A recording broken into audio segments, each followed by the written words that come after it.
Your Excellencies, distinguished guests, ladies and gentlemen, good morning and welcome to the official side event of the IOC General Assembly, co-designing the International Panel for Ocean Sustainability, IPOS. My name is Adrian Vincent and I'm advising the IPOS team, and I will have the privilege to facilitate today's session. Our event will start with remarks from some high-level guests who will then dive into the emerging concept of the IPOS and listen to some presentations. This will be followed by a roundtable discussion before we open the floor for Q&A and wrap up the event around 9:15 with concluding remarks. For the introduction remarks, I will welcome on stage Françoise Guy, Scientific Advisor at CNRS and Vice President of the Ocean and Climate Platform, Mr. Vladimir Ryabinin, Executive Secretary of the IOC of UNESCO and Assistant Director General of UNESCO, and His Excellency Olivier Poivre d'Arvor, Special Envoy of the President of the French Republic for the UN Ocean Conference 2025.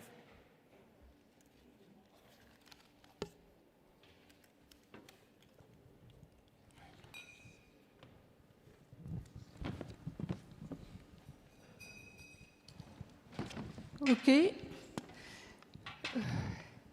Good morning, everybody. Je vais parler en français.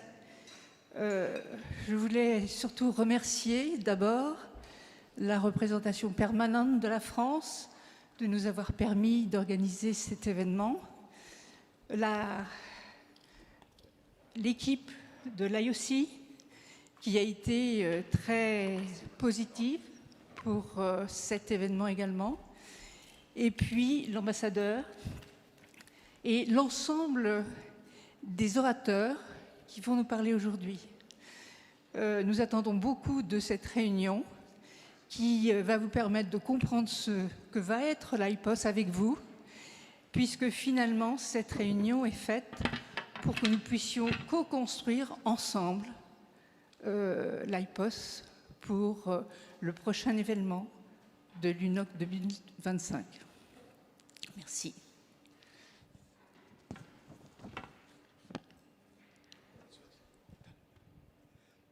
Merci beaucoup, Françoise. So that was short and sweet. I will be probably not so short and definitely not as sweet. So, well, nevertheless, welcome to UNESCO, welcome to IOC. And I'm really glad that this hour, after the very, very heavy discussions yesterday, member states are here, and I hope more will come. So that will be exactly what we intended to achieve. So, you know, and yesterday we actually, this is a part of the events that are happening around the IOC Assembly. And in the Assembly we were discussing how IOC was doing in many aspects. So one of these aspects was that we need a stronger science policy interface to make sure that ocean science can deliver. So this policy interface is emerging in many countries. And that was exactly actually where we finished yesterday, quarter of the day later than the schedule. So the IOC is evolving, and we need to listen to ideas. And you know, I already mentioned yesterday that IOC was born 63 years ago as basically a platform for bringing together oceanographers from different systems. Now IOC is involved in existential issues that depend on the ocean. So I would like to say that a very important title of that event contains the word co-design. This is exactly what we're trying to do, particularly in the decade of ocean science for sustainable development. We are providing trainings on co-design, and co-design is the way forward for so many regional activities. So that's exactly the purpose of that meeting, to see how we can discuss how IPOS can contribute to our co-design, how we can help to design co-design IPOS. So co-design means partners. I'm very glad to see that there are many organizations represented here. And I hope very much that this will be a brainstorming, not just kind of formal presentation. And so really, I invite you, please, to ask questions, engage in discussions. So this will help you, and this will help also IPOS proponents to move forward. So there is no one would question this, but this is a French initiative. We remember some French initiatives, you know, and that resulted in actually assembly of several countries, and then in the end, and I see the ambassador of Monaco here. So, you know, so this resulted basically in the IPCC report on the ocean, cryosphere, and changing climate. That report resulted in the heavy discussion and opening eyes at the Convention on Climate in Madrid. I was there. And then it resulted in Ocean Climate Dialogue, which we attended the previous week. So that was a big change in what was happening in the climate dialogue arena. So I invite everyone to be very active here, engage in the dialogue, ask questions, and wish you a very successful event. Thank you so much for being here and for being active here. Merci, Monsieur le Secrétaire Général, cher Vladimir, Monsieur le représentant permanent, cher Philippe, Monsieur le directeur, cher Raphaël Goulet de l'Union européenne. Les scientifiques se lèvent tôt et on a toujours l'intention de... On dit souvent que les financiers sont les premiers levés, mais en l'occurrence, il se passe deux choses importantes à Paris qui correspondent exactement à ce que la conférence des Nations Unies sur l'océan en 2025, qui doit être aussi importante pour l'océan qu'a été en 2015 la COP 21. Cette conférence repose sur deux piliers. La finance, bon, ce n'est pas complètement vous, et la science. La finance, c'est à 9 h. Le président de la République accueille 40 de ses homologues, chefs d'État et de gouvernement, sur les nouveaux mécanismes de financement du développement et des grandes questions globales. C'est une réunion majeure qui aboutira, un peu grâce à nous, j'espère, à ce qu'une contribution sur le transport maritime permette, pas demain, pas après-demain, mais dans les semaines à venir, et j'espère que ce sera un des résultats de la conférence des Nations Unies de 2025 à Nice, où je vous attends, où nous vous attendons, un des livrables importants. Cette contribution permettra, je l'espère, de financer la protection de l'océan, notamment cette grande ambition des aires marines protégées que nous partageons tous. Donc ça, c'est à 9 h, mais à 8 h, les scientifiques, qui est le deuxième pilier de la conférence des Nations Unies, se réunissent aujourd'hui. Nous aurons à Nice un grand pilier scientifique qui précédera la conférence, notamment à travers cette One Ocean Science Conference, dont je remercie le CNRS et les Frémers de bien vouloir la porter. Elle aura comme livrable principal, l'IPOS, l'International Panel on Ocean Sustainability. Alors je me tiens en même temps devant vous avec une forme d'inquiétude réelle pour travailler les sujets au quotidien. Beaucoup de blablabla, beaucoup de blou-blou-blou. Pour cette santé des océans, la réponse de la communauté internationale est significative, mais elle n'est pas suffisante. Revenons à peine sur cette question du financement de l'ODD 14, mais ça pourrait être un des sujets qui sera abordé à 9 h aujourd'hui lors de ce pacte financier nouveau. Le président de la République, comme vous le savez, Emmanuel Macron, et le président costaricien, je salue nos autorités du Costa Rica, ont décidé d'organiser cette conférence à Nice, donc en juin 2025. Cette conférence, évidemment, se construira sur les acquis des précédentes conférences à New York et à Lisbonne. Mais elle sera tournée, ou elle ne sera pas, elle sera tournée vers l'action, avec une série de solutions proposées, et autour de la communauté internationale qui sera réunie, des dirigeants politiques, des scientifiques qui seront placés à une place centrale où ils n'étaient pas lors des précédentes conférences, des entrepreneurs, des banquiers, des acteurs de la société civile, des usagers de la mer et des littoraux seront ensemble responsables des résultats dans 3 domaines principaux.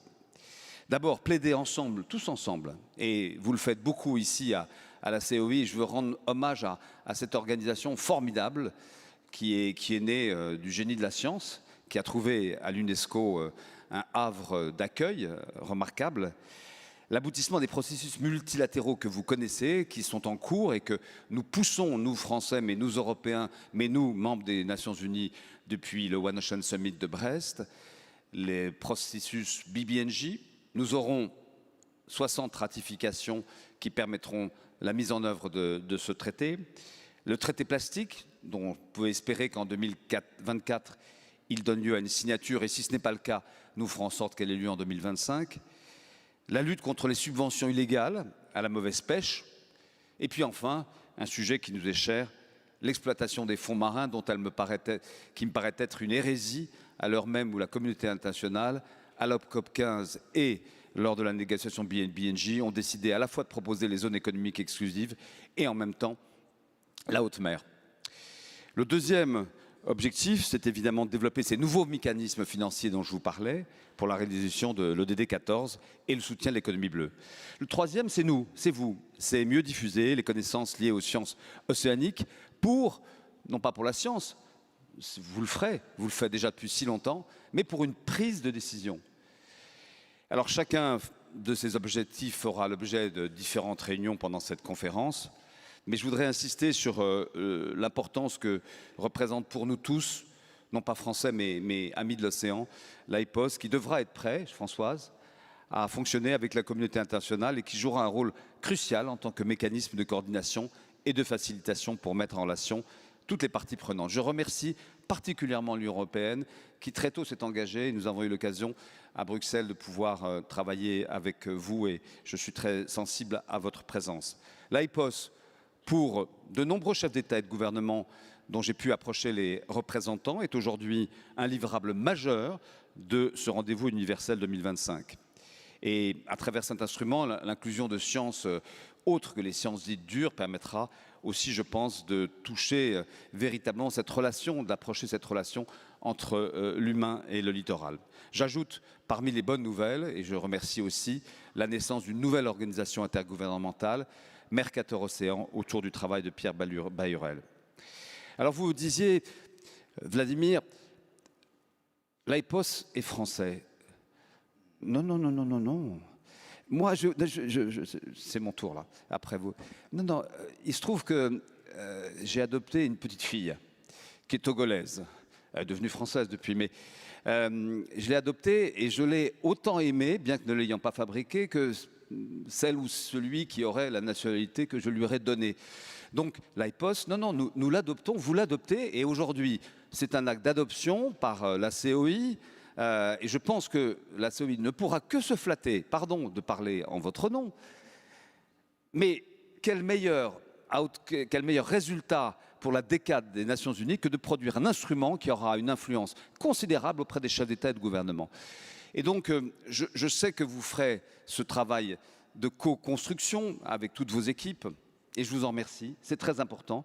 Ce que vous avez construit aujourd'hui est tout sauf de la technocratie. On en trouve parfois un peu, y compris à New York, dans le système des Nations Unies, mais pas ici. Voilà.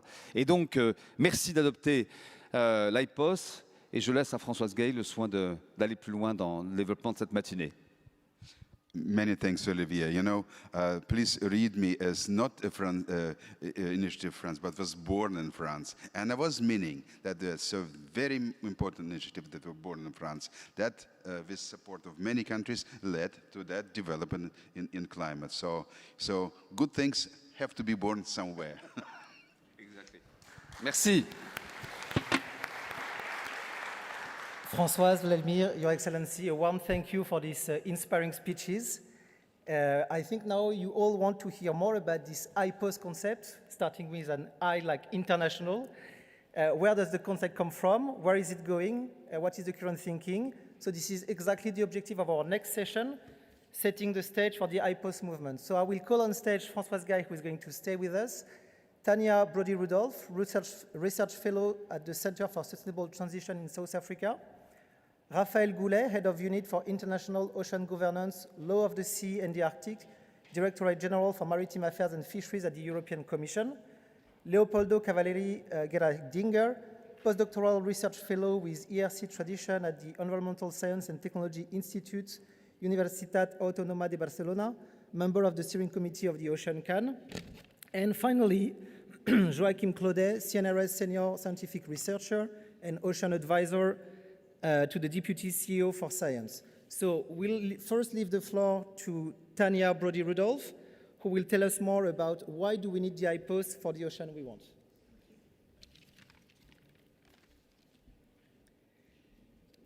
Good morning, Your Excellency, distinguished delegates.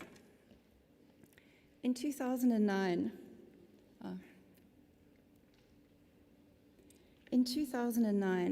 the assessment of assessments produced to inform the regular process identified the need already then for a global, coherent system that recognizes the interlinkages between the ocean, the economy, and society.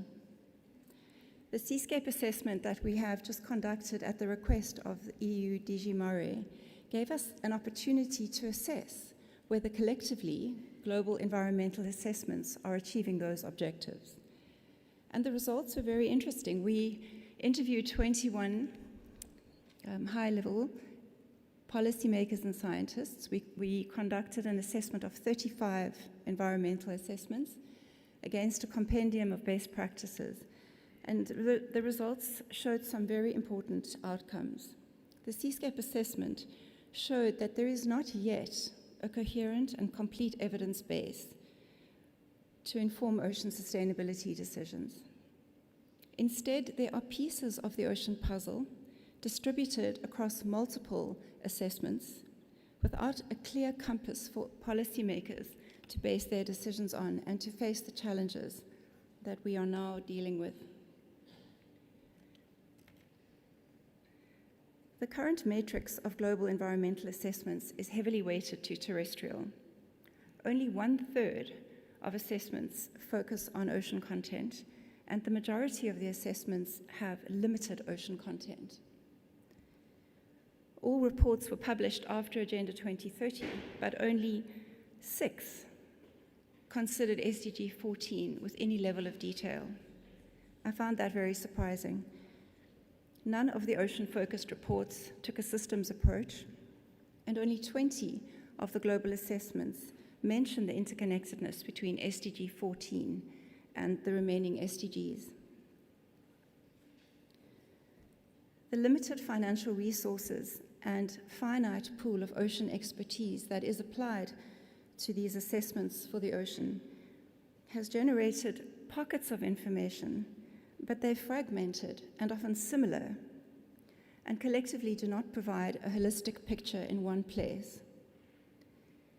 In order to develop robust adaptation strategies, it's necessary to progress ongoing work on indicators for anthropogenic pressure and ocean health. Harmonized data are needed for this, but significant gaps remain. For agile governance, science needs to reflect decision-makers' needs. It needs to be available more frequently. It needs to be solutions-driven, and it needs to be delivered with clear, actionable recommendations.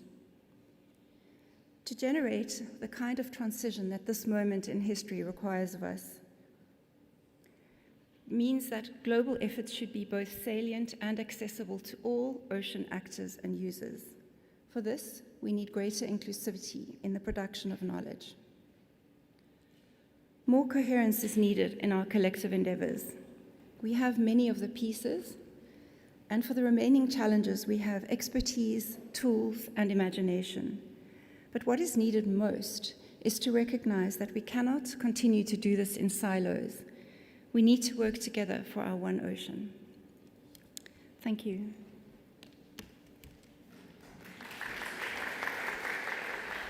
Thank you so much, Tania. And with my deepest apologies, I also want to welcome our last speaker on stage, Pierre Bayerel, CEO of Mercator Ocean International. Françoise, now the floor is yours. Thank you. Merci. Okay, so you understand now why we were having the idea of IPOS. Thank you, Tania, for doing that. And thank you for EU also. Ce qu'on va faire, c'est on ne va pas réinventer autre chose qu'une nouvelle manière de l'interaction science-politique. Je pense que c'est quelque chose qui nous anime tous. Et en ce sens-là, nous allons avoir les moyens, avec une plateforme, de connecter un certain nombre de données pour les mettre en accès libre à l'ensemble des individus, des États, des décideurs. Et ce que nous souhaitons aussi, c'est de pouvoir faire le lien entre l'ensemble des acteurs intéressés par l'océan ou l'ensemble des citoyens du monde qui souhaitent agir pour un océan durable, ce qui veut dire aussi pour une planète habitable dans l'avenir. Nous aurons 3 piliers. Le premier, c'est ce dont j'ai parlé, réinventer le rapport science-politique. Pas seulement du point de vue des individus, mais aussi du point de vue des politiques. Le deuxième pilier, c'est de donner l'accès libre à la connaissance. Certains l'ont déjà fait, ont ouvert la voie, comme le GIEC ou l'IPBES. Nous sommes sur une autre voie, beaucoup plus multiple, qui veut dire que nous souhaitons commencer par une co-construction avec l'ensemble des acteurs. Bottom-up approche. Et c'est pourquoi je vais passer la parole à Raphaël Goulet. Merci Tania. Good morning, ladies and gentlemen. To understand the EU's focus on the ocean, I invite you to have a look at our international ocean governance agenda, where you can see our actions and vision for the sustainability of the ocean and the implementation of SDG 14. The agreement on BBNJ last Monday at the UN is a great achievement, and BBNJ only highlights how necessary it is to get more information on the ocean and on its marine biodiversity. So our desire to support an IPOS really started from this awareness that the ocean does not have yet, as mentioned by Vladimir, a focused global science to policy platform. Look at how IPCC and IPBES worked, also the International Resource Panel. They really have succeeded in building legitimacy, in having their knowledge products widely used and known in society, and have really a functioning science policy interface. And this prompted indeed the European Commission to support an initiative to study the current landscape and how to improve the ocean assessment and to assess a need for an IPOS, as mentioned by Tanya.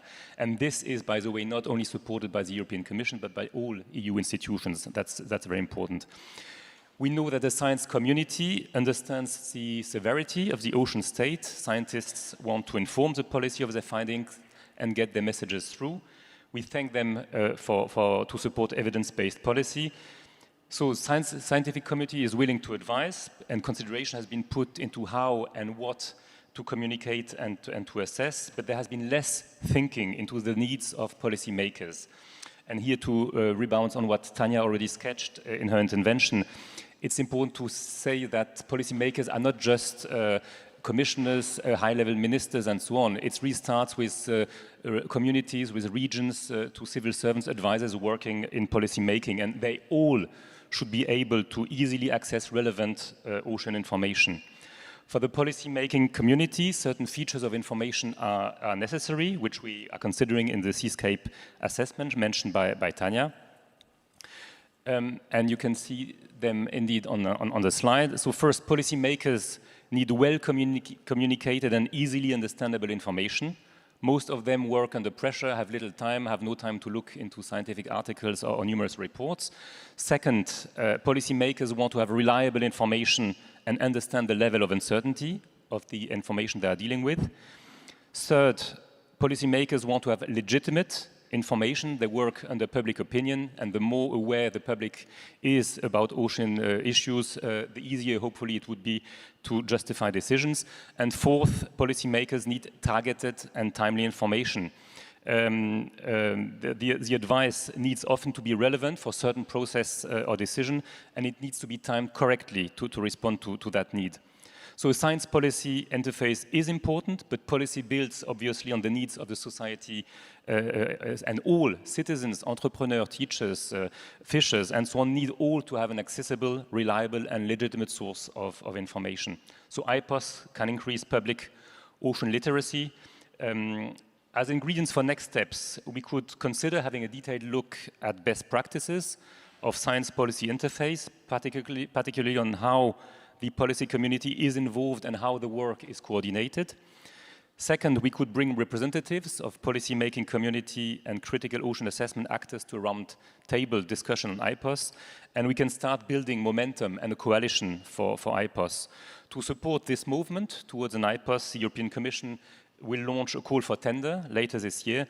So our aim is really to have a reliable one-stop shop for the ocean, which is known by everyone and accessible to anyone. Thank you very much.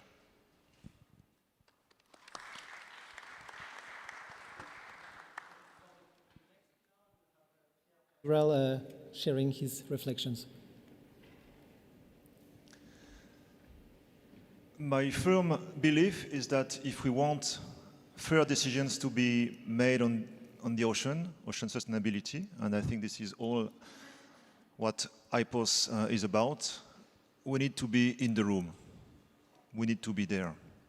It's funny that I was not invited at first step to be there. We need to be there, but not we as individuals. I'm not talking about having a chief oceanographer for every head of state, but we has what we know, our data, our knowledge, our information. We must be there when the decision is taken, because you don't know where it will be made, these decisions, when and by whom, but we must be there. And this is what I call operational data, indicators, operational dashboard, sharing. So this information that we have, this worldwide scientific made information must be accessible, but must also be actionable. I mean that he or she about to make decisions must be able to find the answer to his or her question. So two initiatives that I want to illustrate, to be concrete. The first one is on the left of the panel, which is illustrate what is currently being done by the European Union. The EU has massively invested to set up something which is very, frankly, successful, which is the operational monitoring and forecasting of the ocean. So we have data everywhere. We can navigate in three-dimensional. We can set up a virtual ocean, and we can play with the super software to understand the impact of this decision. So everyone here can access openly and freely the temperature, the currents, the oxygen everywhere in the water column and Pacific or elsewhere. First point, and what the EU is doing on the impulsion of DG Mare and other directorate of the European Commission is to move to digital twin, which means adding interactivity and open more and more the access to this data, and to have not only static data that you can access, but dynamic software that you can play with. So this is what we call digital twin ocean, and the goal is to be ready for in 25 and 24 for the first demonstration, 25 for the UN Ocean Conference to demonstrate this. First things, so super software, massive investment to make sure that our knowledge is accessible and that you can play with this. Second one, IOC, UNESCO, asking us to identify the ocean prediction centers everywhere in the world, recognizing that all the practices, all the knowledge, all the data, all the indicators must be shared so that we can bring together something which is the worldwide information that is necessary for decision makers. And this is what we call the Decade Collaborative Center on Ocean Prediction in the frame of the UN Decade for Ocean Science. And the goal is really to coordinate all these centers, all the actions that are related to this operational data, to make sure that we will be there when the decision will be made. So we are talking about evidence-based decisions. This is what IPOS is looking for. Science will build the evidence. We are building the base so that it can really be there for the decisions. Thanks. Thank you very much. And to talk about the third pillar of the IPOS, Leopoldo Cavallelli. Thank you.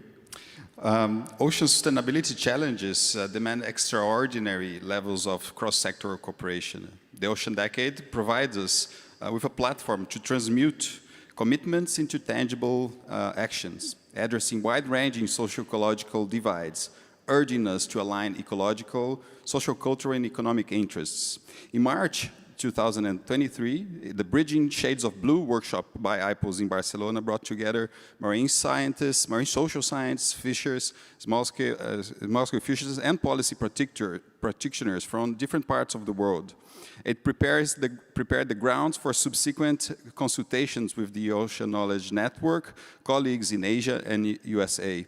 The workshop underscored the importance of diverse knowledge, inter- and transdisciplinary research, and inclusion of historically sidelined actors in decision-making.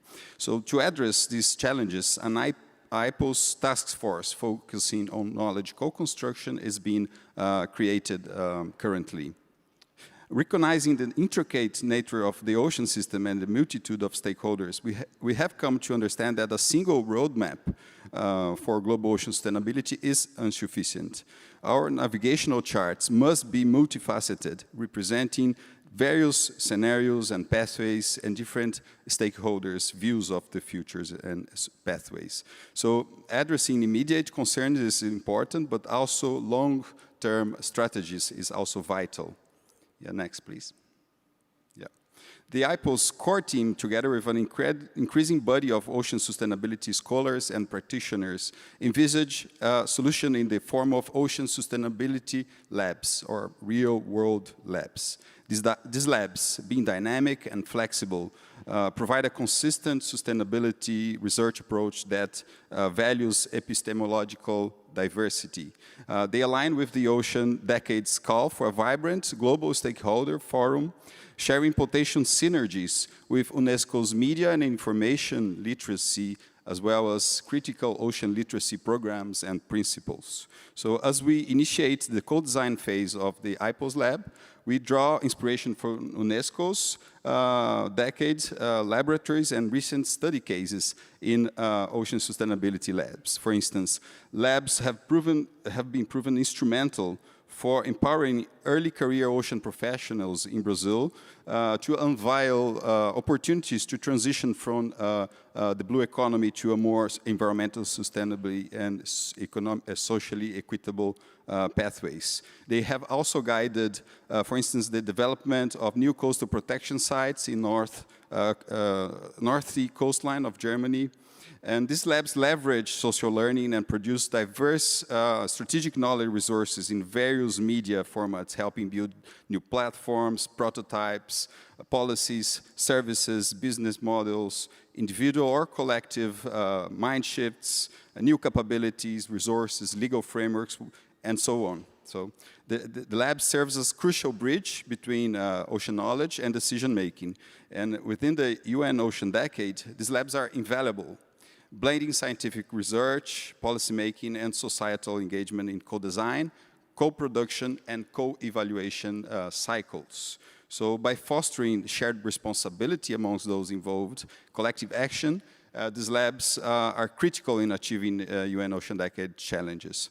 So from local communities to national governments, regional alliances, and global initiatives, IPOS Labs is still undergoing early co-design, aiming to co-construct and identify best practices, scenarios, as it's being said, and pathways for transforming how ocean knowledge is used in what is called the knowledge to decision-making interface, focusing on the constellation of global environmental assessments.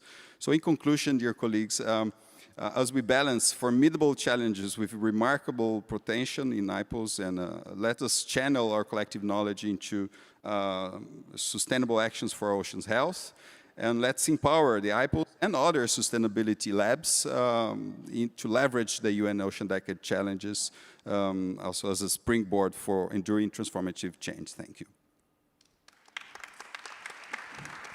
Thank you, Leopoldo, very much. So you now heard about the three emerging pillars of the IPOS strategy: the international reinvention of the science policy interface, how to make it more agile, more driven towards action, and more as a two-way dialogue. We've heard about how the Pillar 2 will try and make this knowledge accessible tool to inform day-to-day decision-making, and then how the third pillar will help implement and stimulate local action through bottom-up and inclusive approaches. The three pillars have something in common. They all want to build on the knowledge that is sitting there, that is developing every single day by a wide and increasing community of knowledge practitioners and scientists. And so this is what Joachim Claudet is going to tell us about, federating scientific and knowledge partners. Thank you. So, hi everyone, Françoise, Tania. Yes, at CNRS we are pretty much interested in what IPOS can become and the usefulness of the tool. And we want to ensure that it is informed by the best science possible in all of its different levels and task force. And to do that, we did several things.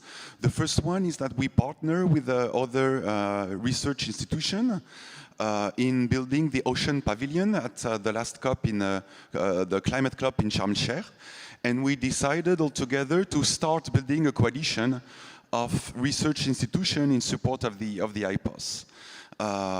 Once this was acted, we then organized a workshop in Brussels, where we all worked together to decide how we wanted that to happen and the path forward us.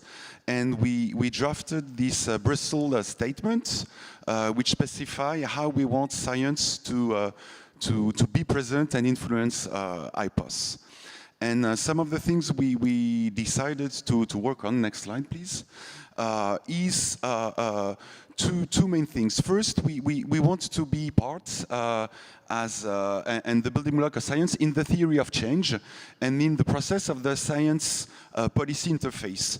We acknowledge fully that multiple actors need to be there, society at large, the private sector, business, corporations, and policy, and decision makers at all levels of organization. And science is one of the elements that is taking part of those decisions and that is trying to influence those decisions. What science can do also is to build this framework of decision making. Science can inform on how to integrate the different sources of knowledge and how to bridge science, policy, society, and the private sector together.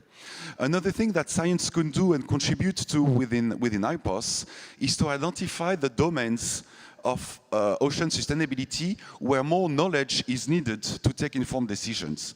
Ocean health is one of those, but we need equity and justice, and science can inform how to do that better. We need to identify sustainable ocean, sustainable economic opportunities. We need to integrate different forms of science. We need to, all that need to be combined for better holistic governance of the ocean. And to do that, science needs to be transdisciplinary, needs to be integrative, needs to be inclusive, obviously. We need to work at multiple scales, from global to local. Science needs to be solution-driven. We need to be agile to adapt to different contexts, different elements. It needs to be replicable, and it needs to be fully open. And all that is already within IPOS, and we are really happy about that. Thank you. Thank you very much, Joachim. And so this will close this session. So thank you very much to our dear speakers. I hope this will help the audience grasp the direction the IPOS is taking, but also to understand that this is a work in progress that welcomes all contributions and inputs to improve the concept and position the IPOS as value-adding as possible. And this is exactly the objective of our next session, which consists into an interactive roundtable with expert practitioners in this ocean science policy interface. So the session will be moderated by Tania Brody-Rudolph and Marie-Alexandrine Sicre, Vice President of the Executive Council of the IOC and former President of the SCORE. And our four panelists will be Rafael González Quiroz Fernández, Director of the Oceanographic Center of Giron and member of the Group of Experts of the World Ocean Assessment, Peter Hogan, Program Director at Institute of Marine Research, Norway, and co-chair of the expert group of the High-Level Panel for a Sustainable Ocean Economy, Makino Mitsutaku, Professor at the Atmosphere and Ocean Research Institute, University of Tokyo, member of the North Pacific Marine Science Organization, and member of the Japanese delegation for the IOC, and finally, Alan Haney, General Secretary of the International Council for the Exploration of the Sea.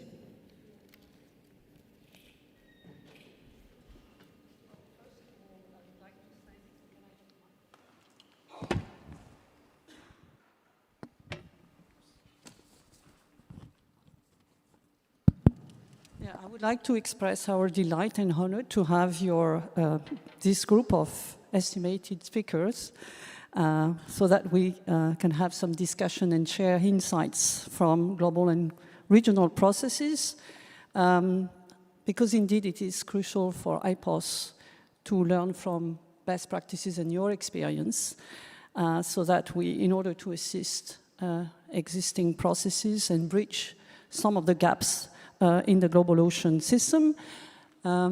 We'd like to ask you individual questions, but we remind that you have to be concise and stick to the 3 minutes that are allowed, so that everybody can express his view and that we have enough time for discussion. I'd like to start with a question for you, Raphael.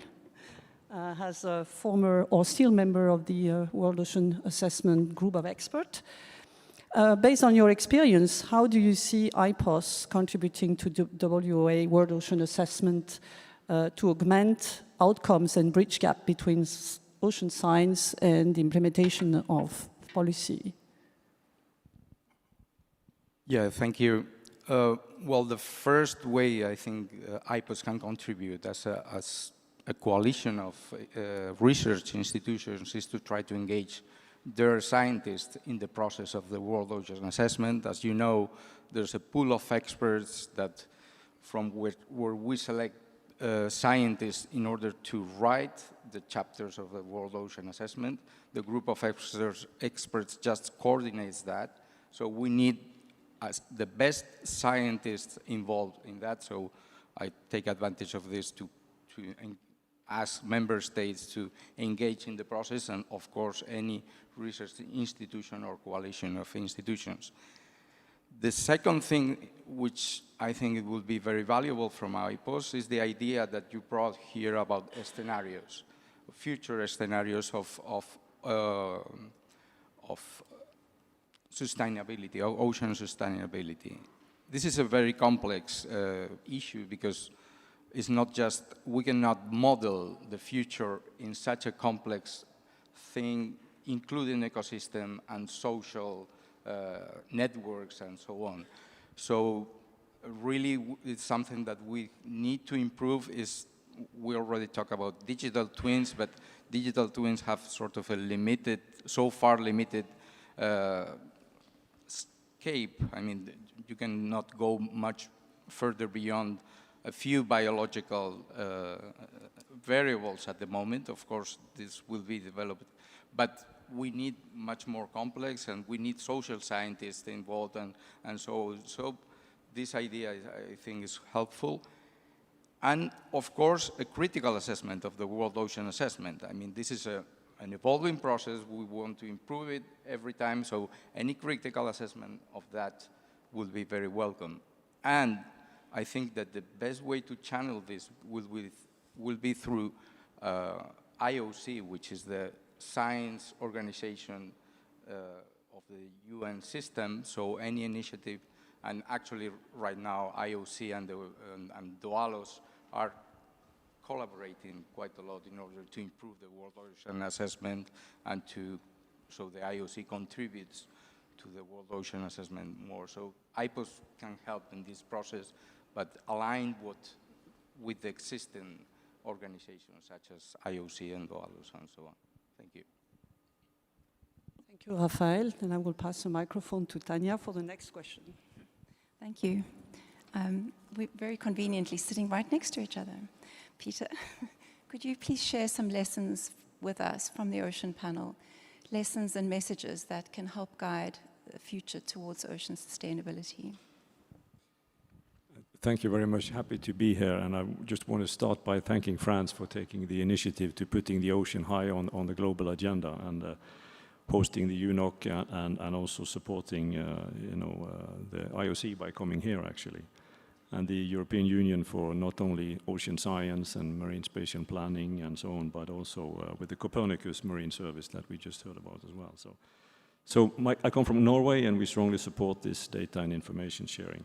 But the Ocean Panel, it was created in 2018 on initiative from the Norwegian Prime Minister, inviting sitting heads of state and government around the world, 3 African states, several SIDS, only 2 from Europe, And the idea was that a limited group, 13 then, 14 then, 17 now, could sit together and develop a common ocean agenda. So that was outside of the UN system, but it was linked to the UN by having the UN Secretary General Special Envoy Peter Thompson as a link. So it's very important to realize that this was kind of a people talking to each other, having different backgrounds, different economic status, agreeing on a common agenda that they would apply in their own exclusive economic zones, what they could steer and be responsible for. So I think the lessons, what they did then, it was a top-down political initiative, you may say, but they also recognized that we need not only the policy track, we need an action track, and we need a knowledge track. And so they set up the expert group, and that's where I came in. And in fact, you, Tanya, and Joachim Claudette, who was here, are also members of the expert group. We have 300 who have contributed. Within 2 years, we produced 20 scientific reports that guided the development of the political document. And I think that lesson from that was that it's quite important to have this, call it top-down, but it's actually an ecosystem of these 3 tracks that have to work together. And I think that's quite important. Now we have expanded the panel, covers more of the exclusive economic zones. But what is this about? We managed to have a commitment from these leaders to sustainably manage 100% of their own exclusive economic zones. And that is intended to serve as an inspiration for others and for the regional and global scale.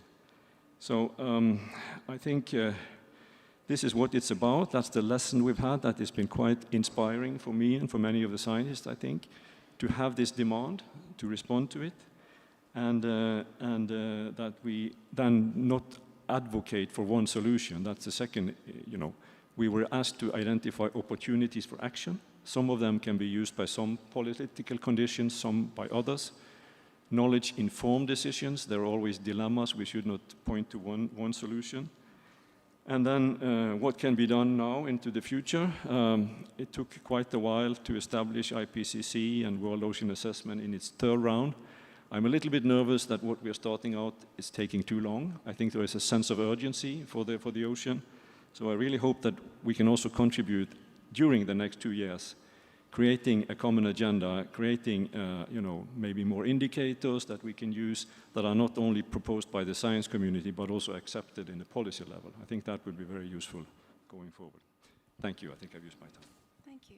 Thank you so much. That was really interesting. And what I like about what you've said is just the power of collective action, of uniting around something that everyone believes in your state and your member states. And it's been really inspiring. Thank you. I think you're asking next. Tanya. Yeah, my next question will be to Professor Matsutaku from Tokyo University in Japan. And we would like to learn from your experience being a member of PICES, the North Pacific Marine Science Organization. And so we'd like to learn from you on facilitating coherency among the global ocean community efforts, and more importantly, in generating holistic knowledge in ocean science sustainability. Thank you. Thank you. Thank you very much. Well, PICES is North Pacific Marine Science Organization, and the membership is Canada, China, Japan, Korea, Russia, and the United States. And as you can see, half of them are from the Asian side. So this kind of a cultural diversity, is very important characteristics of our organization. And so the mutual trust or the mutual respect is the very base of the coherence, of course.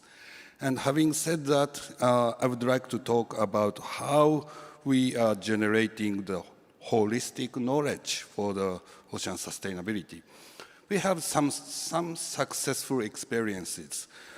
First of all, within PICES, we have 7 committees, and each committee is very disciplinary. The oceanography or fisheries science or chemistry or biology, very disciplinary science. They are very deep and sharp knowledge. But in addition to that, we have the, on top of that, we have the integrated scientific program since 1995. And yeah, it is more about the general topics, something like how the climate change and its reaction from the ecosystem, or what is the relationships between the social and ecological systems. This kind of overarching questions are very important key to integrate all the disciplinary sciences into more holistic way. And actually, I and my team conducted text analysis of the historical book of abstracts in the 30 years of PICES history. And we clearly found that after 1995, after the start of this integrated program, all the PICES research activities are going to integrate it. So this is, I think, one good experience to share with you for the integration of the knowledge. Another thing I would like to share is the membership of the researchers. About half of the PICES researchers are university researchers, but another half is from the governmental researchers. So our research discussion is not only about academics, but also paying attention to the governmental aspects and viewpoints. In addition, some working groups in PICES are starting to discussion with the local indigenous people to incorporate their knowledge and build the conceptual model for the scientific analysis. So this is very new activities.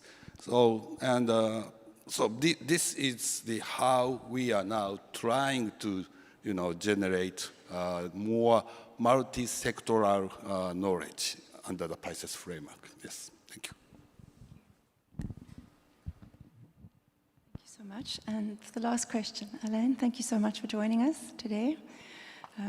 We wanted to ask you about ISIS because you do at a regional scale what IPOS hopes to do at a global scale, and that is to provide solution-oriented science for actionable policy. So you are very successful at that. You have been for 30 years, I think. And I'm sure that you have many lessons for us to achieve the kind of success that you have at a regional scale. And how do we do that? How do we take those lessons and amplify them to a global scale? Thank you very much. So for 121 years, we've been doing this. Since 1902, we've been working in the Atlantic, primarily the North Atlantic and adjacent seas. And so we have approximately 150 expert groups, several thousand scientists a year involved in these. And we're originally very focused on fisheries science to advice, but now we are operating a much broader space of ecosystem science and biodiversity and habitat impacts, among other topics. So I guess I would focus on three topics, and many of you have raised these. I think the importance of partnerships. Build the best possible team that you can. Don't reinvent the wheel. Look out and find the organizations that you can partner with and take their expertise and learn from it. And that's something that we try to do constantly. Scientific dynamism, the need to keep changing is a core part of what we do in the ocean. We can't build an organization or policies for the past. We have to build them for the future. And I think that's a key part of how we operate. Every year we have new groups that are created to address emerging issues. And we work with PICES across the Arctic, we work in other regions, we work with disciplinary groups, we work with organizations like the IOC in particular ranges. We've moved much more. I'm an economist by training, and the first time I walked into an IC's annual science conference, someone said to me, "Why are you here?" And that was long ago.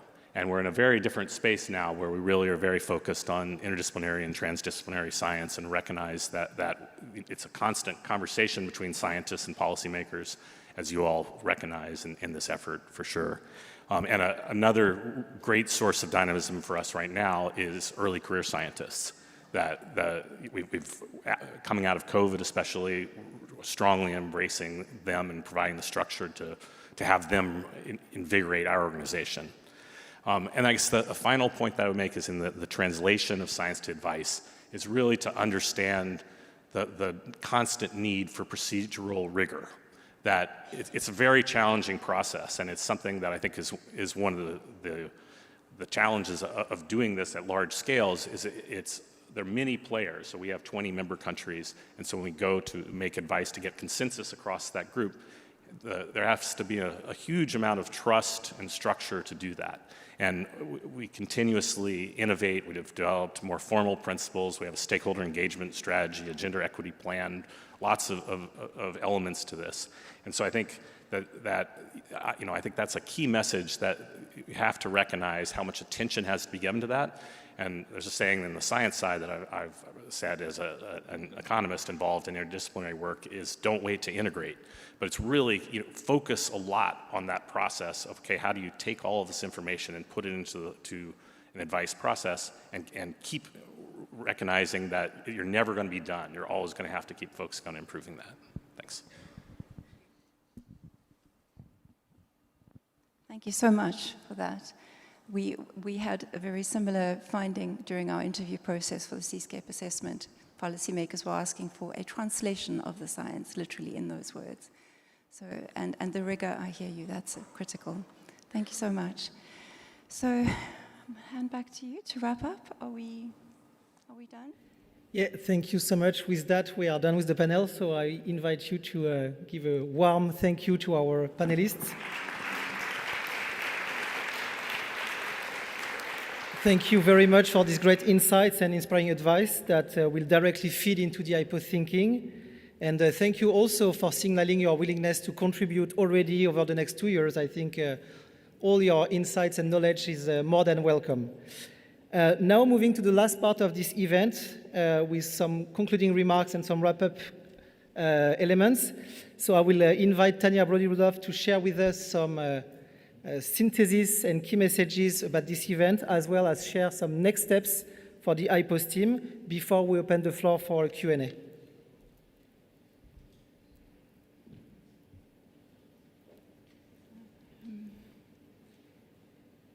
Can we have the next slide, please? Okay. We need the next slide, please. All right, I'm going to go ahead without slide. Oh, there we go. Great. So, thank you so much to everyone who's here today and for our wonderful speakers. It's been inspiring and engaging. I feel animated and motivated to continue the work that we're doing. I want to come back to a slightly more serious point, which is that humanity is facing a time that it's palpable. The urgency is palpable. I'm sure that we all know this. I don't know if you're aware that in May, we reached the highest ever recorded global average temperature for the ocean. And in June, we broke, for several days, we broke the highest recorded temperature ever as a world average. So the way that we're managing the ocean needs to change. We need to be more coordinated. We need to use the resources that we have more effectively. And we need to synthesize. I think IPOS needs to synthesize the work that's being done so that we can move forward more quickly in a more directed way, more coherent way, with actionable recommendations that we've just heard from our colleague at ICES. Over the next 18 months, we have 18 months until UNOC, at which we will be launching the IPOS. For the next 18 months, we will be working on refining our value proposition. We will be continuing with our participatory workshops and our expert engagements and learn from the lessons that we've heard today and also from our Seascape assessment. We will continue to engage widely, and we invite everyone to please join us, register with us on the QR code, Give us your details. Give us your feedback, good or bad. We need to engage together. This is the time for all of us to recognize that we have one ocean. This is one ocean that we live in, and we need to work together. So let's do that. Please contact us. Let's start working together. It is our collective responsibility, actually, to work together, to ensure that the pathway forward is for all people and for all nations. Thank you so much for being here today.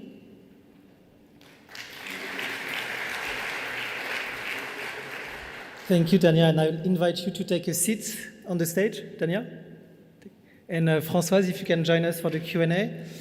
So in his welcome remarks, Ambassador Poivre d'Arvor encouraged us to make this session interactive and to start the brainstorming as early as today. So this is the purpose of the next 5 to 10 minutes, to take questions from the audience and immediate reactions for Françoise, Tania, and the IPOS team. So the floor is open for questions.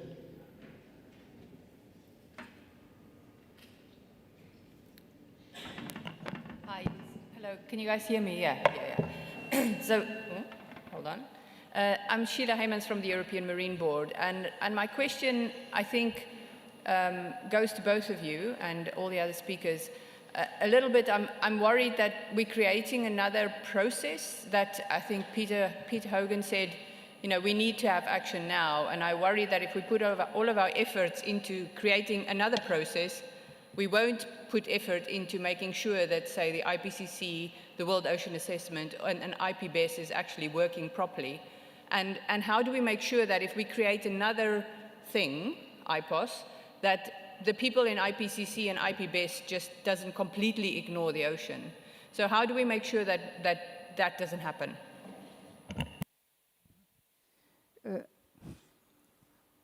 Thank you very much for this question. I think it's a very interesting question that we have to answer to. Today, we are not a new thing. We are creating something which will be the place where interactions will occur. And I think that it will be an opportunity also. Thank you for being there, because the European Marine Board was very important in the following years. And if we have in Europe also the consciousness of ocean, it was with you. So I think that now we have to discuss, to work, and the future will be what we want to do. Can I add briefly to that we have been in conversation with the other panels, and we've interviewed the co-chairs, and we are already engaging about how we can support and consolidate ocean content, ocean science, and make it more coherent so that we rationalize the endeavor, the scientific endeavor that all of these reports need, and is being distributed in bits and pieces, overworking people that are already stretched, repeating the same information. This can be consolidated and be used by the other assessments. There is no intention to try and take anyone else's place. It's simply to support and provide coherent-based science for action. Thank you for this great question, straight to the point in terms of the challenges that the IPOS needs to address properly and constructively. Any other question? Good morning. Thank you for your presentations today.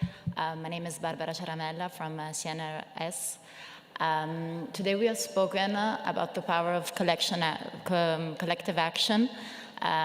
We know, of course, that there is a big input from the scientific world and the policymakers.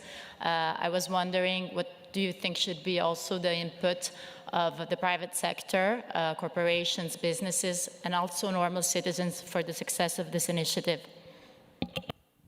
Thank you. That's a great question. Absolutely. Today's focus has been primarily on the science policy interface, because we're in that environment, and it was the focus of today's conversation. But IPOS has multiple streams, and one of them is to engage with the private sector, because the private sector can move into action really quickly, and which is obviously a massive advantage. So we are engaging already with the private sector and through different mechanisms, and also with communities. This is what Leopoldo was talking about on the real-world labs and the participatory workshops, working with citizens, with local communities, with youth, with art, with culture, we have multiple, we didn't have time to explain all of it to you today, but there are multiple streams to this. And definitely we are doing that. And please engage with us, give us some more feedback. We'd love to talk to you. Next question, please. Thank you, and thank you for very interesting presentations this morning. Hermanni Kaartokallia from Finland. I'm an IOC delegate. I'd like to ask that you mentioned in the next steps that it would be important to position IPOS in the UN system. So my question is that what's your dream place in the UN system? Where you think the IPOS should go within the UN system? Thank you. Thank you. Also, really important question, and it's a process of co-construction at the moment. So we have been in negotiations. Françoise has been to New York twice already this year, and had many conversations and discussions. And it's been a process of finding where we fit in and how we will fit in, so that we are additive rather than disruptive. And that is the point: is to disrupt in a way. It's to raise energy, and we're doing that. We really are. But also to, we need to find this, maybe, Françoise, you should, yes? Yes. I think it's a good question also, because at the beginning we were thinking that there was a link in between the World Ocean Assessment with Doualos, which was working on the whole ocean as I was inspiring by that, because I was participating to the first World Ocean Assessment. But also, I was also at this time vice president of the French delegation of the IOC.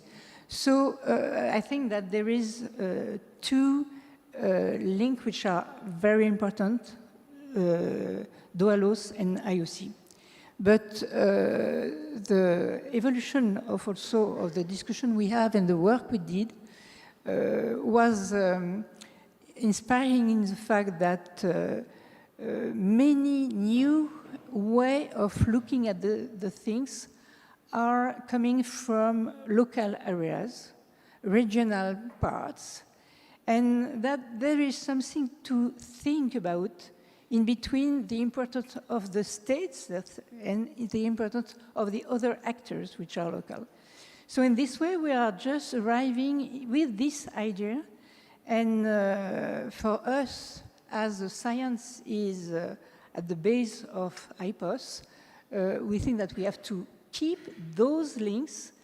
And my feeling, but the future will say what we have to do. I think that the relationship with IOC is absolutely the most important thing. So the structure we will have, I think, will have a link, a deep link, I hope, with IOC. Thank you both for these answers. We have time for one last question. Okay, I'll make it two because I see two hands raised at the exact same time. You'll go first. Oui, bonjour. Gilles Lericollet, actuel président aussi de l'European Marine Board. Ma question est, aujourd'hui, nous avons vu une communauté scientifique, et je m'en réjouis, qui soutiennent ce processus.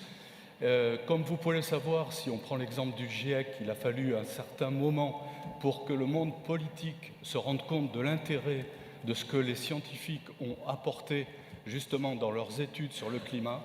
Il a fallu des événements catastrophiques et un impact sur l'économie pour que les politiques arrivent à comprendre que la science arrivait à apporter des informations. Donc aujourd'hui, je pense qu'il est important, si on veut arriver à quelque chose de fort, que le monde politique soit vraiment engagé. Et je voudrais savoir, nous avons eu la chance d'avoir l'ambassadeur aujourd'hui des pôles et des océans français, à quel niveau politique ce projet est embarqué, et est-ce qu'on a la chance d'arriver à faire comprendre au monde politique que nous pourrons avoir vraiment des choses à apporter pour que le monde arrive à changer et à prendre en compte l'importance de l'océan aujourd'hui dans le monde? Merci. Thank you very much for this question. I think that today we have a discussion with people from the state, and the President of the Republic in France is positive from the IPOS and helping us. So for the new area we will have in the following time, we will try, and here this is the first step, we will try also to discuss directly with the policy makers and the decisioners. But I think that we have 2 years to success in this goal. So, but I am very hopeful, and thank you. Thank you. And so the last question. Yes, hello, thank you for this presentation. My name is Robin Serwinski, and I'm from NOAA. Just given that we live in a world of limited resources, I was hoping you could clarify how we could ensure that the creation of the IPOS will not be duplicative of or even compete with other organizations that are already operating in this space. Thank you. That's a great question. And the way in which we design our governance structure for the IPOS will reflect that reality, and we will work with other stakeholders in the ocean space to ensure that we're not duplicative in any way. The point is to be additive, to bring it together, so that policymakers have somewhere to go, decision makers from private sector have somewhere to go that is easy for them to understand, that they can have a synthesis of state-of-the-art, peer-reviewed, best science in one place. So it's not to reinvent the wheel in any way, but to be additive to the process, to bring it together, because right now we have bits and pieces all over the place from a global perspective, and that needs to change, because we need to have coherence that we can then cascade down to a regional scale and then to a national scale. So, but the point is taken. We do not need to waste resources on an additional additive, a duplicative endeavor, absolutely, and we would love to engage with you and discuss this further. Thank you. Thank you, Tanya. And maybe to close and terminate this Q&A, I think all the questions raised are really exactly the types of questions the IPOS team needs to think about and work on. And at the same time, I can only invite you as ocean practitioners and experts to come with these difficult questions, but also with suggestions and constructive propositions of how to make this IPOS as useful, value-added, and not duplicative as possible. So with that, I thank you very much, Tanya and Françoise, for your great answers. And I will now invite on stage for the concluding remarks His Excellency Mr. Philippe Franc, Permanent Delegate of France to UNESCO, who will tell us about the road to UNOC 2025.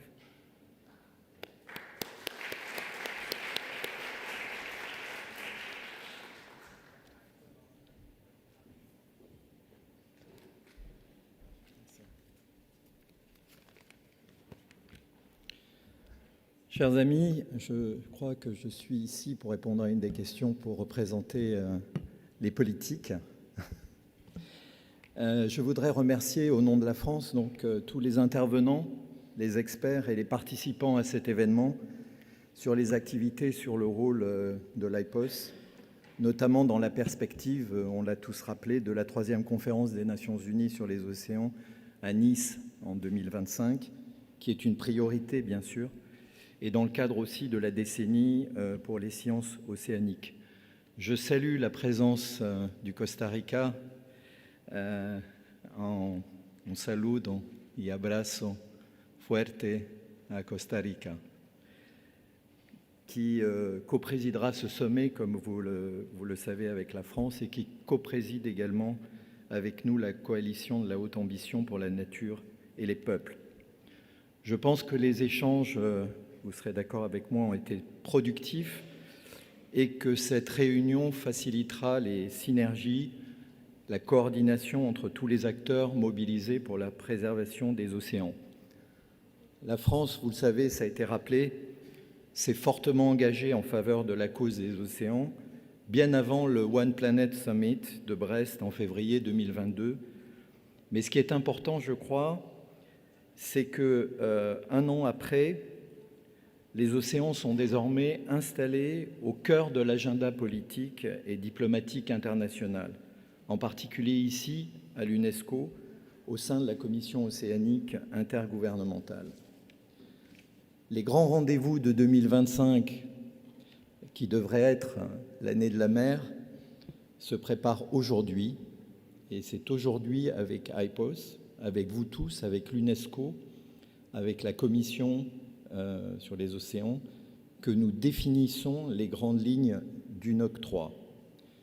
Aujourd'hui, nous voulons tous espérer, et merci de nourrir cet espoir.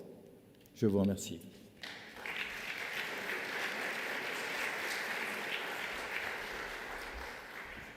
Thank you very much, Your Excellency, for these great words, and indeed a lot of work ahead, and 2025 feels far away, but it's still tomorrow.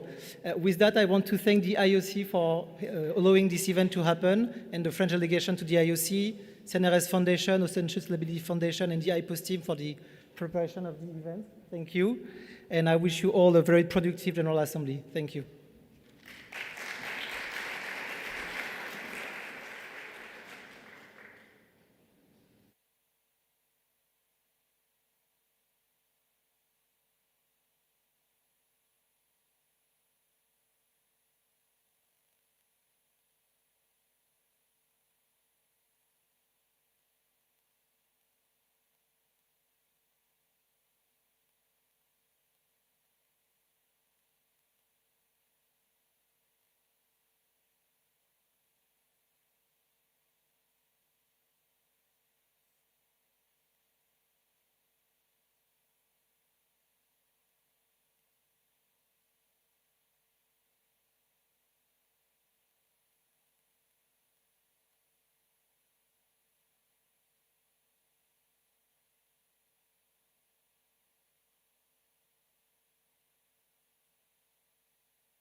Okay, ladies and gentlemen, good morning. This is the morning of the longest day of the year in the Northern Hemisphere, so we have, I think, good chances to have a good discussion. So welcome again to the IOC Science Day. And as you compare the meeting yesterday and the meeting today, we have no nameplates, everyone is mixed, and this is the real IOC friends thinking about ocean science. So ocean science indeed is a part of the program of unofficial part of the IOC Assembly. And the objectives of the day is basically to put us on the same wavelengths so everyone understands, is aware of how the ocean science is progressing. Because, you know, in the IOC Assembly we have to take decisions. But we need really to understand what is behind the decisions. We need to know how the ocean science is moving forward. So in that sense, you know, this is Ocean Science Day is the first day during the Ocean Decade, the United Nations Decade of Ocean Science for Sustainable Development. And so this is a big celebration for us in this particular sense. So, you know, and this is, and every actually word in the title of the United Nations Decade of Ocean Science for Sustainable Development matters. Not just science for the sake of curiosity or quest of discovery. This is the science of sustainability.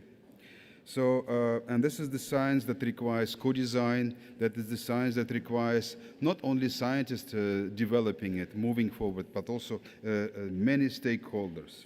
So the Ocean Science Day, and this is exactly one of the high-level objectives of IOC, is going to focus also on emerging issues in science, also in marine science and technology.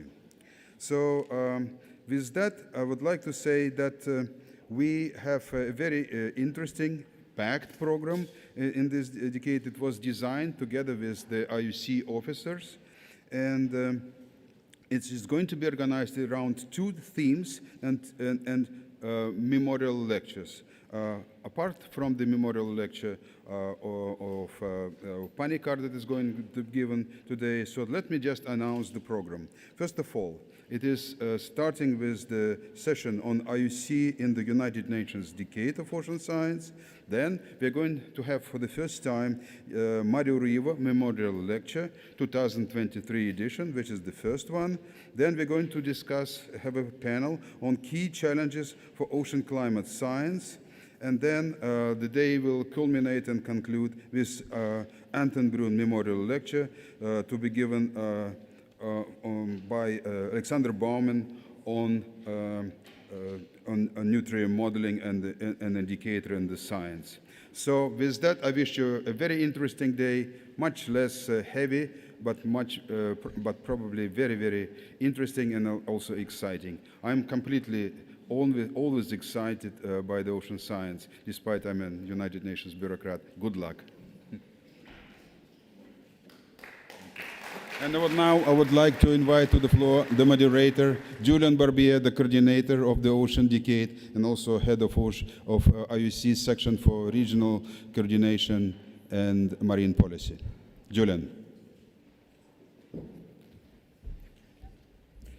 Thank you, Vladimir. Quite a mouthful indeed. Good morning, all. Welcome to this Ocean Science Day. Very happy to see you this morning, despite the weather. We couldn't fix everything, but at least we have a very interesting and exciting program for you this morning. As Vladimir has mentioned, we will focus on the decade to start with. The title of our session today is Shaping Our Future Ocean, the IOC Contribution to the UN Decade of Ocean Science for Sustainable Development. And I think we need to start from where we are in the decade. And I think, and I hope you all agree that the decade now, almost 3 years into its implementation, is a global movement focused on delivering transformative ocean science solutions to change our relationship to the ocean, to address planetary challenges, working on the nexus of biodiversity, economy, pollution, and climate, but also building our collective infrastructure and capacity to generate and use knowledge to drive action at all levels. We have over 60 countries that are actively developing decade actions, We have 35 national decade committees, over 3,000 institutions from around the world are working and engaged in the decade networks.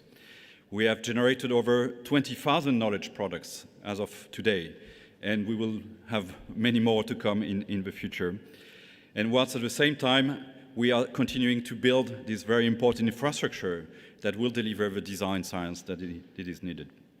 Next year, we will also reach an important moment. We will have we will be in the third of the implementation of a decade, and we will have a second international decade conference, which will be held in Barcelona, and our colleagues from Spain will join us at the end of the day this morning to talk about this.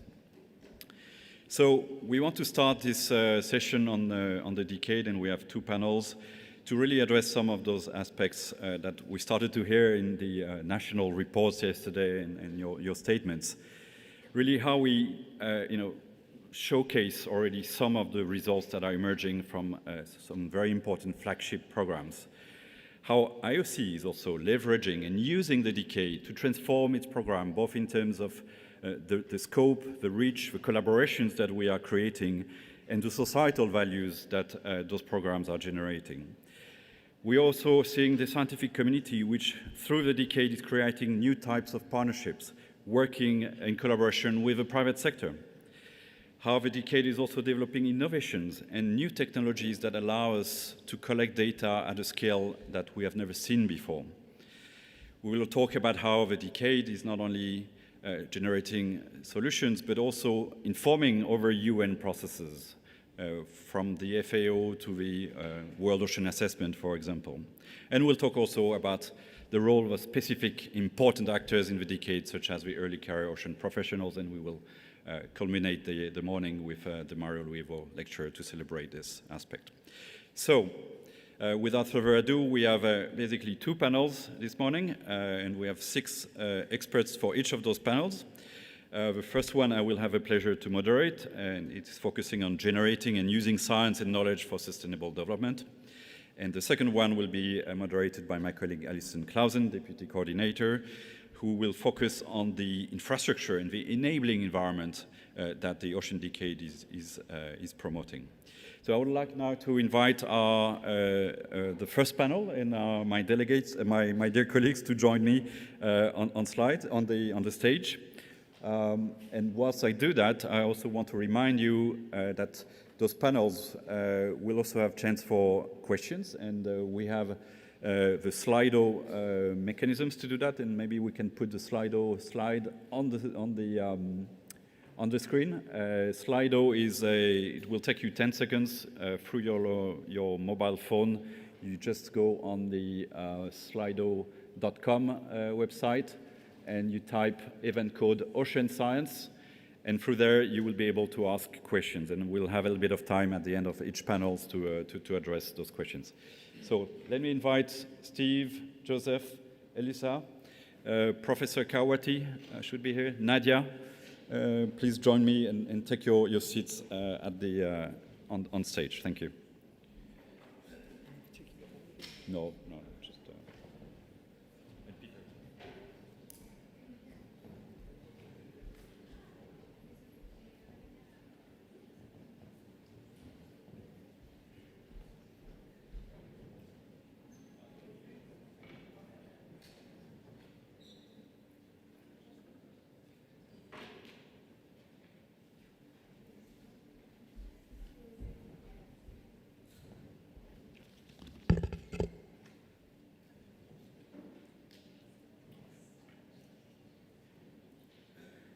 So, very good start of a panel. I've already broken my glasses, so I'm just going to make it up from here, basically. Okay, so thank you for joining us, and all of you are important players in the decade. You are all actively engaged in the design, the development of decade actions. So we're going to start with you, Steve.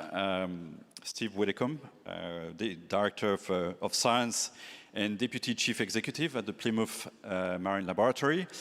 You are leading the Ocean Acidification Research for Sustainability program, which is, of course, a decade program. And this was actually endorsed early on in the decade in 2021. And this is a program that is also co-led with IOC UNESCO, and it aims to create significant new knowledge that can influence action on ocean acidification. So Steve, can you talk to us about how you are working across the science policy interface in ORs, which is the name of a program, and in particular, what some of the challenges and achievements have been in that journey? Thank you.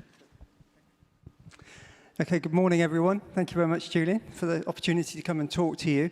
I am going to answer that question, but I'm going to take a little bit of a run at it to give a little bit of history of where we've got to and where we've come from. Now, we'll have all seen the weather is slightly inclement this morning, and being English, I normally feel obliged to apologise for bringing poor weather, but given that in the UK, we haven't seen much rain since the beginning of May, I really don't think this one's my fault this time. But interestingly, what we are seeing in the UK is a marine heat wave across the Northeast Atlantic, something unusual. Climate change is becoming very real. And even for those of us, in the UK who thought this was perhaps a problem for others, are seeing it happen on our very own doorstep. But, whilst heat waves become high in the public psyche, we still have a more invisible threat. Ocean acidification, the uptake of carbon dioxide into the ocean, changing the chemistry of our oceans, impacting on marine life and the people who depend on those marine life and marine ecosystems. Back in 2011, I was part of a group of scientists who met in Seattle to address this, start thinking about this problem and what we could do collectively together, because this is a global threat.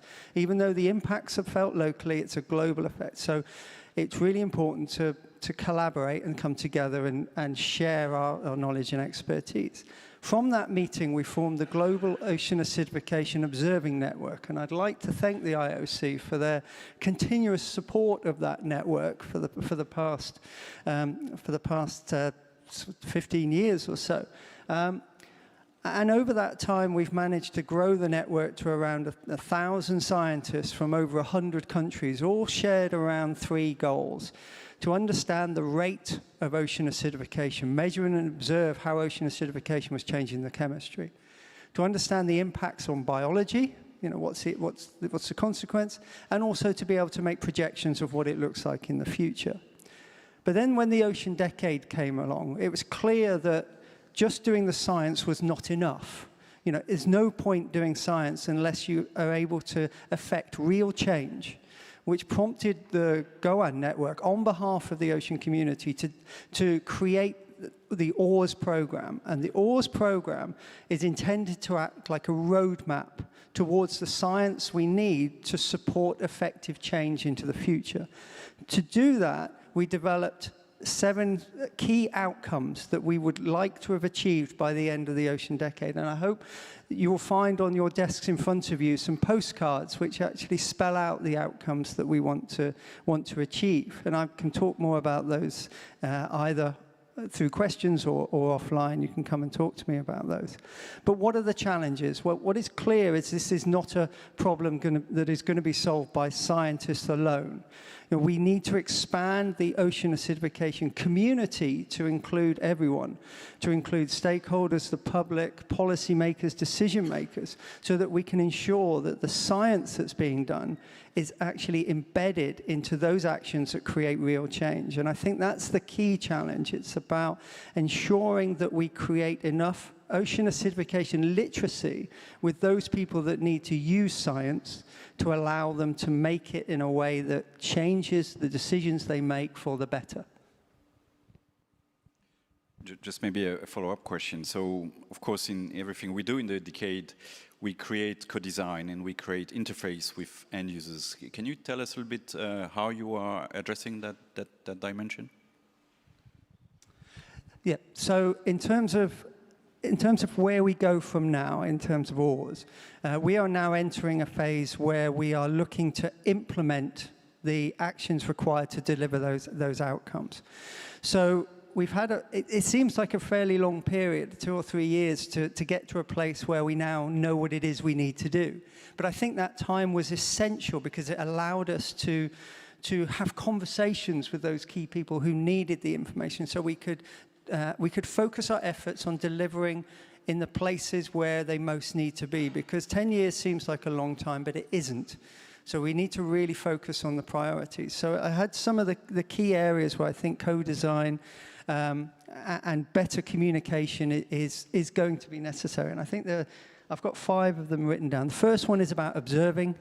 We put a lot of effort into observing the ocean, but it's not as well coordinated as it could be. There are huge opportunities for co-development and co-location of observations. For example, we have strong drivers to monitor for biodiversity loss, things like marine protected areas. We need to ensure that we also monitor for climate change at the same time. We need to take all of those efforts to create greater efficiency in the monitoring that we do, because no one has a huge amount of money to throw at this. We also need to embrace autonomy and technology, work with the industrial sector, those people expert in creating new technologies, and bring them to focus their efforts on creating the technologies, the sensors, the platforms, the AUVs that we need to be able to do the science we want to do. We also need to ensure that we encourage greater research around the world, primarily on understanding the drivers of ocean acidification, the impacts, and what the future scenarios are likely to look like. As I mentioned, a key element is going to be bringing stakeholders with us, so it's about creating that ocean acidification literacy.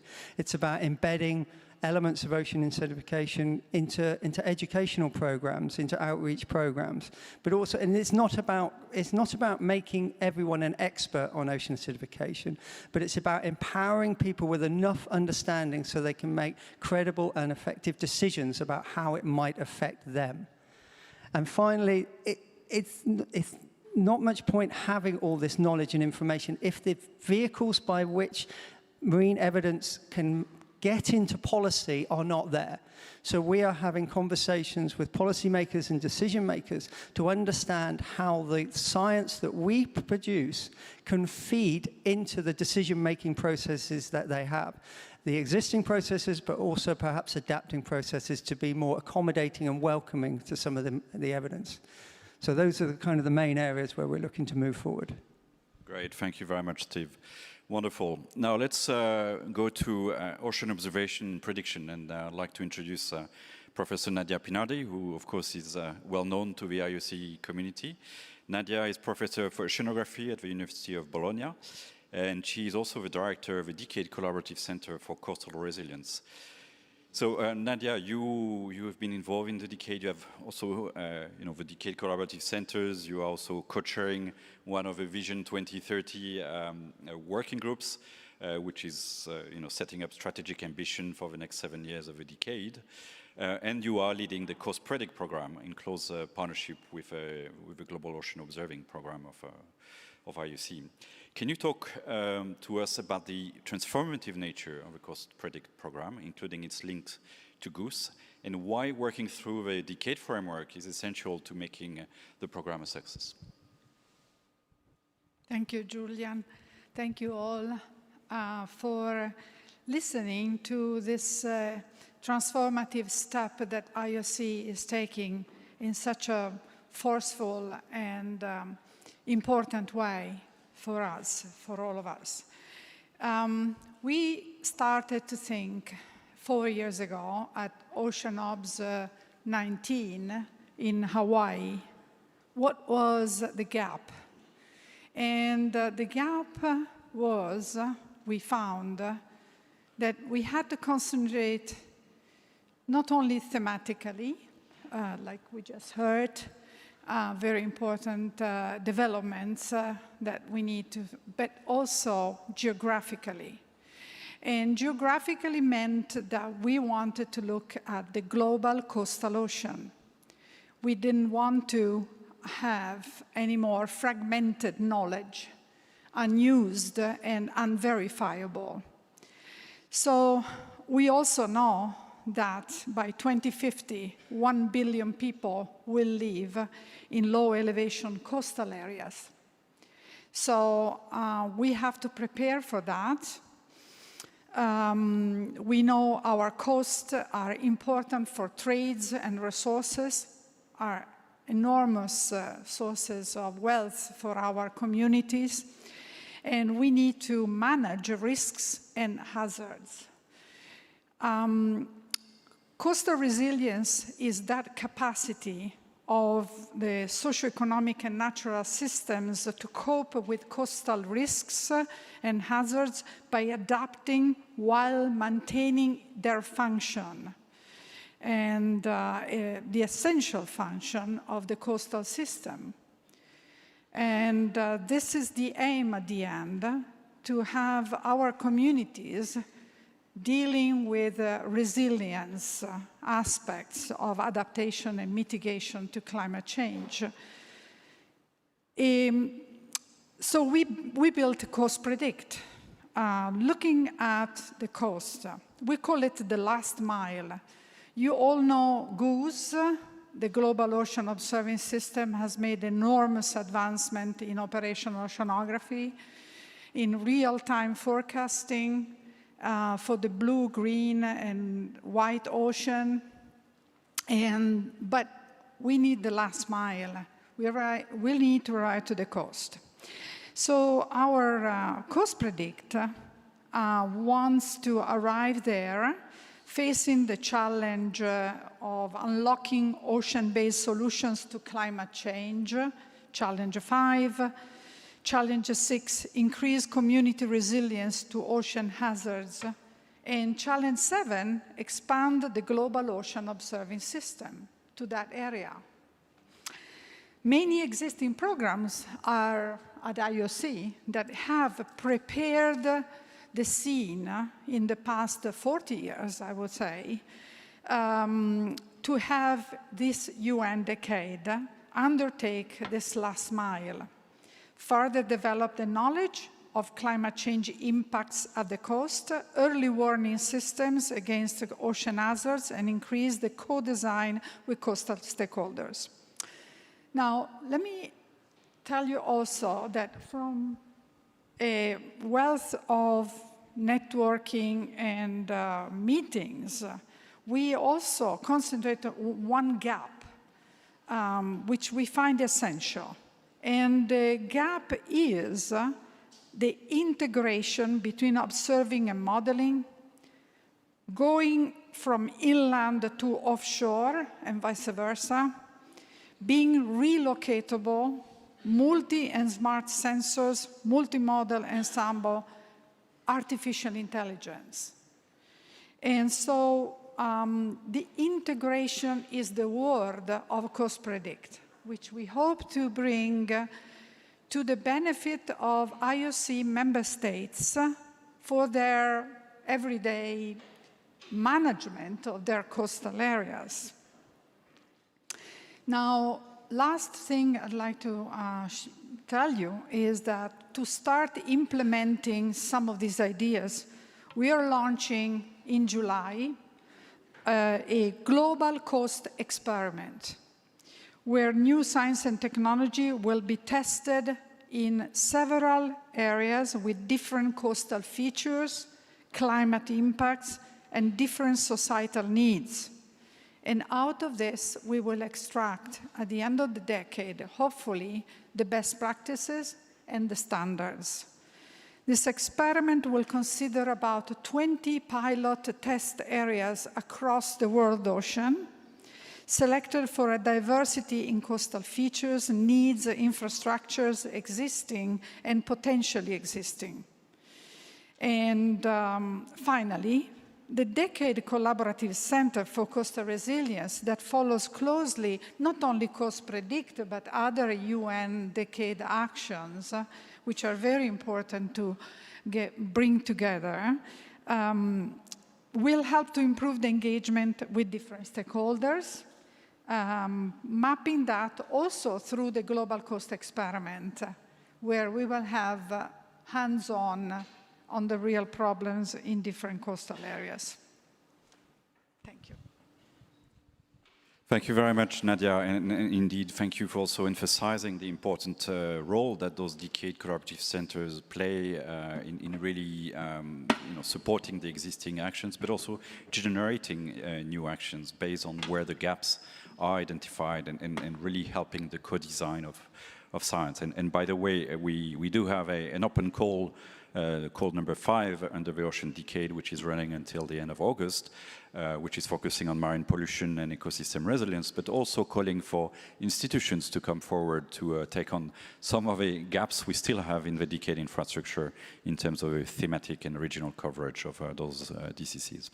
So thank you very much. Let me now turn to my colleague Joseph Zelazny from the Food and Agricultural Organization, FAO.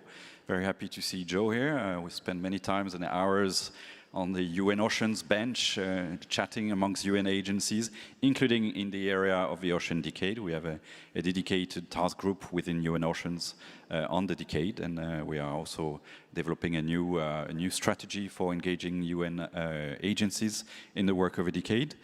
So, Joe, I mean, FAO was one of the actually first UN agencies that actually submitted a decade actions, and this was in the form of the EIF Nansen program. But can you maybe tell us a little bit more about, the benefits and the value that, FAO derives by engaging in the decade?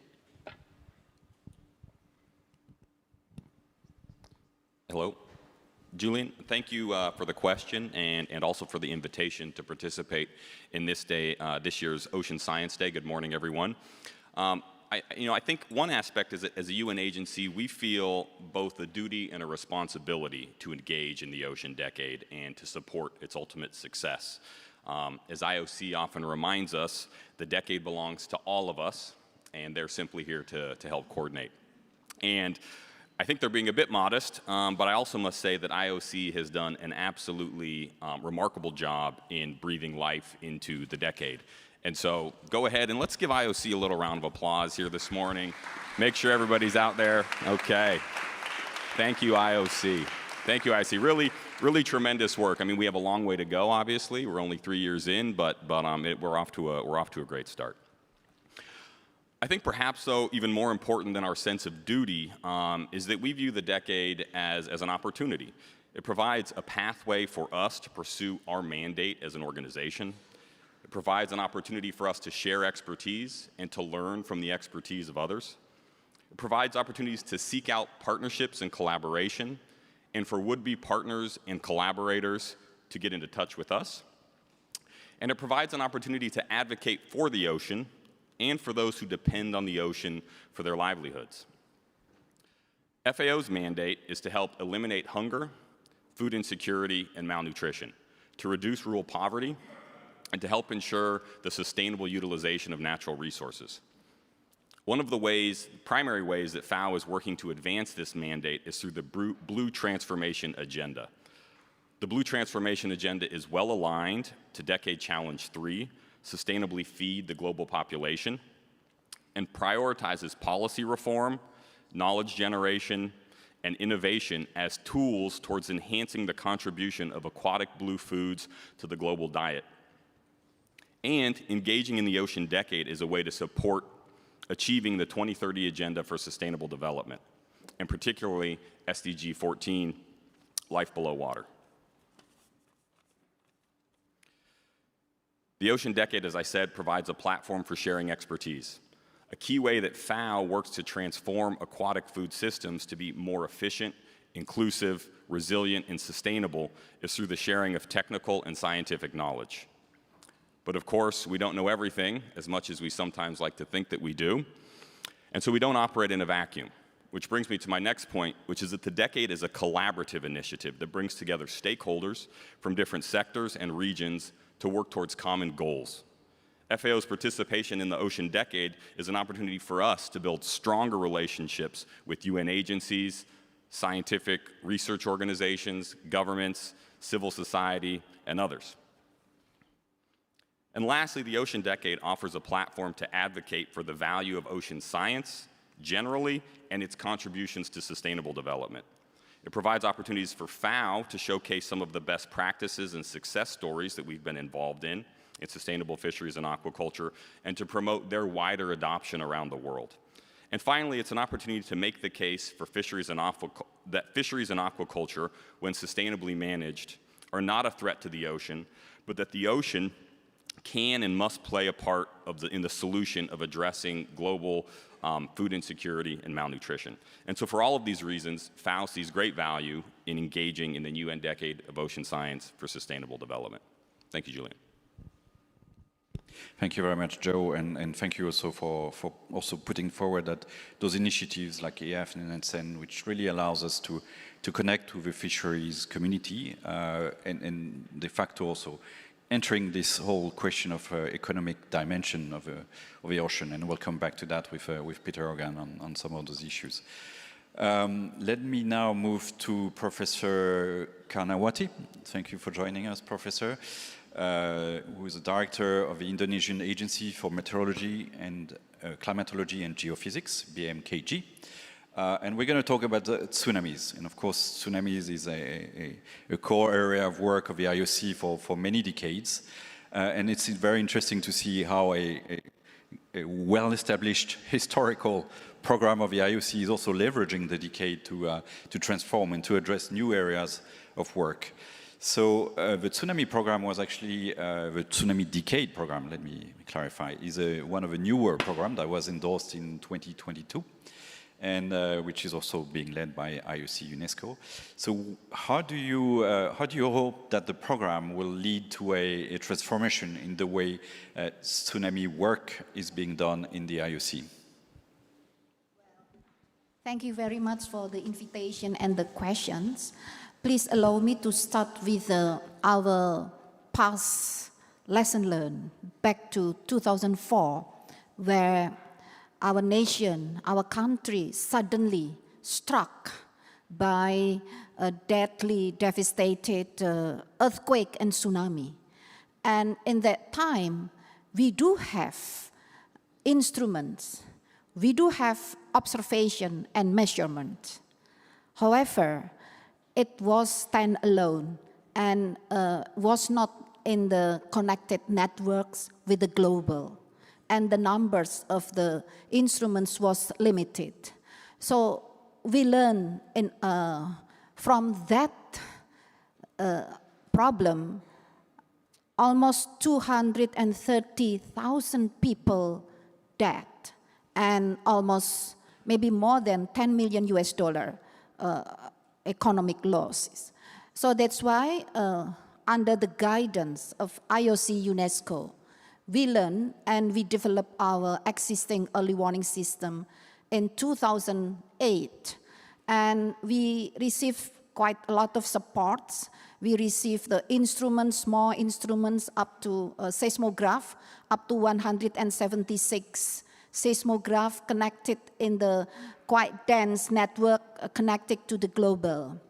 However, then in 2018, we struck again by tsunami, but still we missed that. Why? Because we need to have innovation. Systematic observation network, global network is not enough.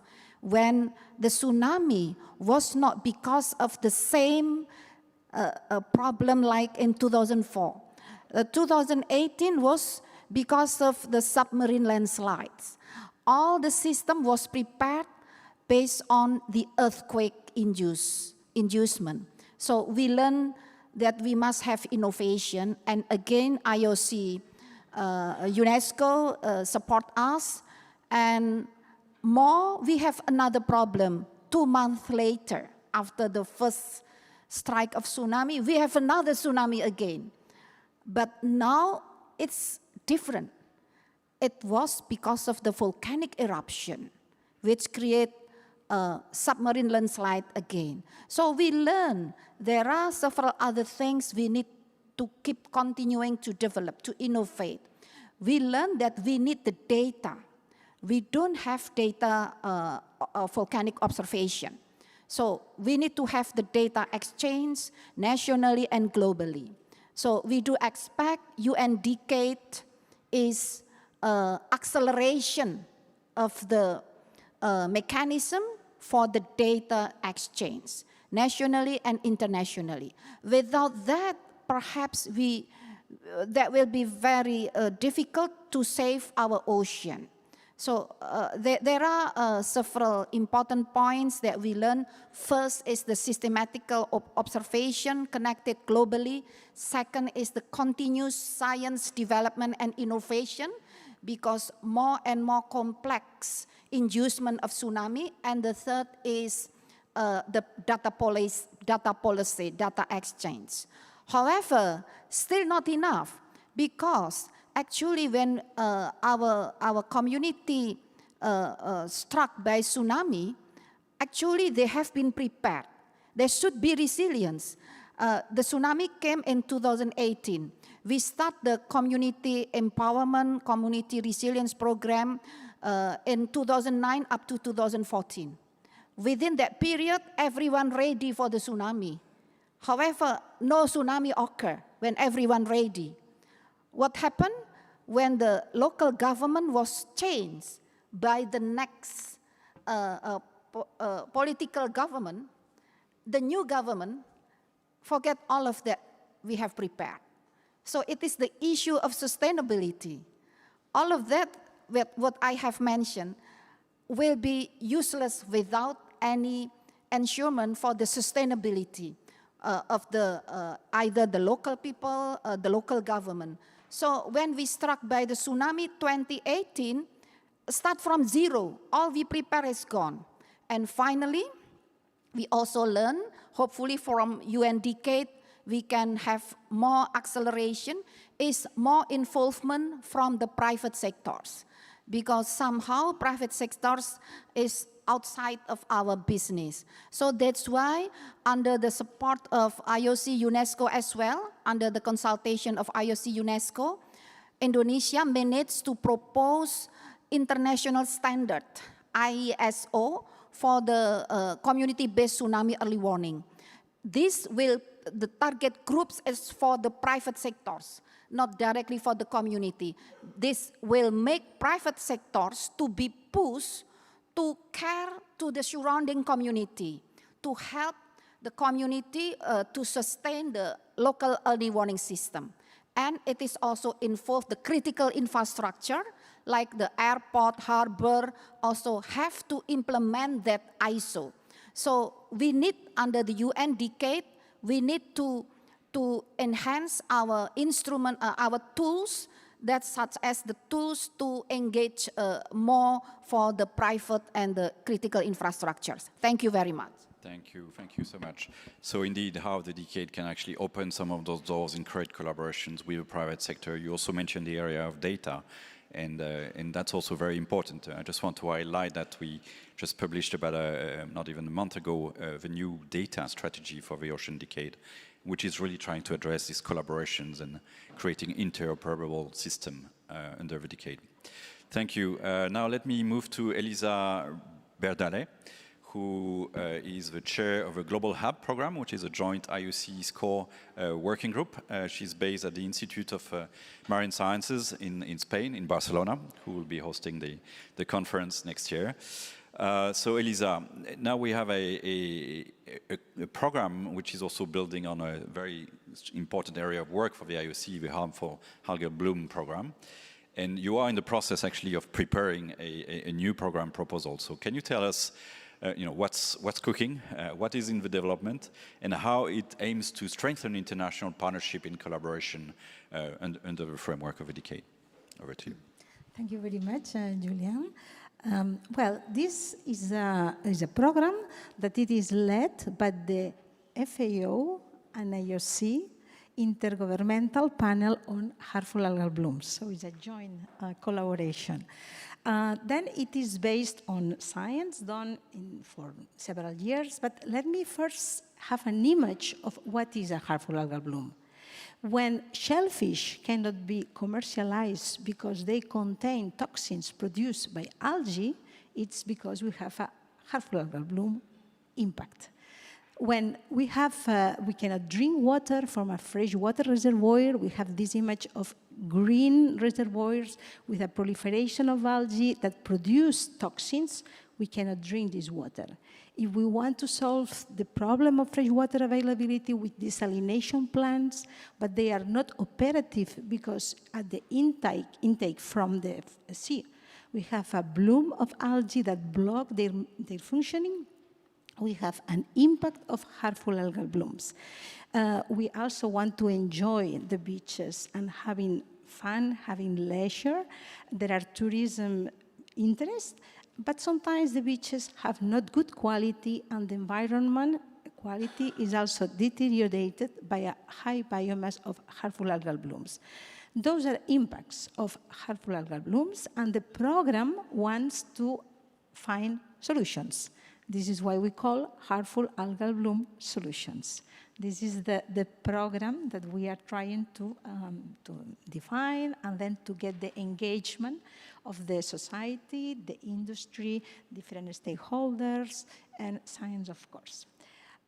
What we aim is to have secure food, safe food. We want to have safe drinking water. We want to secure the economies, the well-being, especially in areas where they are vulnerable populations. This is the example of the tropical communities that are impacted by a particular harmful algal bloom, which is the ciguatera poisoning.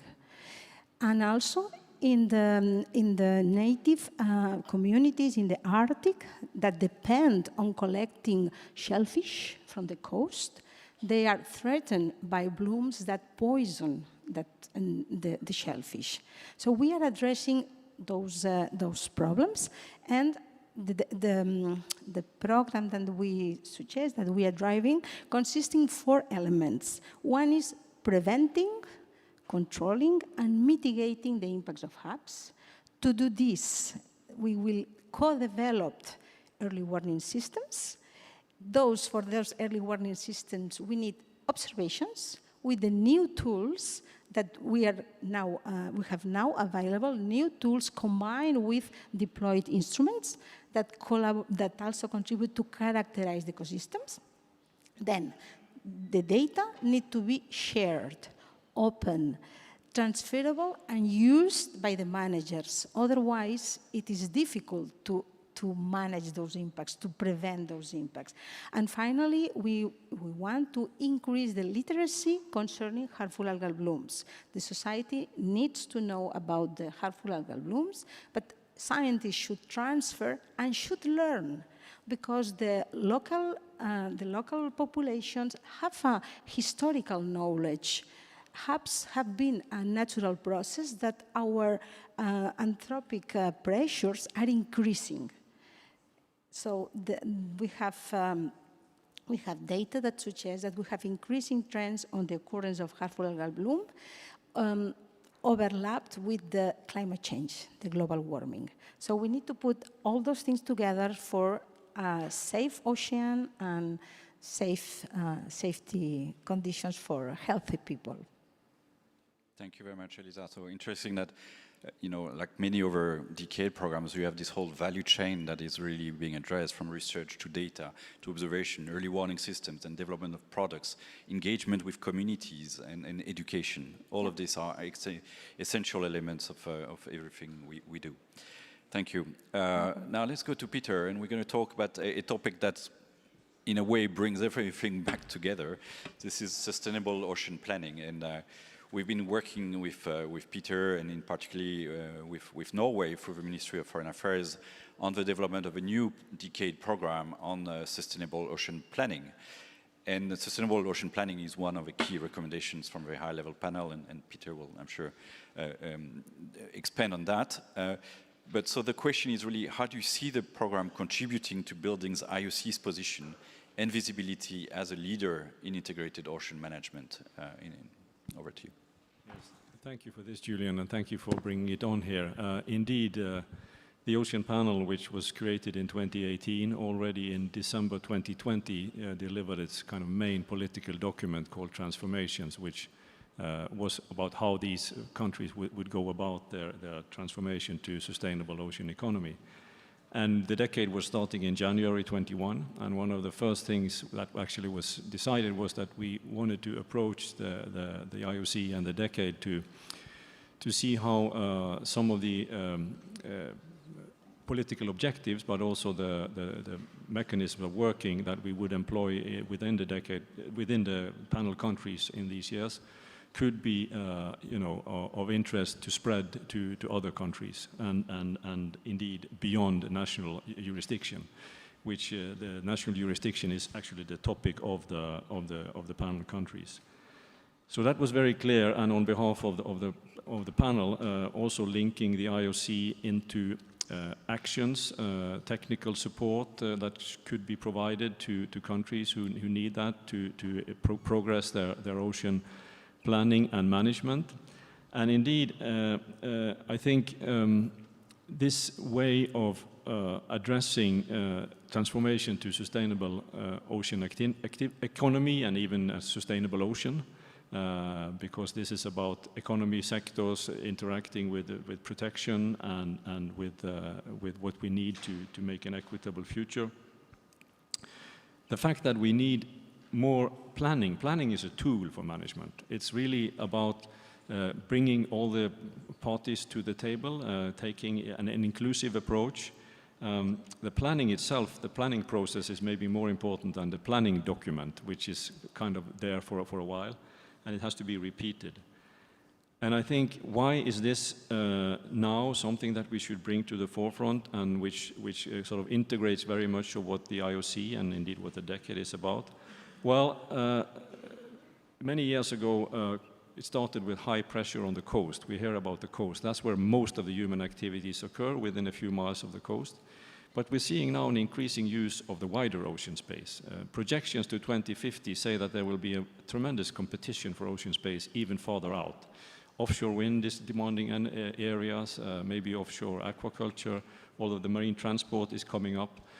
So that's why we see that the ocean has been lagging behind the terrestrial domain when it comes to planning and regulations and how to deal with it. And we think there is a tremendous sort of history and backing with what IOC has been involved in, Marine Spatial Planning Program, the global MSP.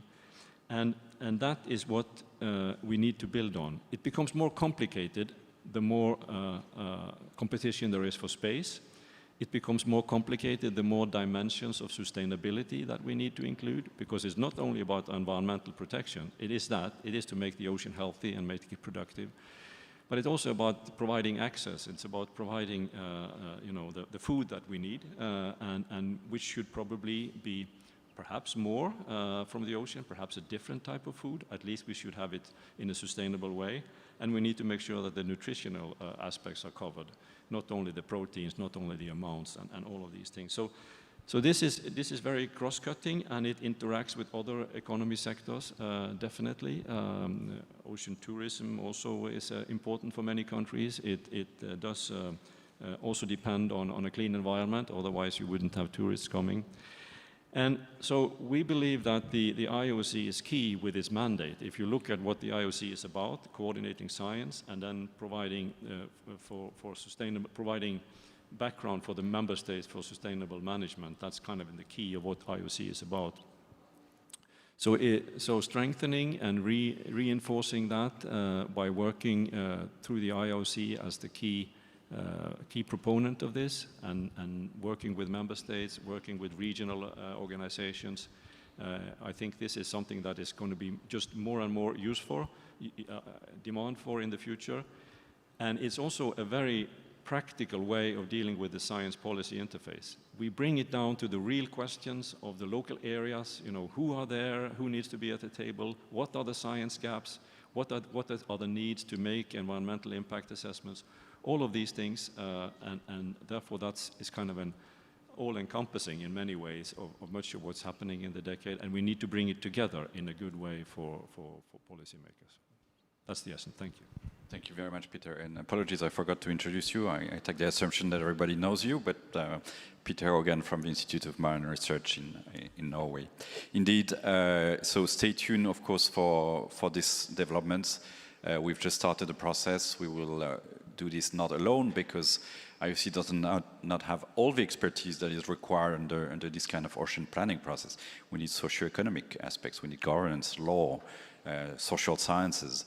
So we will we'll work in developing this framework and also engage with member states, because the ambition is really to provide the tools, the resources, the technical support that countries need to actually embark in ocean planning and achieve those commitments that the high-level panel has made.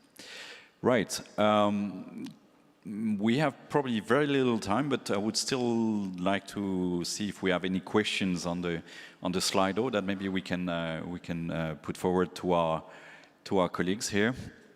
So we have one question: how will the decade really create a step change in ocean science is funded in the medium and long term? Anyone would like to address that question? Yes, please go ahead, Professor. It is very important question. It's about the sustainability. So that's why we must magnifying the efforts for education and literacy. And indeed, it is the core program of UNESCO. So UNESCO is very ideal and strategic organization to maintain that in order to have a very significant leapfrogging for the future, starting from the youngest generation. Thank you very much. Sure. I think the other big change we're going to see is scientists have been really great over the years of identifying really cool science questions that really excited us. But we have been less good at understanding, why. Why do we do it? So releasing our inner 5-year-old and constantly asking ourselves, why do you do it? What's so important? What are you going to change? And I think the Ocean Decade has allowed us to kind of explore that journey towards understanding our motivation. What is it we want to change? And by doing that, we open the door to a lot of philanthropic funding, because a lot of the philanthropic funding is largely coming from a place where they're wanting to create a better world, wanting to create change, and actually allowing scientists to frame their science questions in a much more palatable way for those people who are looking to create real change, I think will open new funding opportunities. But I do agree, it's really difficult. I mean, we're talking about a decade, 10 years of science, and most of our science grants last a couple of years. Think about sustained observations, being able to fund data sets that we hope will run for decades. Because that's where the power in them lies, is a real challenge. So I think anything the decade can do to make the power of data and knowledge and evidence more recognized, particularly those data that require a long time to gather, I think will be hugely valuable. Nadia, did you want to come in on this? No? Okay, I don't think we're going to have time for the second one. So okay, then you go ahead. Yes. In addition to these very important points that they were just said, I think the IOC has to step to become more of a regulatory body for member states to build their infrastructure, becoming more and more operational for the ocean, if it is attached to a Met Office or to an environmental protection agency. It could be, it depends on each country. But what is really essential, and the IOC has in the heart this, is bringing the research with the management to a level of sustainability. Ocean observations will be always innovative, should be always innovated. So they have a part that is connected to research. We have to build in our countries a good infrastructure, operational infrastructure, that will connect to the research and will carry the monitoring. So we have also, the science community has stepped out. Is now monitoring is a good word for the science community. So we are stepping out of our normal world of conventions, and we understand the importance. So I think it is a gradual change, and the UN Decade will demonstrate through different activities, the Decade Collaborative Centers, the different actions, programs, integrated programs that we have heard, that you need to have responsible entities in your country. And that step will come, I think, after the decade. I hope so. Thank you very much. I think we can close on these wise words, and indeed we want the decade to be that turning point in the way we are investing and sustaining research investments in the future and of course beyond the decade. So with this, I want to thank my panelists. Big round of applause for our great speakers. And I would like then to turn the floor to Alison Clausen, Deputy Coordinator, for the next panel. Thank you very much.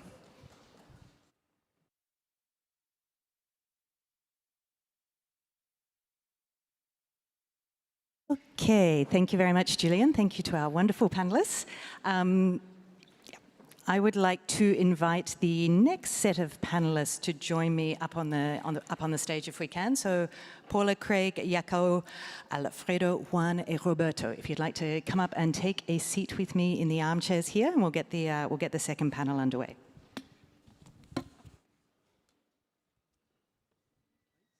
Any place you like. So, as we just heard, the first panel gave us a very rich selection of the diverse contribution of IOC and partners to the decade via the different decade actions, and this is obviously just a taste of what is happening, both within IOC and without. And this panel, we're going to use a very similar format, but we're going to look at the ways in which IOC and its partners are really contributing to the development of an enabling environment for the decade. And this is a phrase we use a lot, so it may need some explanation. But when we talk about the enabling environment, we're really talking about the structures, the tools, the mechanisms, the networks that help to contribute to the coordination, the creation of collective impact at the global, regional, and national levels, that support capacity development in all its forms. And we know within the decade we really aim to have a diverse and strategic approach to the types of capacity development that is undertaken, and with a focus on underrepresented groups. The mechanisms that ensure equitable access to technology, infrastructure, innovation, that create or strengthen pathways to access and share data, information and knowledge, that generate and maintain partnerships, and we'll hear about this, especially some of the innovative partnerships that we're being able to develop through the decade, and that also help us mobilize resources. So a strong enabling environment is needed to support the decade actions and make sure that they can really achieve their full potential, that they can work together, that we can get the collective impact that the decade is all about. But it's also very importantly and progressively so over the life of the decade necessary to ensure that what is coming out of the decade actions is able to be used for decision making, for policy, that it can move across the science policy society interface and really have the application and end use, which is such a focus of the decade. So we have a wonderful 6 panelists, so I will introduce one by one as we go through, but just a reminder for everybody in the room and those that are watching us online about Slido. If you have questions, you can put them in at any time. It's very easy, slido.com, and then use the event code Ocean Science. So let's get started, and I'll turn to Paula to get us started. So Paula Sierra is the Coordinator of Research and Information for Coastal and Marine Management at INVMA in Colombia, and she's also the relatively newly elected co-chair of IODE of IOC.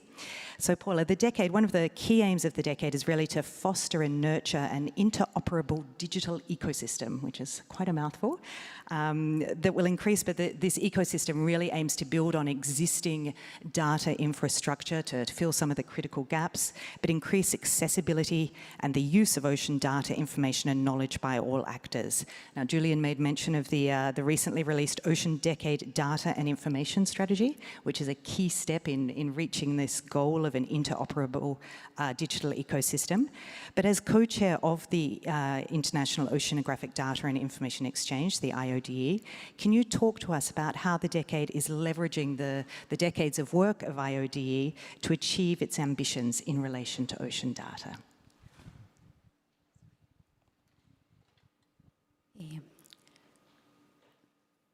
Buenos días para todos. Voy a hacer mi intervención en español, aprovechando los recursos que tenemos de la IOC, pero además porque creo que la información debe llegar en los diferentes idiomas.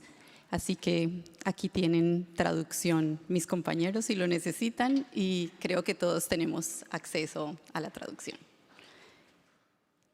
Bueno, para responder a esta pregunta, primero pues agradecer a quienes nos acompañan y por supuesto a los que están también en línea. Estamos transmitiendo el evento, entonces esto es crucial también para llegarle a muchas personas. El programa de la IOD existe hace unos 60 años o un poco más de 60 años y ha venido apoyando los objetivos de la COI respecto a el manejo de datos e información, pero sobre todo escuchando las necesidades de datos y de productos de información que requiere el planeta. Y en ese sentido, entonces, ofrece a la ambición que tiene hoy el decenio respecto al manejo de datos e información varias cosas que voy a listar. La primera es la red de centros de datos y las unidades de información y datos que tienen los Estados miembros. Este evento se realiza hoy en el marco de la Asamblea de la COI y estos Estados miembros cuentan con estos centros que proveen datos que fueron creados hace ya muchos años, pero que además vienen modernizándose poco a poco. Lo segundo es que cuenta con el Sistema de Información y Datos ODIS y que hoy tiene el ODIS-CAT, que a abril de este año teníamos más de 3.000 registros allí, de los cuales se puede hacer uso. El tercero es que tenemos el Ocean Info Hub. El Ocean Info Hub es un ecosistema digital interoperable, es inclusivo, busca llegar a todas las regiones. Hoy Latinoamérica es uno de los Ocean Info Hub Nodes en el INVEMAR, pero además busca no solamente trabajar con los datos, sino coordinar las acciones, apoyar las decisiones y generar capacidades en las regiones. El cuarto es el sistema que tenemos de buenas prácticas oceánicas, el OBPS o OBPS, como lo conocemos en inglés, y que venimos trabajando con el Global Ocean Observation System, que incluye los métodos y las mejores prácticas para la gestión de datos e información. Contamos también con OBIS, que es el sistema de información en biodiversidad de carácter global, de datos abiertos, que nos está presentando datos no solamente para los científicos, sino también para la toma de decisiones respecto a conservación y respecto a desarrollo sostenible. Tiene más de 30 nodos en este momento alrededor del planeta, conecta a más de 1.000 instituciones en el planeta y adicionalmente tiene más de 100 millones de registros. Y está teniendo en cuenta de los polos a los trópicos, pero también y más importante para los que trabajamos en océanos, desde la superficie hasta más de 10.000 metros de profundidad. Tenemos el Ocean Teacher Global Academy, del cual tuve el honor de coordinar el Regional Training Center en Latinoamérica, y este provee la plataforma para capacitar personas. Pero además capacitarlas en qué, no solamente en investigación, sino en el uso de los datos y en cómo ponemos esos datos al servicio del decenio. Y tenemos 17 centros regionales de entrenamiento alrededor del planeta. hacen uso de una plataforma específica y han venido trabajando también a través del Ocean Expert, que creo también es el que ha permitido que tengamos a muchos investigadores, pero también a muchos usuarios y a muchos Estados miembros vinculados a la plataforma, así como a los documentos también. Y no menos importante, pues está la estrategia de desarrollo de capacidades que venía del 2015 al 2021, pero que se renueva en el marco del decenio y que hoy apunta a estar hasta el 2030 y que busca no solamente satisfacer necesidades de capacitación de las personas, sino en infraestructura, en fortalecer las regiones, en tener mecanismos que permitan también movilizar recursos y en visibilizar y generar conciencia en las personas. Y por último, y no menos importante, es la política de datos e información que estamos presentando después de un trabajo enorme de muchos expertos alrededor del mundo, y agradecerle pues a ese grupo de la IOD que se encargó de traer ahora esta política aquí a la Asamblea también, y que cumple con los, digamos, busca cumplir en el término del decenio con los principios FAIR, que es como los conocemos, de encontrar la información, poderla acceder, interoperar y reusar, pero también los principios CARE y los principios de confidence, que tienen que ver sobre todo con lograr enlazarnos desde el conocimiento científico con el conocimiento tradicional, con las comunidades indígenas y con otros grupos que tenemos alrededor del planeta. Así que creo que el reto y la ambición del decenio respecto al ecosistema digital que queremos tener tiene que pasar por que sea dinámico, que sea interoperable, que tenga un enfoque en los diferentes términos que me han escuchado, no solamente alrededor de los datos, sino de las personas que colectan estos datos. Todos somos usuarios, pero también podemos colectar esos datos, que le apuntemos ahora a vincular los datos sociales, ecológicos, económicos, y ya no solamente los datos biológicos o físicos como veníamos haciéndolo, que sea oportuno en el tiempo, que podamos entregar información en tiempo real, pero también que podamos hacer uso de los sistemas existentes y de los emergentes, y para eso se necesitan recursos también. Entonces necesitamos también movilizar recursos, construir sobre lo construido. Ya existen muchas cosas y creo que podemos avanzar juntos para esta ambición desde el IOD, pero sobre todo para lograr ese océano transparente y accesible que todos queremos. Muchas gracias. Wonderful. Thank you so much, Paula. And I think there's, very, very comprehensive discussion of both the way in which some of the regional and national infrastructure of IOD is really going to be able to be used as some of the foundational work for the decade, but then working hand in hand with the decade also be benefiting from many of these programs, which are also, many of those are now endorsed decade actions, and collaboratively growing those so that they are also evolving to connect to other users and bring in some of these other data sets and types of information and knowledge that you were talking about. So thank you very much. Over to you, Craig. So Craig Sherman, the Associate Head of School, Research and Industry Engagement at Deakin University, a fellow Australian, so very happy to have you here today. We're going to talk a little bit about technology with you. The ambition of the Ocean Decade can obviously only be achieved if we use all the tools that are at our disposal, and that includes using innovation and new technologies. And so the Pacific Islands Marine Bioinvasion Alert Network, which has the very nice acronym of PACMAN, I would say it's one of our best acronyms for an organization that's very good at acronyms. That one is top of the list. This is a project that's being undertaken in Fiji, and I was hoping you could tell us about the main objectives and achievements of the project, and particularly how it is embracing technology and innovation and the transfer of technology and innovation. Yeah, thanks, Alison, and thank you to UNESCO for inviting me to participate in today's event. So you're absolutely right. We need to be using cutting-edge technology and innovation to solve many of the challenges facing our marine environments. And one of those main challenges is the introduction of marine pest species, which is happening at unprecedented rates around the world. We live in a really globally connected economy. It's supported by a vast network of shipping to transport raw materials, goods around the globe. But the problem with being part of that global economy is that it also provides opportunity for marine pests to also be transported outside of their natural geographical range and introduced into new areas. And once those organisms become established, some of them can become pest species and cause a significant amount of environmental and economic damage. It can impact industries such as aquaculture, fisheries, tourism, port infrastructure. Unfortunately, marine pest surveillance is still not widely carried out across the globe.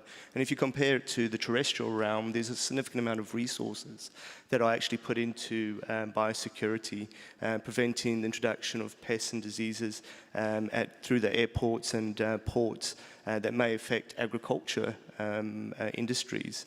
We just don't see that same level of investment in marine pest surveillance. And one of the reasons for that is that historically, marine pest surveillance has been very difficult to do and quite costly. It's quite expensive to put scientific divers into the water to observe the marine environment, or put in expensive robotics to actually carry out surveys. And this means that we haven't actually invested in marine pest surveillance in our major ports and harbours. However, that's starting to change now that we have innovative technologies such as environmental DNA. So environmental DNA is DNA that all organisms shed into the local environment, and it means we can now take quite simple environmental samples, such as just a water sample or a sediment sample, and extract the DNA from that sample and screen it for the presence of pest species. And this means we now have the tools that are much more cost-effective and highly sensitive to implement marine pest programs around the world. And that's exactly what the Pacific Island Marine Bioinvasions Alert Network program is looking to do in Fiji. So the PACMAN project is a UNESCO project funded by the Flanders government, and it aims to establish the first marine pest surveillance program in the South Pacific region. It's focused on Suva Harbour, and Suva Harbour is a major node for shipping in that region. And so this program is working with local stakeholders to establish an environmental marine pest monitoring program. One of the key aspects of the PACMAN program has really been local stakeholder engagement, really developing on-ground capacity, expertise in these environmental DNA approaches, so that these programs are locally run and owned on the ground. Part of that engagement process has been to engage with government agencies such as Biosecurity Fiji, ministries of fisheries and environment, but also partner with researchers at UPS, University of the South Pacific. Those researchers have been provided training with, about the eDNA technologies and how to carry out and collect those samples and process those samples. So over the last several months, that program has been collecting multiple samples, and they've been processed, and the genetic screening has been done. And that's all been done in Fiji with that on-ground training. So they build up those skill sets and expertise and capacity on the ground. That data is then being analyzed through the OBIS bioinformatics pipeline, so that it's analyzed in a very standardized way, and that information then is more broadly accessible to other marine pest surveillance programs. And what the PACMAN program is really hoping to do is really kind of establish a blueprint that can be taken up by other South Pacific island nations and other nations to implement a really cost-effective and sustainable marine biosecurity monitoring program moving forward. And it's hoped that by expanding these programs to other nations and engagement with other stakeholders in the region, such as Australia and New Zealand, who already have marine pest surveillance programs, that they can share that intelligence and knowledge about marine pest incursions to the benefit of all nations in that region. Thank you. Thank you so much, Craig, and another extremely interesting intervention, I think, which again demonstrates some of the things that the decade is really trying to do, addressing a very concrete science to policy need, and looking at some of the linkages between economic development, biodiversity, marine science, and of course that aspect of replication, testing models that can be replicated more broadly, and of course with the South Pacific and SIDS being a major priority area for the decade, it's really a model that we'd like to see undertaken and paralleled in other initiatives through the decade. So thank you very much. Okay, Jaco, over to you. Changing continents. So Jaco Stemmet, the Director of Africa for Fugro. Fugro is a long-term partner of the decade, one of our key industry partners. And we've been talking about data and technology, both of which are part of the core mandate of Fugro, obviously. As I was saying, you've been a pioneer industry partner of the Ocean Decade, and we were talking about partnerships being such an important piece of the enabling environment. You provide significant support to the decade through a secondment and leadership of the corporate Ocean Data Group.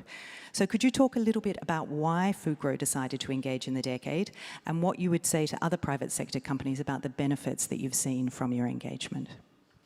Thanks very much, Alison. And yeah, so I think to start off with, for private sector companies, the question I believe we should all be asking and answering is what problems are we helping to solve? It's about solving problems, and we can only do that through partnerships and through collaborations. And as such, with the Ocean Decade, I think that's a really good example of how do we solve those problems. The Decade is also really a unique opportunity. It's a global initiative with a lot of movement behind it. And for private sector companies who do own ocean data from various projects that they might have been involved with, this is an opportunity for them to really collaborate and then make use of this opportunity. So when we say ocean data in terms of projects that we operate in and often in the private sector, we're looking at metocean, so waves, wind data, geophysical data, bathymetry. We all know about the great need to map our oceans. Seabed mapping, seabed habitat. And a lot of this data is not shared, it's not accessible. Whether it's got commercial value or not. And it can be of large use and of great use to a lot of the research communities out there. So if we want to really look at expanding this pool of ocean data generators, if I can call it, the generators who collect, as well as the users, it has to then be done in collaboration with the private sector. As Fugro, as Alison mentioned, we're a geodata company, so anything that's got to do with measuring of geographical data on Earth, oceans, everywhere.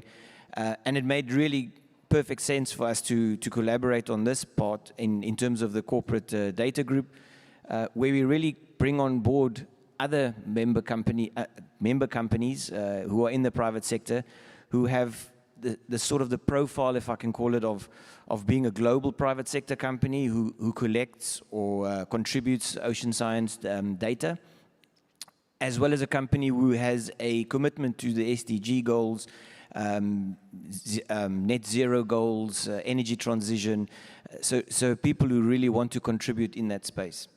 I think it's also really important to mention that for us, our CEO, the board, they are fully behind this, and you can only do certain things successfully if you have that buy-in from your board, the shareholders, the employees. And then if I then link onto your second question, where you mentioned about what do I see as the benefits, and why do we become involved? Because it's a question we regularly get asked. So if I look at it personally, I'm really proud to be part of this initiative, to be able to be supported, to use expertise. I'm a hydrographer by background, so to be able to really participate and contribute in these initiatives. So having that support, I think that's, from a personal perspective, really satisfying. But if I then look at it in my role within Fugro, so I'm part of a leadership team in Europe, Africa. We have about 4,000 employees across our region. And people are really at the core of what we do as a company. So when we supply solutions, we generate data, it's all about the people in the company. That's our biggest drivers. And I'm sure if I speak to most of you, you'll know all the challenges we have in terms of resources. When it comes to people want to feel engaged when they work for a company, they want to feel they can contribute to something, they have a connection to the purpose of a company. And we often say, yeah, that's with the young people, but I think older people as well. We want to feel like we're doing something, contributing. And I feel the Ocean Decade has really highlighted that aspect. We've had people join our company based on the values, based on the contribution that we do, and what they feel that there is a contribution to the world in terms of what maybe we don't pay the biggest salary, but they joined because they felt connected to the purpose. And so in the end, I think values and purpose, what you do as a company, it's not just about putting it on the landing page of your website or against the boardroom wall. You have to live it. And I therefore also believe as a geodata company, we have an ocean data leadership role that we can play, and we're happy to take that role. Fantastic. Thank you so much. And one of the things that's been so important in our relationship with you is your role just in that as a peer-to-peer spokesperson for the decade, because I remember when we first started the decade, we struggled in talking to industry and engaging industry and explaining the benefits and being really able to put forward that value proposition. And I think having peers speaking within their networks, whether it be industry, whether it be philanthropy or other sectors, is essential to ensuring that we really get that broad engagement that we need across all sectors in the decade. So thank you very much. Alfredo, coming to you. And first of all, you suggested a great name for your intervention, Finishing the Unfinished Business, which I really liked, and I hope we can dig into. We met actually, but way back in 2019, in very different roles for both of us, but at the Global Planning Meeting for the Ocean Decade, which was held in Copenhagen, when you and other younger researchers really challenged the IOC to make space for early career ocean professional voices. I think the acronym ECOP didn't even exist at the time, or it was something that came after that meeting. So can you describe how you have seen the evolution since Copenhagen for ECOPs, which are obviously a priority for the decade, and we heard some statistics yesterday from Vladimir, nearly 4,500 ECOPs actively engaged in decade actions, and also talk about how that has mirrored your own professional journey, because you've just stepped into a new role as well. Hi, Alison. Many thanks for the invitation, and many thanks everyone who is here today. It's a slightly different program from the IOC Assembly, but I think this presence shows that this is a very important contribution by all of you. So thank you very much. As you correctly mentioned, 4 years ago, a few of us who attended that meeting in Copenhagen realized that out of 250 people who were in that room, probably 6 or 7 were early in their careers. And so the question that we raised was, are we planning 10 years of activities without many of the people that are going to be in the leadership positions for some of this? And so we made our voice heard. All of the people who were in that room, I am really proud to say that now have become friends and ocean leaders. And we really challenged the IOC to take early career ocean professionals. The original acronym was YOPS, Young Ocean Professionals. I think ECOP landed a little bit better. But the challenge was, how can we get ECOPs involved in every aspect of the decade? How can we be planning this decade of activities without getting them on board? And so the very first thing that I want to say about that is that it was not only the 6 of us who were behind this idea. Very quickly, many of you got behind us, got behind the idea, and became champions for it. And really, now many of you are driving some of that transformational change, as we will see later today, for example, during the memorial lecture for Mario Rubio, which has been in the making for a few years now. And we will start seeing how those younger leaders, ECOPs, are really starting to drive some of the change. But also, many thanks to the IOC, and many thanks to the leadership, because you took this so seriously. And I am very happy to see that now every process within the decade has early career requirements. It's not even suggestion, it's requirements. And so this really shows that leadership is extremely important. And just to share a little bit, I have been in so many discussions with organizations that say, how do we do this? And the answer that I always give is, go to your bylaws, go to your requirements, go to everything that you have to follow, actually, And even if it is difficult in the beginning, that's where you put it. And then you will have to follow. And the IOC did that perfectly well. And there's a few other institutions that have done it as well. I also really want to highlight that now we have an ECOP program, many, many members around the world. We have regional nodes, we have trainings, we have actually very specific trainings on policy. And as you can see, almost every panel related to the decade has at least one early career ocean professional. So this really has opened a lot of doors for many of us. In my case, I am now the head of the World Economic Forum in the ocean work, the Ocean Action Agenda at the World Economic Forum. And I really think that my involvement in the decade was what opened that door to me, because it has given me at least 5 years of experience now, really in these high-level conversations, talking to all of you, understanding what are some of the priorities for governments, but also for businesses. We have a very good relationship with you. And it gives me the opportunity to start testing how to drive these partnerships, specifically at the World Economic Forum, where public and private actors need to come together. So for example, right now, my team focuses on nature-based solutions. We need both actors. We focus on supporting ocean-positive transitions of the primary marine sectors, energy, transportation, infrastructure. And we also focus on creating a cohesive and well-invested ocean innovation ecosystem. Again, we need both public and private actors in all of these topics. So, but the question that I always want to ask is this going to make the difference? Involving early career ocean professionals, is it going to help with what we actually want to achieve? And so, what I want to say is yes, and it is already happening, but I also want to say that it's not the only thing that has happened in the last couple of years.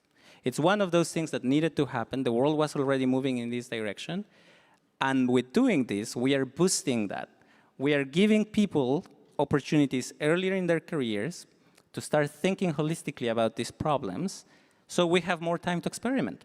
We have more time to connect. We have more time to build solid networks, to think interdisciplinarily, intersectorally. So thank you for that. I also want to say, and this is where the title came, that there have been so many wins in the ocean in the last few years. Just this week, the BBNJ. A couple of months ago, we had the subsidies reform. A couple of, we have had many, many positive signals. And that is all thanks to all of you. But really, when I say, let's finish the unfinished business, is first of all, it's great that we have agreed on this. Now let's get to do it. Let's get to ratify, let's get to implement, and let's get our early career ocean professionals who are very motivated behind most of these things to help drive that enthusiasm and land it somewhere. So the last thing that I want to say is that I am very proud to say that I have a very experienced, enthusiastic, interdisciplinary and intergenerational team. We have been very intentional in taking on these challenges that are the public-private interface, and we're thinking outside of the box is a must.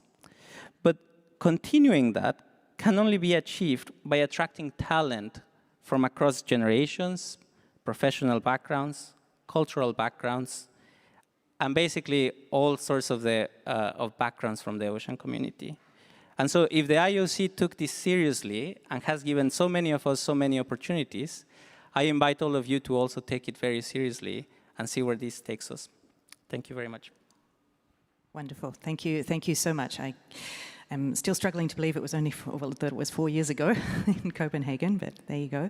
But you're right, I mean, the decade has really taken sort of this parallel, and will continue to take a parallel approach to ECOP engagement, and the same goes for many other groups that we target, such as SIDS or LDCs, where we really ensure that every aspect, every process, whether it's Decade Advisory Board, Decade Actions, it's not representation, it's engagement. So we're not looking for the token ECOP voice in those structures, we're just making sure that we have that generational diversity in all those structures. structures.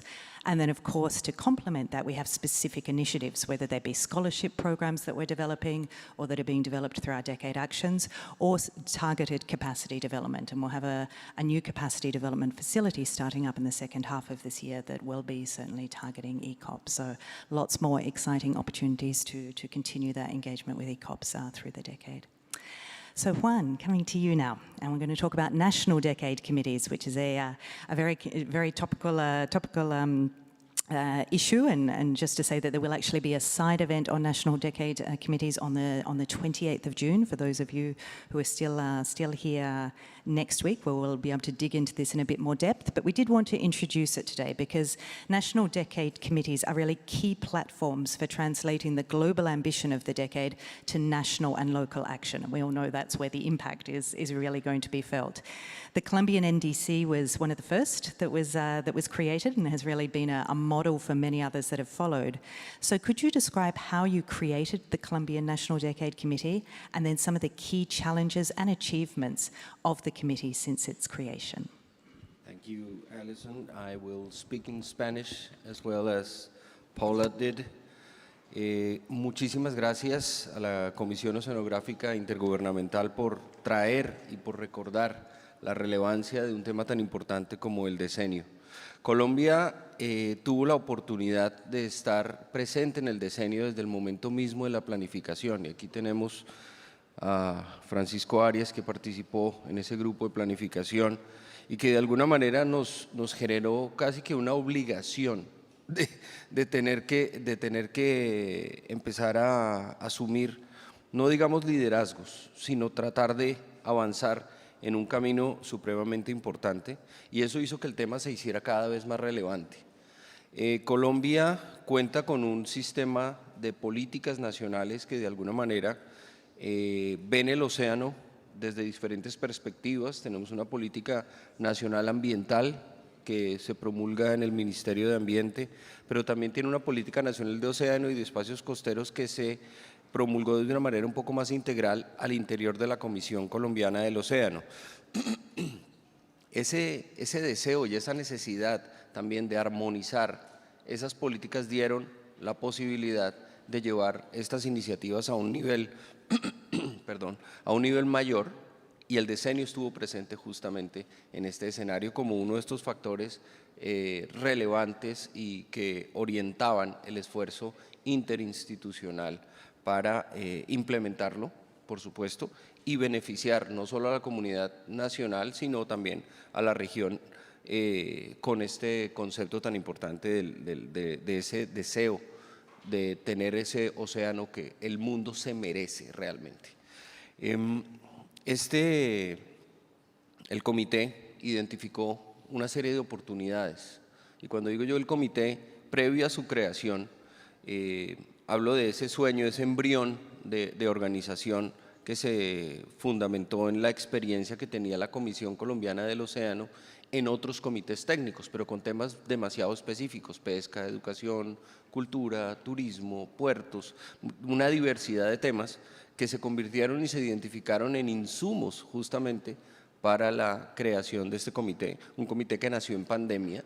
Eso fue un reto enorme que tuvimos que sobrepasar, pero que de alguna manera le dio muchísimo sentido al esfuerzo que estaban realizando las instituciones, y tuvimos una respuesta muy importante, sobre todo el sector privado, que deseó involucrarse en estos aspectos, reconociendo que de alguna manera hay que devolver ese recurso o esas oportunidades o esa riqueza que tomamos del océano. Si la industria se vincula, ahí de alguna manera buscamos cómo devolver. Y otro aspecto importante también traído fue de la experiencia que tuvimos con comunidades. Desde Colombia o desde la Comisión Colombiana del Océano se lideran una serie de expediciones científicas tanto en el litoral Caribe como en el Pacífico, y ahí reconocimos la necesidad de fomentar ese diálogo de saberes, ese intercambio de conocimiento entre la comunidad local y el conocimiento científico, poner a dialogar a los líderes de los grupos de investigación con estas comunidades y ver cómo se complementaban y cómo se articulaban casi que de una forma natural, que permitió generar muchísima confianza entre las comunidades y la institucionalidad representada, ya sea en entidades del Estado o en la academia que estaba liderando estos procesos de investigación. Entonces, recibiendo todos esos insumos, tuvimos que llamar a aquellos que venían liderando los procesos. Tuvimos la oportunidad de conversar con Brasil, con México, con Estados Unidos, y de alguna manera pedimos sus orientaciones, su visión de cómo iban implementados los comités. Esto, sumado a la experiencia que ya traíamos en los otros comités técnicos nacionales, nos permitieron consolidar nuestro modelo y llevarlo al nivel de que incluso desde la Vicepresidencia de la República tuvimos un soporte o un apoyo en el orden nacional, y eso nos facilitó también muchísimo el desarrollo del comité. ¿Y qué retos? Por supuesto, seguir trabajando de la mano de las comunidades, seguir trabajando de la mano de las universidades, de los colegios, y celebro esas iniciativas de los jóvenes profesionales. Creo en dar oportunidades a los jóvenes, y creo que el pensar de una manera diferente, de una manera curiosa, de una manera estimulante, de alguna manera, pues nos pone a todos en el mismo camino y nos conduce a generar nuevas realidades. Importante reconocer, y esto a manera de recomendación ya para terminar la intervención, que los comités nacionales de alguna manera se ajustan a la realidad de cada uno de nuestros países. Debe responder a las necesidades, a las prioridades, a qué queremos proyectar en nuestros océanos, a esas posibilidades que tenemos. Y por supuesto eso nos pone casi que en el mismo lugar a todos. Cada quien acomoda esa estructura organizacional a su realidad de país. Quiero pues con esto estimular, invitar a aquellos países que, si bien no han logrado consolidar o están en ese proceso de estructurar sus comités técnicos nacionales, a que se den cuenta y vivan la experiencia que va a generar el crear el comité. Va a mejorar muchísimo el relacionamiento interinstitucional, va a mejorar muchísimo la forma de que entendemos y percibimos el océano para nuestro país o para nuestros países. Y eso yo creo que es algo que se suma a todos estos retos, a todos estos productos que queremos lograr con la implementación del decenio. Yo creo que el decenio se convirtió en la motivación perfecta, en una excusa más para atraer atenciones y voluntades en beneficio de nuestros océanos. Entonces, de verdad los invito a que hagan esos esfuerzos, a completar lo que no se ha completado y a estructurar sus comités. Vale la pena. Gracias. Thank you very much. And I made the same mistake that we made earlier with Peter Hogan in assuming that everybody knows who you are, and I didn't even introduce you properly, so I'm sorry for that. Juan Camilo Ferrero, Executive Secretary of the Colombian Ocean Commission and also lead of the Colombian National Decade Committee. So apologies for missing that. But no, what you were saying, Juan, is so important, and obviously we're going to be talking about many of these issues in more detail at the side event on the 28th of June as well, but that invitation to other member states to consider creating these national decade committees as these multi-stakeholder platforms that can bring in the different sectors, industry, philanthropy, the scientific community, governments, and have this role of harmonization and translation of priorities. I think every committee is different, and certainly your community has had that very strong focus and experience as well on Indigenous and local knowledge and local communities, which has helped many others, but all of them need that high-level support that you mentioned. So again, a model, and I'm sure if there are member states out there who are interested in learning more, they can approach you one-on-one and also come to the side event on the 28th. So our last speaker now, before we see if we've got time for any questions, we'll see, we're running a little bit long, but I think well worth it to have this discussion, is Roberto de Pinho, who is the joint coordinator of the Group of Experts of the World Ocean Assessment, and also, congratulations, the newly elected vice chair of IOCARIBE. And we had the pleasure of being in Bogota recently with Juan as well when the elections were held. So, but I wanted to talk to you more about your role in terms of the World Ocean ocean assessment. As we know, the ultimate aim of the decade is really to provide relevant science and knowledge for policy and decision making. And one of the key ways it can do this is by aligning with other UN processes, such as the World Ocean Assessment.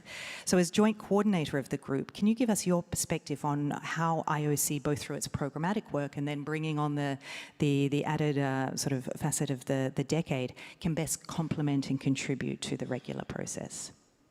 Thank you, Alison. Firstly, thank you for this opportunity to provide my perspective contributing to this panel and also to speak on behalf of the group of experts. We are 21 experts from around the globe that coordinate the delivery of the World Ocean Assessment produced under the regular process, and there are three of us in the room today.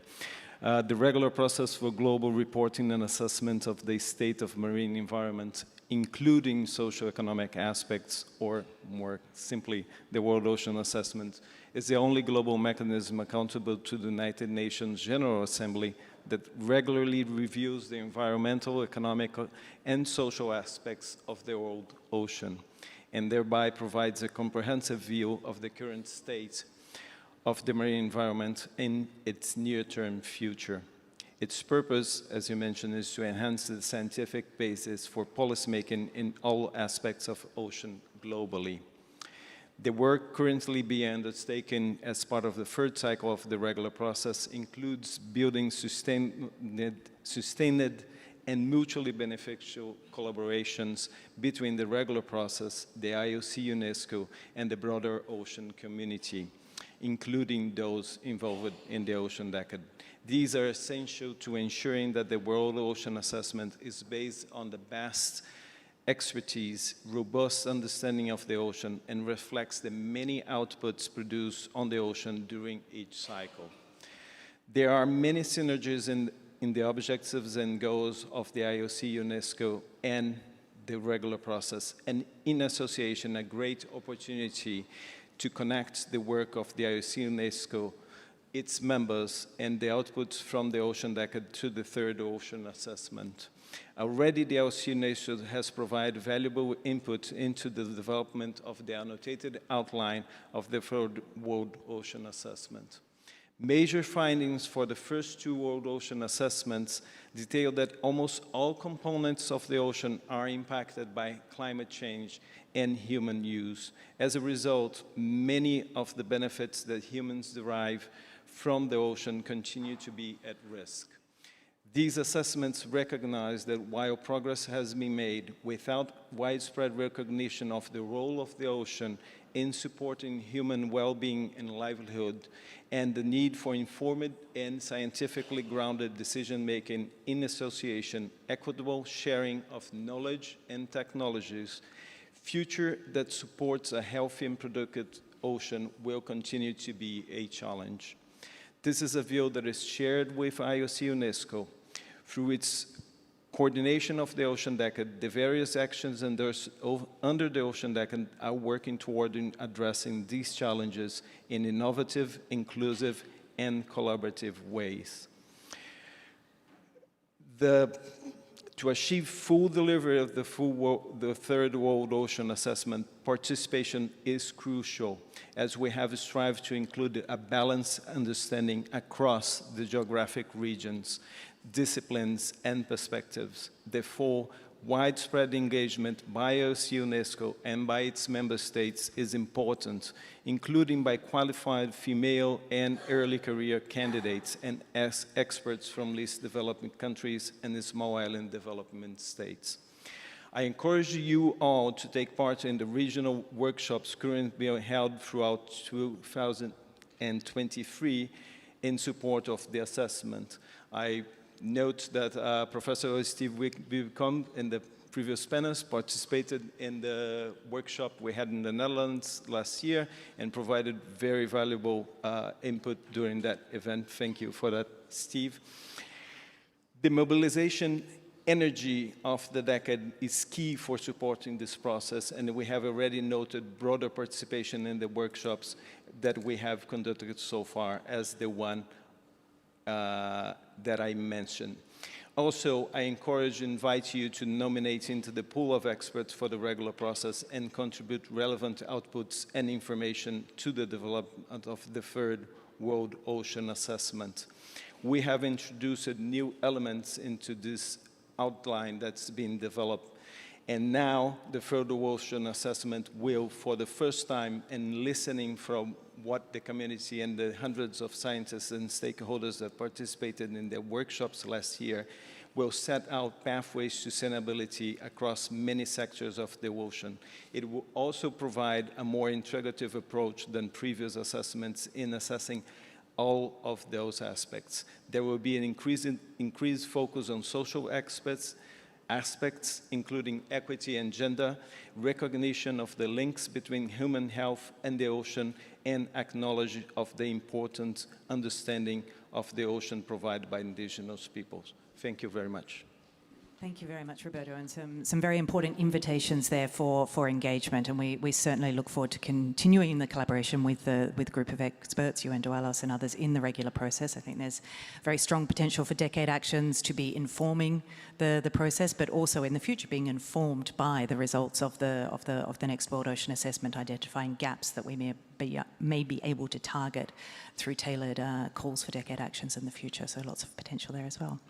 Wonderful. So we've come to the end of the interventions by our panelists. We are running short on time, but I would like to see if there are any questions, and maybe we have time for one quick question to the panelists. And just trying to read them here. My eyes are not that good. We have some that are specifically perhaps around the NDC, so perhaps Juan, we could take that offline.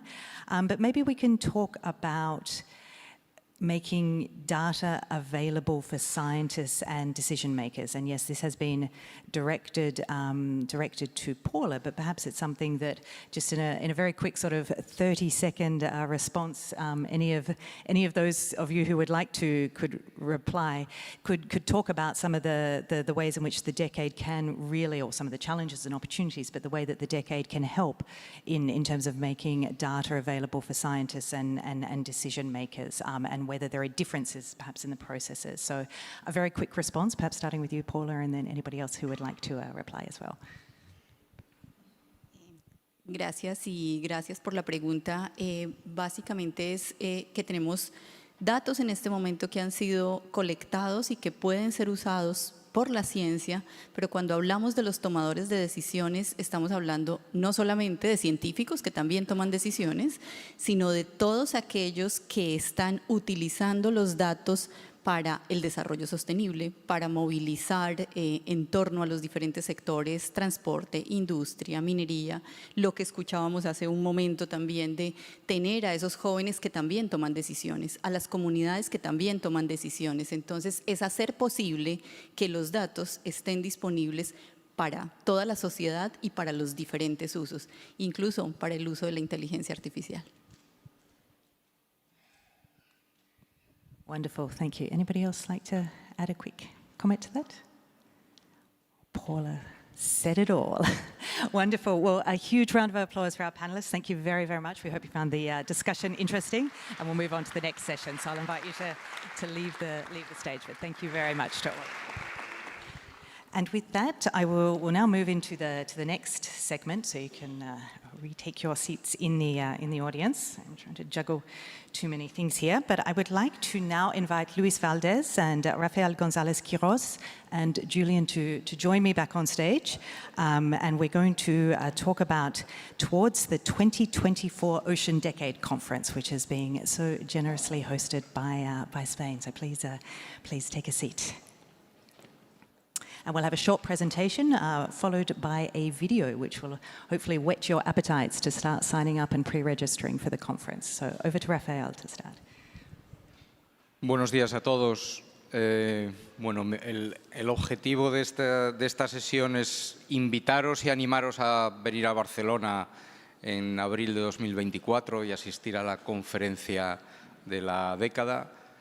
La primera conferencia, como sabéis, la organizó Alemania y desgraciadamente por culpa de la pandemia tuvo que ser online y esta será la primera vez que nos podamos reunir, la importancia que tiene que estar todos juntos y ir a Barcelona, que creemos que cuando presentamos la candidatura, Luis y yo, junto con un representante de una asociación de empresas ligadas al sector marítimo en Barcelona, sabíamos que Barcelona era un ejemplo de la importancia que tiene el mar, la importancia histórica, cultural y económica sobre una ciudad que ha estado ligada al mar desde hace siglos y que actualmente tiene una importante comunidad científica y parte de ella dedicada a la investigación y además cómo esa investigación se transfiere a la toma de decisiones. Por lo tanto, un ejemplo de ciudad alineada con los objetivos de la década. En cuanto a los objetivos de la propia conferencia, hoy a lo largo de la mañana hemos visto un montón de iniciativas sobre la década y la idea es llevarlas todas a Barcelona, discutir sobre ellas, enseñarlas, que todo el mundo las entienda, las conozca y a partir de ahí generar consenso en esa interacción entre ciencia, política y sociedad para tener una visión a través de los white papers, de los libros blancos que están propuestos, que se van a proponer alrededor de los retos de la década. Crear oportunidades de networking como en cualquier congreso o conferencia, por supuesto, en todo esto que estábamos hablando. Ser una plataforma para hacer anuncios y cosas que hayamos alcanzado con la década o cosas que puedan contribuir por parte de los Estados miembros a la década. Preparar todo esto para hacer una contribución visible e importante en la conferencia de 2025 de Naciones Unidas sobre el océano en París y más allá de esto, tener un impacto a nivel local. Uno de los objetivos de la década es tener una serie de objetivos globales, pero esos objetivos globales se tienen que ir desescalando progresivamente hasta tener un impacto a nivel local. La idea es que durante la conferencia la ciudad de Barcelona y todos los ciudadanos de Barcelona perciban la importancia de la década, sientan la década como un evento, como una iniciativa importante para sus vidas porque tiene consecuencias sociales y económicas directas para su bienestar y todo esto lo desarrollaremos a través de desarrollar una serie de eventos satélites que algunos de ellos estarán enfocados a esta parte digamos, más local para tener un impacto directo sobre la ciudadanía. No sé si quieres seguir. Bueno, en cuanto a la siguiente diapositiva. Bueno, las principales características de la conferencia, esperamos tener entre 800 y 1.000 participantes.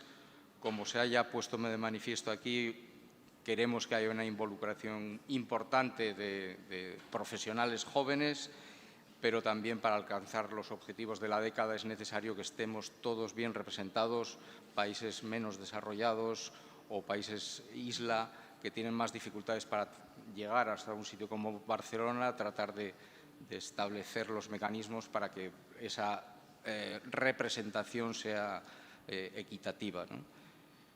Esperamos tener una representación del más alto nivel tanto en la apertura como en la clausura de la conferencia, tanto a nivel de Naciones Unidas, UNESCO, por supuesto que la COI, pero también del Gobierno de España y de otros países miembros que esperamos que acudan con una alta representación gubernamental.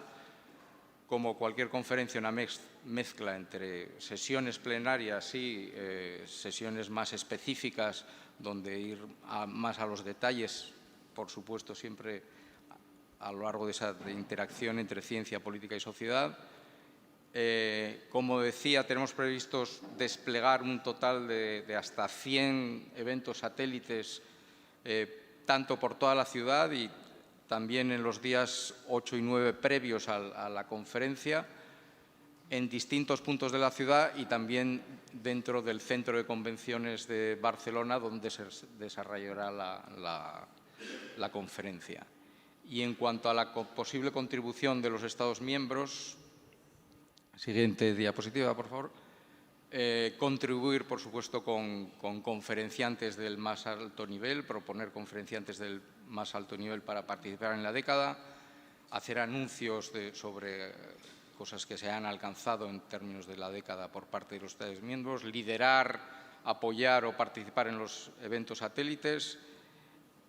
A nivel local estamos trabajando dentro del comité organizador local para tratar de facilitar y tener recursos para tanto países en vías de desarrollo o gente joven o participantes jóvenes en la década, pero cualquier contribución extra será bienvenida y también contribuir a otras cosas de la década. Tengo que decir que ya desde el primer momento, y en esto quiero agradecer enormemente el apoyo financiero que desde el principio, desde que planteamos la iniciativa, teníamos por parte del Ayuntamiento de Barcelona.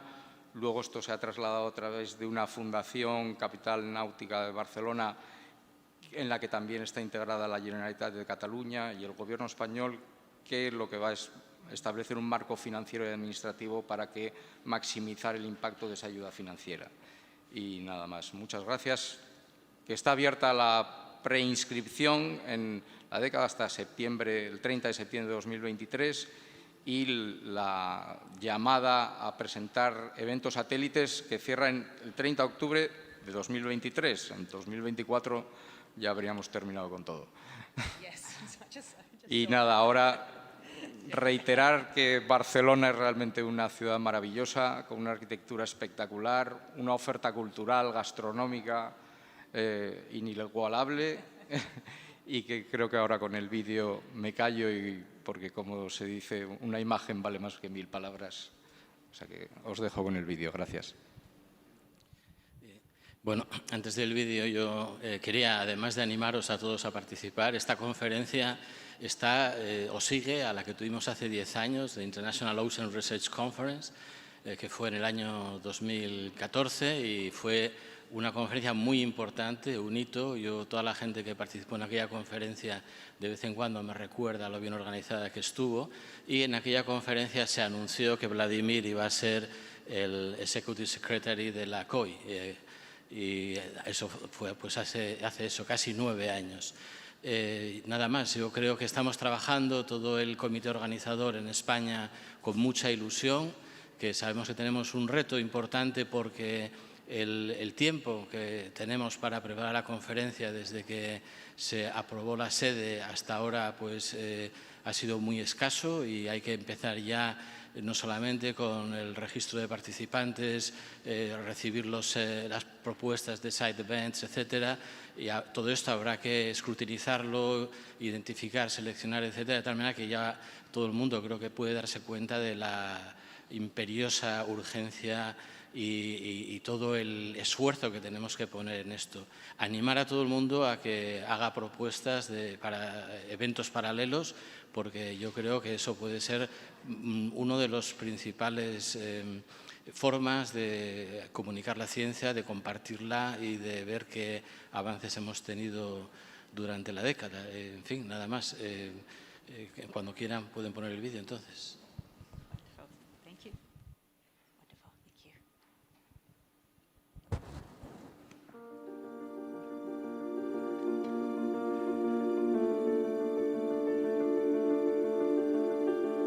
Welcome to Barcelona, a city with years of tradition in marine research and marine science. Known for its commitment to promoting a sustainable ocean economy as a driver of competitiveness, job creation, and an equitable society for all generations. An ideal location to discuss the future of our ocean, a unique setting for the 2024 Ocean Decade Conference. Marking the 4th year of implementation of the UN Decade of Ocean Science for Sustainable Development 2021-2030. The conference will gather government leaders, scientists, the private sector, philanthropy, and civil society from global to local. They will come together in Barcelona to celebrate achievement and set joint priorities for the future of the ocean decade and thus the future of the ocean. Come. Participate, listen. Contribute to interactive and inclusive dialogues on the role of ocean knowledge to help humanity solve some global challenges, such as climate change and biodiversity conservation.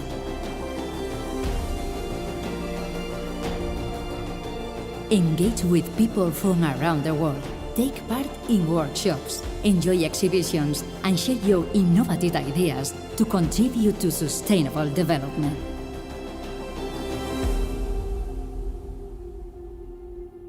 Be part of the change. Join the 2024 Ocean Decade Conference, and together we can deliver the science we need for the ocean we want.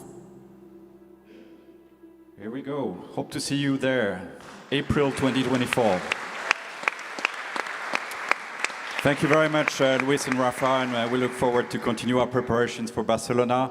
That's all we have time for this morning for the decade part. And again, we try to give you a glimpse of what is happening in the decade, but in 2 hours is not enough to cover all those actions. And those are also led by you, so hopefully you will also be inspired in leading actions, in developing national decade committees, and so on. So with this, we are now going to take a very short break before the Mario Rivo Memorial Lecture. We'll take a 10 minutes health break, health because we all wish you health, but also because we unfortunately do not have a coffee available for this morning. So please come back at 12 sharp. We will start sharp. We will also have a side event at lunchtime. I just want to highlight that at 1:30 in this room we will have an event on eDNA led by our colleague Ward Appletons in the collaboration with World Heritage Centers. And we will, of course, continue discussion on the decade in the coming days with the agenda item next week and the side events on national decade committees. See you very shortly. Thank you.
Ladies and gentlemen, I think my second job is to call everyone to order. So please take your seats and we will start the final part of the session before lunch. Good early afternoon to everyone. So let me welcome everyone to the inaugural edition of the Mario Riva Memorial Lecture. So this Mario Riva Memorial Lecture is jointly organized by IOC of UNESCO, Euroocean, and the Portuguese government. The idea is to stimulate and recognize the contributions of early career ocean professionals to the 2030 Agenda of Sustainable Development, and also to the vision of United Nations Decade of Ocean Science for Sustainable Development. The lecture will be held from now on, at every IOC Assembly. It will honor Professor Mario Riva, former Executive Secretary of IOC of UNESCO, and his long life commitment to ocean science and the sustainability of the ocean. It celebrates Mario Riva's significant contributions to the work of IOC of UNESCO, most notably ocean knowledge, governance, capacity development, literacy, international cooperation. And I thank on behalf of IOC, Euroocean and Portugal, and all the members of the selection committee who have worked tirelessly to make this first edition a success. You will see it. So now let me invite to the podium those people who will be introducing the lecture, and that would be Her Excellency Ambassador Rosa Botoru, Permanent Delegation of Portugal to UNESCO. So Maria Eduarda Gonçalves, the widow of Mario Riva, Sergio Brighton, Executive Director, Euroocean, and Luis Menezes Pinheiro, Chairman of the Portuguese Committee for IOC of UNESCO. And we will, please take a seat, make yourself comfortable, and we will start this session by actually introducing the video honoring the life of Mario Riva. And then this video will be followed by a short video intervention from the Portuguese Minister of Foreign Affairs, João Cravinho. All right, we can start the video now. And we will recognize Mario at his early ages.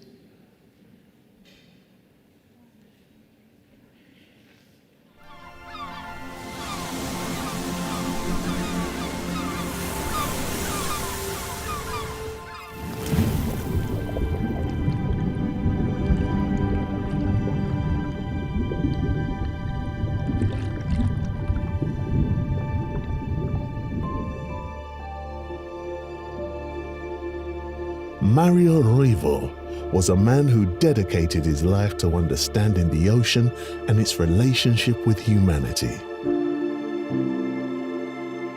Born in 1927 in Campo Maior, Portugal, he graduated in biology from the University of Lisbon, later specializing in biological oceanography and resource management at Sorbonne's laboratory at Aragon. He was one of the first divers to explore the deep waters of Portugal in the bathyscaphe FNRS 3. Despite his opposition to the Portuguese regime, he was appointed Vice Director of Portugal's Marine Biology Institute. In 1961, due to the political circumstances, he went to Rome, where he became Director of the Division of Aquatic Resources and Environment at the Food and Agriculture Organization. Following the Carnation Revolution in 1974, he returned to Portugal. He became a key player in the reform of the fishing industry and marine research, and a member of successive provisional governments. He also chaired the Portuguese delegation at the Third United Nations Conference on the Law of the Sea. 1980, he joined UNESCO as the Executive Secretary of the Intergovernmental Oceanographic Commission, later becoming the President of the Portuguese Committee for the IOC until 2017. Mario Ruivo played a significant role in the Expo 98, where he was a significant advisor. He was also a driving force behind the International Year of the Ocean in 1998 and coordinated the Independent World Commission on the Oceans chaired by Mario Soares. He believed in the importance of scientific literacy and public engagement. He founded and chaired the Permanent Forum for Marine Affairs, advocating for sustainable and responsible governance of the ocean.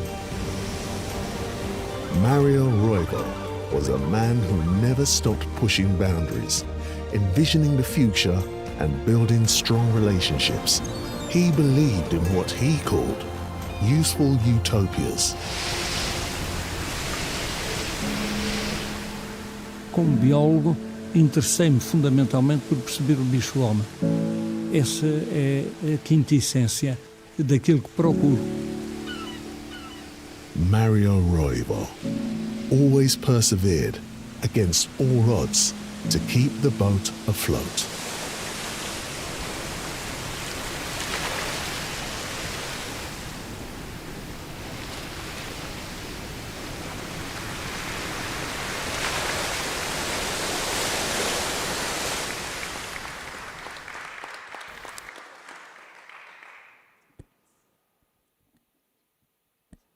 So now we're going to play the second video, but it is my honor actually to invite the distinguished ambassador of Canada to the podium, and you will understand why it is so. But we have to keep a little bit the secret to make it all interesting.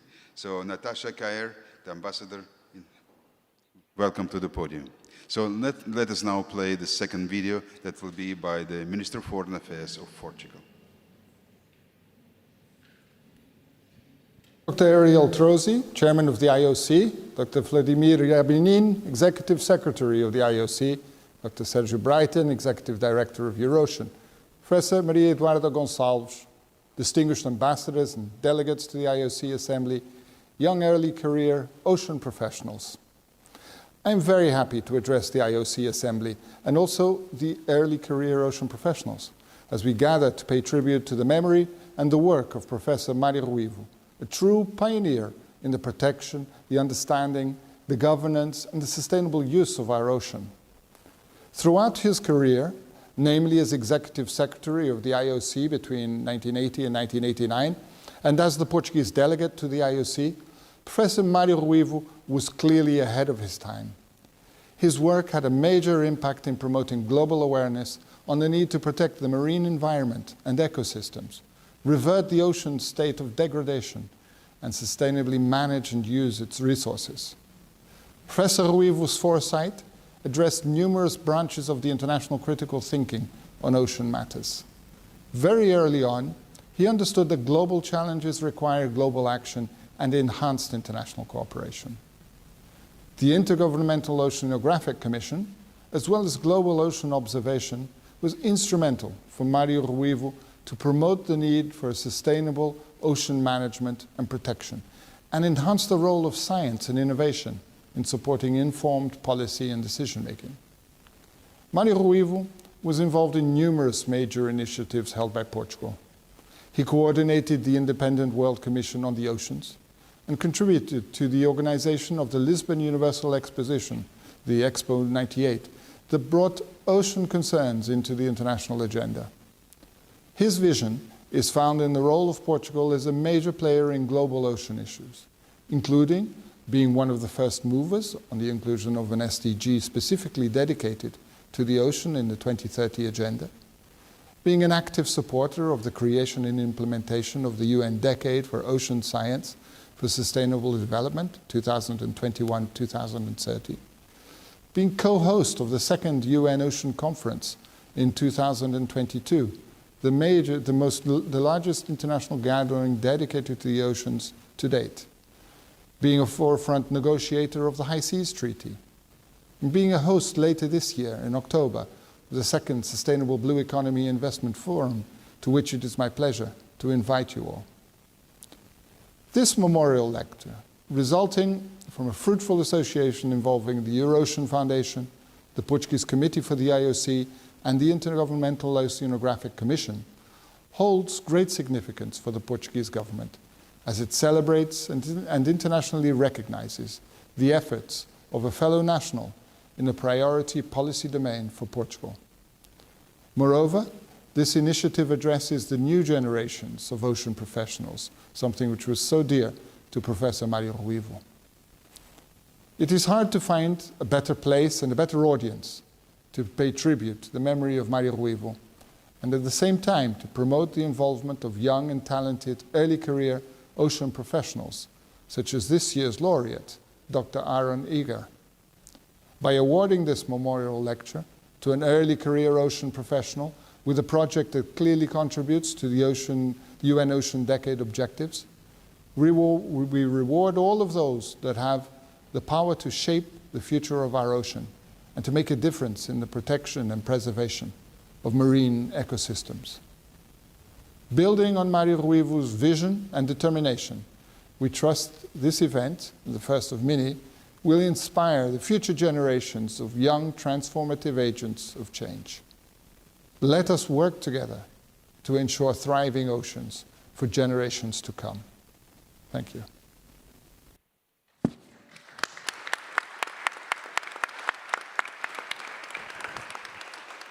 Thank you very much to the Portuguese government and His Excellency Minister of Foreign Affairs. Now it is my great honor and joy to give the floor to Maria Eduarda Gonçalves, widow of Mário Ruivo, with a very special assignment. Maria Eduarda. Thank you, Vladimir. Well, I would like to start by thanking the IOC, the Eurasian Foundation, and the Portuguese delegation for associating me to this event and also to the preparations for this event, which of course I did with the most pleasure and emotion. I would say, and to some extent the Minister of Foreign Affairs has already mentioned this, that maybe it was difficult to think of a better way to celebrate the legacy of Mário than through this memorial lecture. As certainly most of you know, at least the older in the room, Mário was linked to the IOC for almost 60 years, from his very early 60s, when as the representative of the FAO, he was involved in the foundation of the IOC. Then through the decades that followed, he has been delegate of Portugal to the IOC. I mean, after the Portuguese Revolution, the 70s, etc. And in the decade of the 80s, he was predecessor of Vladimir Ryabinin as the Secretary of State, as Executive Secretary of the IOC. Also, as has already been, in fact, noticed, the fact that it is the option of this memorial lecture, Mário Ruivo, to focus on early career ocean professionals could not be, let's say, better conceived in view of the permanent concern of Mário to invest, so to speak, in the promotion of the youth, in fact, in ocean science and ocean policies. So, of course, I'm here coming back because I have been here to these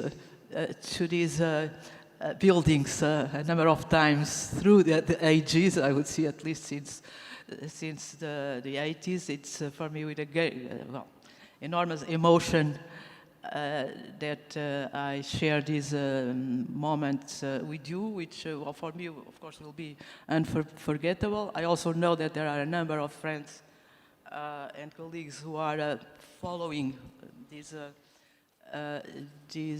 session through streaming in Portugal and elsewhere. All the best to all of you and to Ocean Science, the Ocean Decade, because certainly Mario, as he used to say, is somewhere there behind the sky, behind a nuvem, a cloud, behind a cloud, witnessing how we are managing the oceans down here. Thank you very much.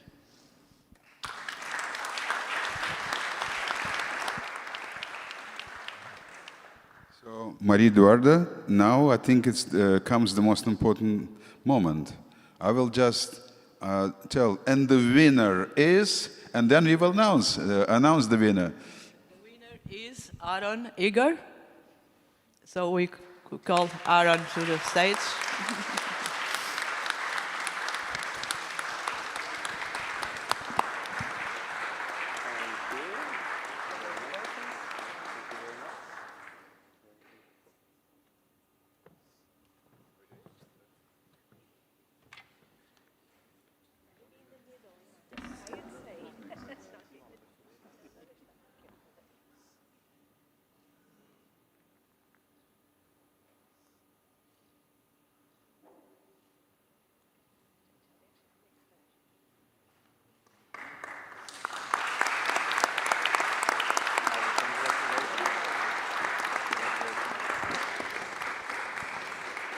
Aaron, congratulations. And this is congratulations to Aaron from the ambassador of the country that he belongs to, it's Canada. That's the reason. So, ladies and gentlemen, let's listen to what Aaron is going to say. We have to leave, I think, leave the podium for Aaron, and then we'll just proceed. No, we leave the podium, so all of us will just be watching.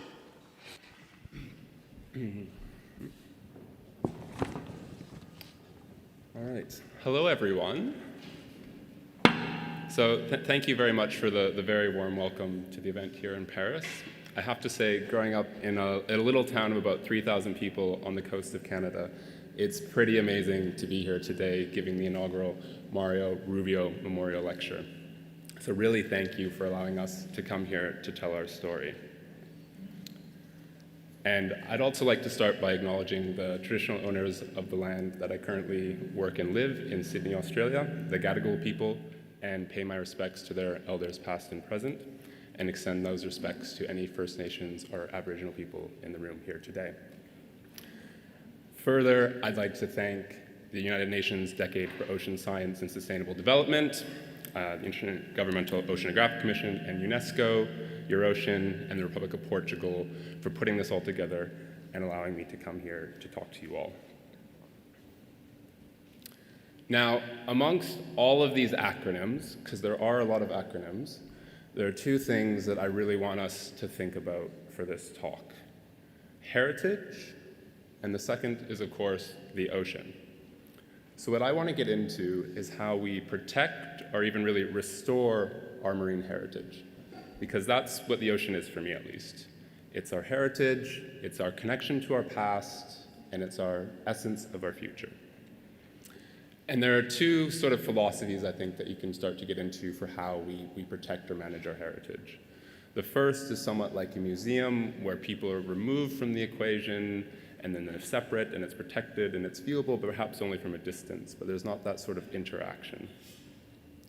Alternatively, we can start to view it like a home, where the place is caring for us, but we also really need to care for the place. And when it comes to saving our marine heritage, I would really say that's the way to go. We need to recognize that people are an integral part of the ocean, and they can be a really powerful part of the solution. So my personal connection from the ocean comes from when I was just a little bit smaller. I would go out boating with my grandfather on the west coast of Canada. And we would load up our little aluminum boat, roll down the boat ramp, and go off in search of orcas, an emblem of the Pacific Northwest. And whether we had blue skies or more commonly gray ones, we had a pretty good chance of spotting those towering dorsal fins slicing through the emerald Canadian seas. And things got a little bit simpler once we're off the dock, right? There's not a lot of mailboxes or lampposts to run into out at sea. So littler or younger me was allowed to captain the ship from time to time. That was until I steered near a forest, because once that happened, my captain's hat would be taken away. Because if I steered into that, our engine would go dead and we'd be floating until we could set ourselves free. Now, for the uninitiated in the room, you might have heard just a little bit of a paradox. One moment, we're out on the ocean, we're in a boat. The next moment, we're at risk of running into a forest. Well, as fantastical as that might sound, it's absolutely right. So beneath our colder seas live seaweeds known as kelp. And a lot like the forest on land, these marine forests provide the thread for a rich tapestry of life. But instead of ferns, flowers, and frogs, you get kelp, cod, and creatures with 3 hearts or 10 legs. And these forests circle around over 1/3 of our world's coastline. And have you ever gone for a walk in a forest, come back the next day, and the branches were a foot taller? Probably not. But with a kelp forest, you can go snorkeling one day, come back the next, and the branches are about the foot or length of my arm larger. And so this incredible productivity means that these branches are filled with animals of all imagination, from the smallest snail all the way up to those orcas that we so desperately wanted to see. And these kelp forests have a deep connection with humans and society across the ages. We have good evidence that kelp forests help people move from Asia into the Americas, as kelp ecosystems help provide the resources needed to fuel their journey. In Japanese, Korean, and Chinese societies, kelp harvest has been an important part of society, including being used as taxes and as dowries since at least the 8th century. In medieval Europe, kelp has been used to fertilize soil, increase crop yields, treat diseases, and building materials through centuries. In the 20th century around the world, kelp forests are the main source of alginate, a very important food and medical additive. And today, kelp forests are connected to hundreds of millions of people all around the world as they provide food and fisheries, capture carbon, remove water pollution, and are cherished spots for snorkelers, scuba divers, and the ocean-minded alike. Our recent analysis suggests that kelp forests are valued at $500 billion each year all around the world. And this is just the fish they produce, the carbon they capture, and the nutrients they remove from the water. This number doesn't even begin to capture the feeling you get when you're snorkeling amongst their sunken branches, or the pride and joy of a child learning from their parent how to harvest seafood, or just that personal connection and knowledge you get knowing that these ecosystems help support our ancestors on the coastal fringe. Now we have a small interactive part to the talk. If everybody could please just stand up very briefly. It won't take too long, I promise. Break things up a little bit. We're going to materialize the forest. So you're reaching for the top, you're trying to get your sunlight. Have a look around. We're the kelp forests of the world. This is going surprisingly well. Now, let's say the 2 front rows, please remain standing, and everybody else, please take your seats.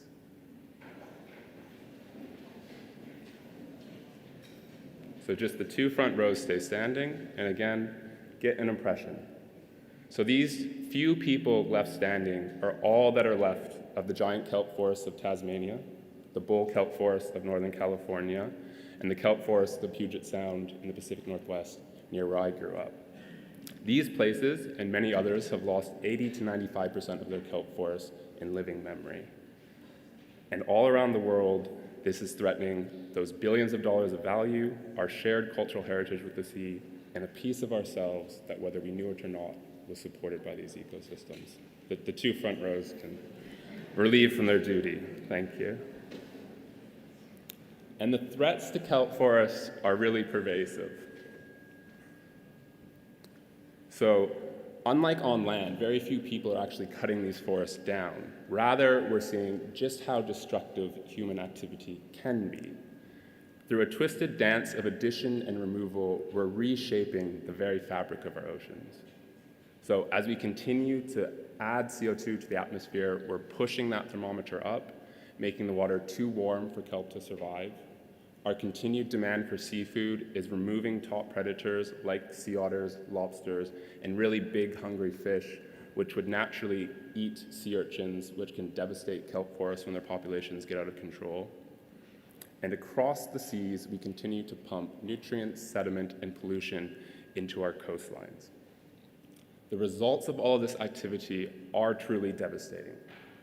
In the last 50 years, 40 to 60% of kelp forests have been degraded. So how are we going to go about fixing this? Well, according to the museum paradigm, we can protect the kelp forest, remove people from the equation, because the last thing a kelp forest needs is people, right? And maybe it'll rebound on its own.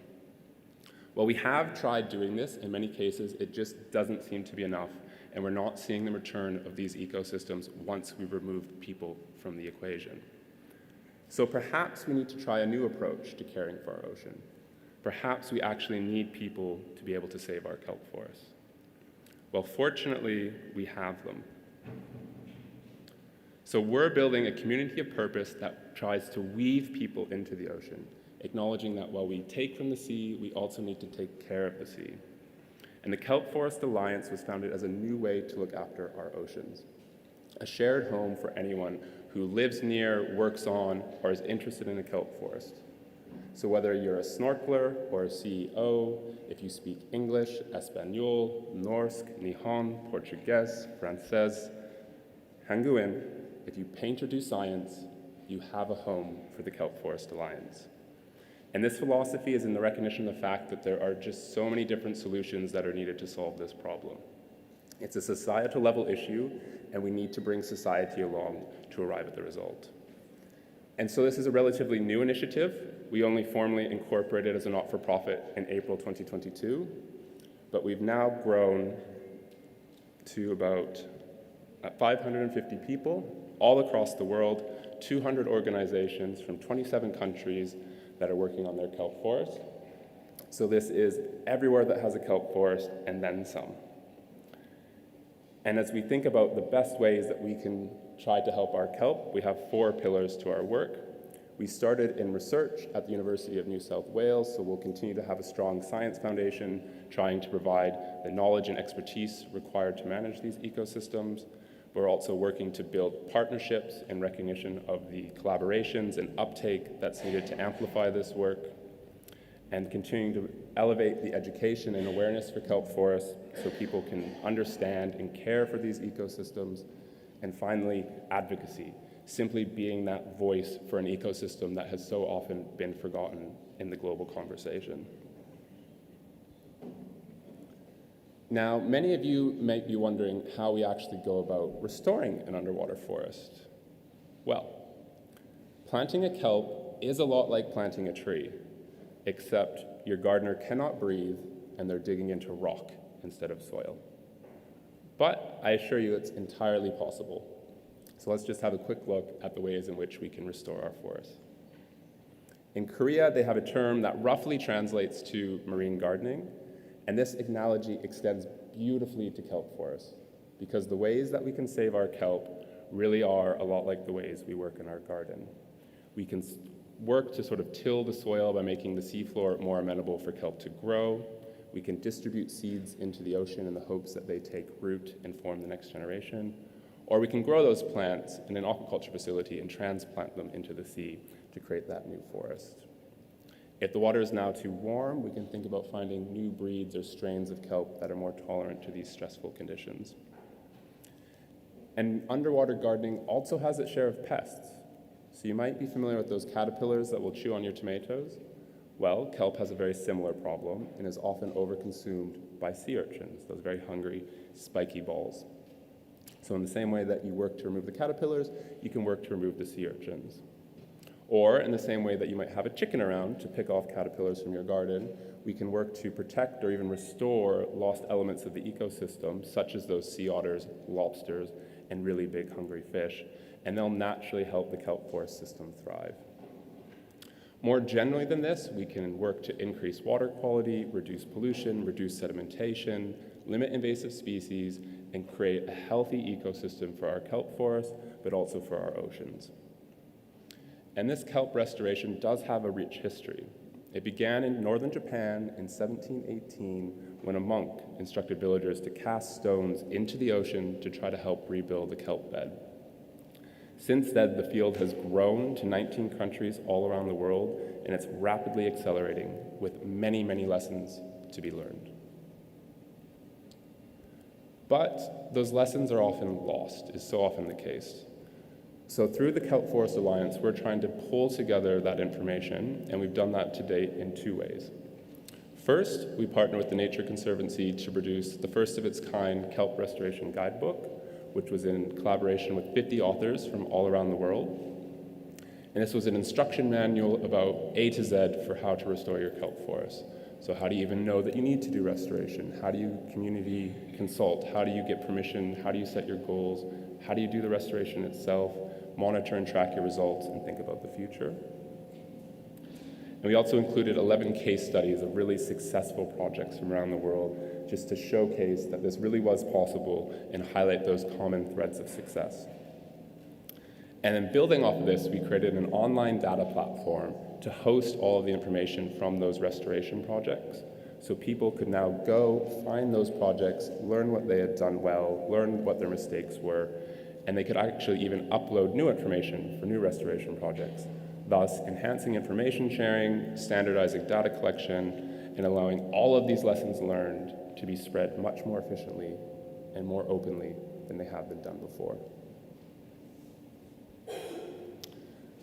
So about a year ago with the KFA, we had a passionate community of people and organizations, many of them world leaders all around this world, looking to save their kelp forests. A growing belief that restoration was possible, it just needed that support to make it happen. That consolidated data platform that brought together people, organizations, project information, tools, research papers, and an up-to-date understanding of how much kelp we had restored across the world. And then just a bit of a persistent feeling that kelp really was that forgotten forest beneath the waves. Because we had the people, knowledge, and passion, but we're still lacking that central focus to achieve the change that we really wanted to see. And as we're now sitting in a room that looks very similar to this one, I think many of you will agree that these sort of international collaborations, targets, and agendas can be really powerful tools for enacting the change that we want to see in the world. So we have global agendas and treaties for limiting CFC production, for protecting very old buildings, for protecting salamanders and pandas. But despite all of this, the world has never had a global target or ambition for kelp forests. The world's largest marine ecosystem, valued at billions of dollars, the fabric of our cold water seas, was largely ignored in global policy. So our first thought was, well, who do we ask to make one of these targets for kelp forests? And then very quickly after that, our second thought was, wait a second, we've got the scientists, the restorationists, some businesses involved, a few government folks, really world leaders in this space. Why don't we try to create a target? And then that way it can be informed by the best available science, based on community consensus, and importantly, it can happen quickly, because kelp forests are disappearing as we speak, and we can't sit around to wait for action on this issue. So in this way, we tried to create a vision and then bring that to the world and gain its support. So we got to work to create the Kelp Forest Challenge. We hosted an series of online workshops and in-person workshops, consulted with about 250 people, and just pondered to ourselves what we wanted a target for kelp forests to look like. We considered the estimated global extent of kelp, how much had been degraded, our current restoration capacity, available funding, and just what we thought the world should do for our kelp forests.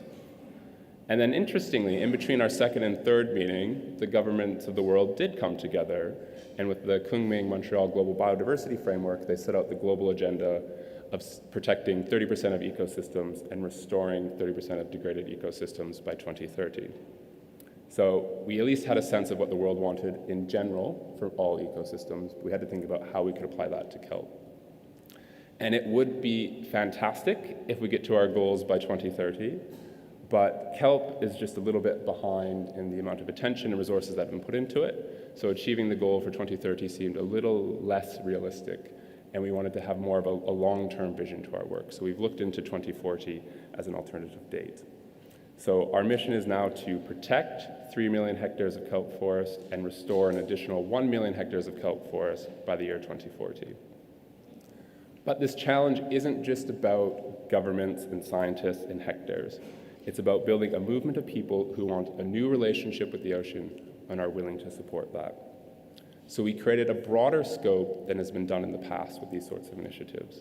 So in addition to being able to pledge to do protection or restoration, you can also pledge to enable these activities or to create awareness or understanding for kelp forests to help spread the knowledge about their importance.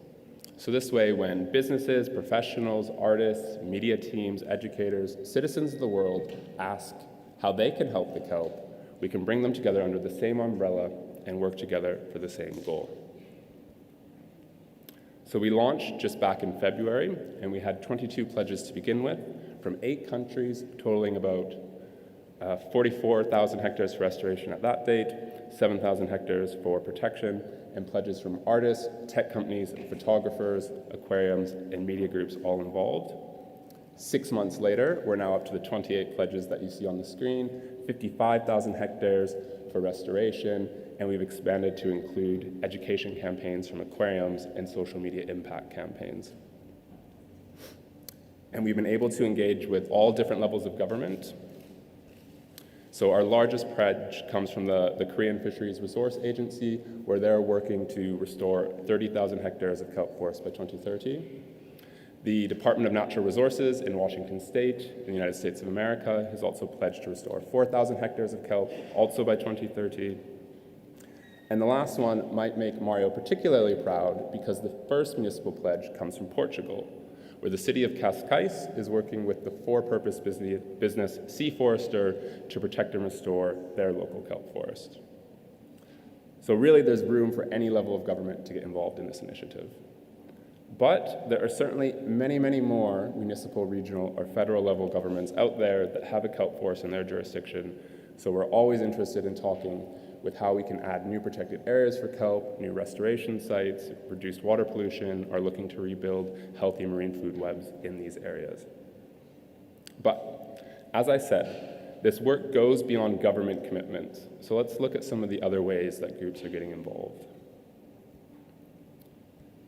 In Sydney, we have an underwater robotics company that designs autonomous technology to clean ship hulls, but they've seen past the business application of their work and are looking to redesign it to monitor and assess the health of kelp forest ecosystems and potentially even manage invasive or pest species.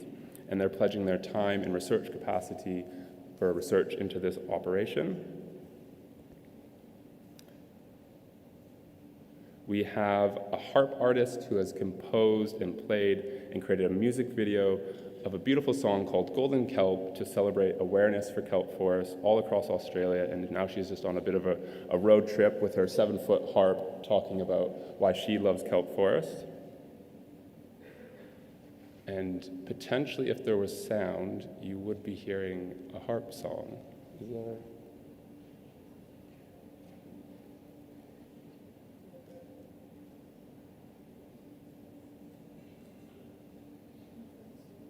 All right. We can all look at the pretty pictures. There's one more. Bear with us.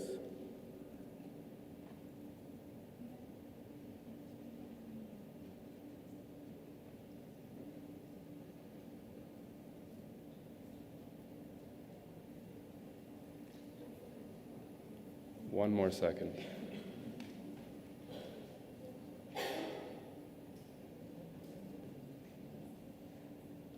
is just the last one that is particularly good with sound.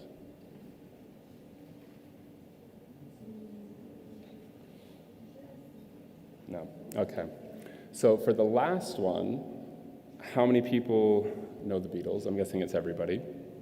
How many people know the Help song by the Beatles that goes, help? Well, we've got a media team that's working to create new, short, impactful videos to get people interested in kelp forests. So you'll just have to imagine Help by the Beatles overlaid by this. And it's a bit more catchy, and I listen to it on repeat most days.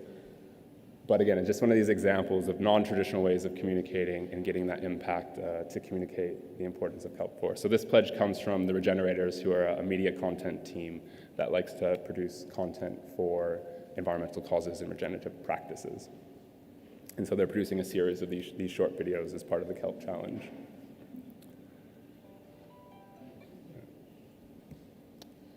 And so there we have it. We really can get by with a little kelp from our friends. And there are so many different ways that our friends can get involved.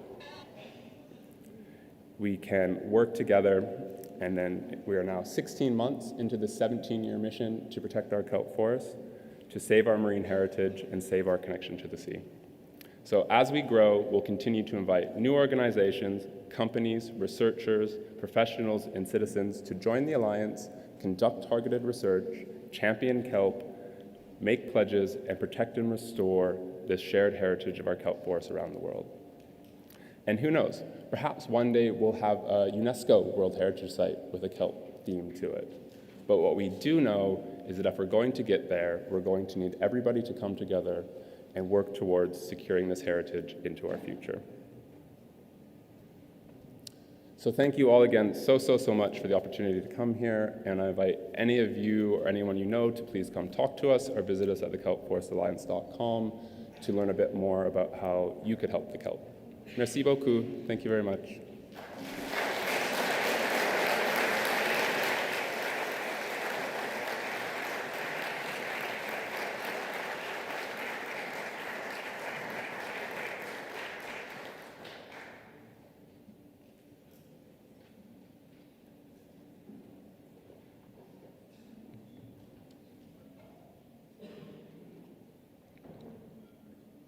Hello. So thank you very much, Aaron, for your excellent presentation. And now it's the time for having a few questions. Yeah. I was promised to have some questions around this area, which I'm not seeing right now. Okay, thank you. Thank you so much. So one of the questions is, there is a big buzz about kelp farming as the next great ocean business. Is it true? Is it sustainable? What's the limit? So the first question has nothing to do with conservation. No, yeah, we get these sort of questions a lot, I suppose, because there is a growing interest in kelp because it is just a fantastic organism, right? It grows incredibly quickly. It requires very few inputs. So you don't need those big agricultural fertilizers that you have for land-based agriculture. So there is a strong potential for using that as a food source or an alternative for even things like bioplastics. And we actually do have a few aquaculture organizations involved in our work. So although we focus on the protection and restoration of natural kelp forests, there are different ways that aquaculture groups can support that initiative. So they can do things like create seed banks to protect the genetic diversity of endangered species, or they can create propagule reproductive material to help assist with restoration projects. So we are looking to work as much as possible with aquaculture, though it's not the core focus of what we're doing. Thank you, Aaron. Next question, please.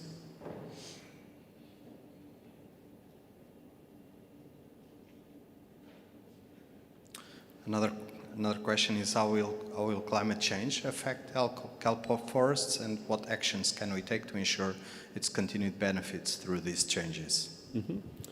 So kelp are a little bit like me. They're a cold water organism. They don't like the heat so much. So climate change is obviously a significant problem for our kelp forests, and particularly as we get progressive marine heat waves that push the thermometer way past that average level.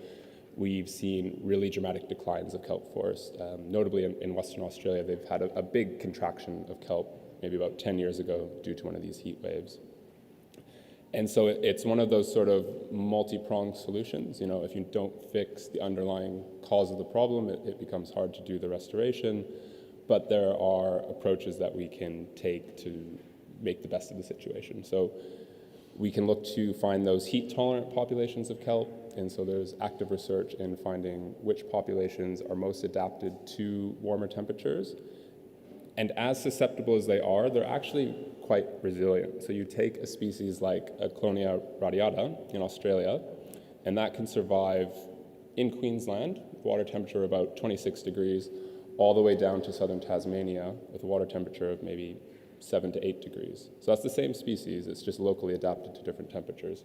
So there's promise that we can find these populations that can survive under these new conditions, but it becomes an increasingly intensive process and certainly would be assisted by any larger climate action we can take as a society. Thank you, Aaron. Next question, please.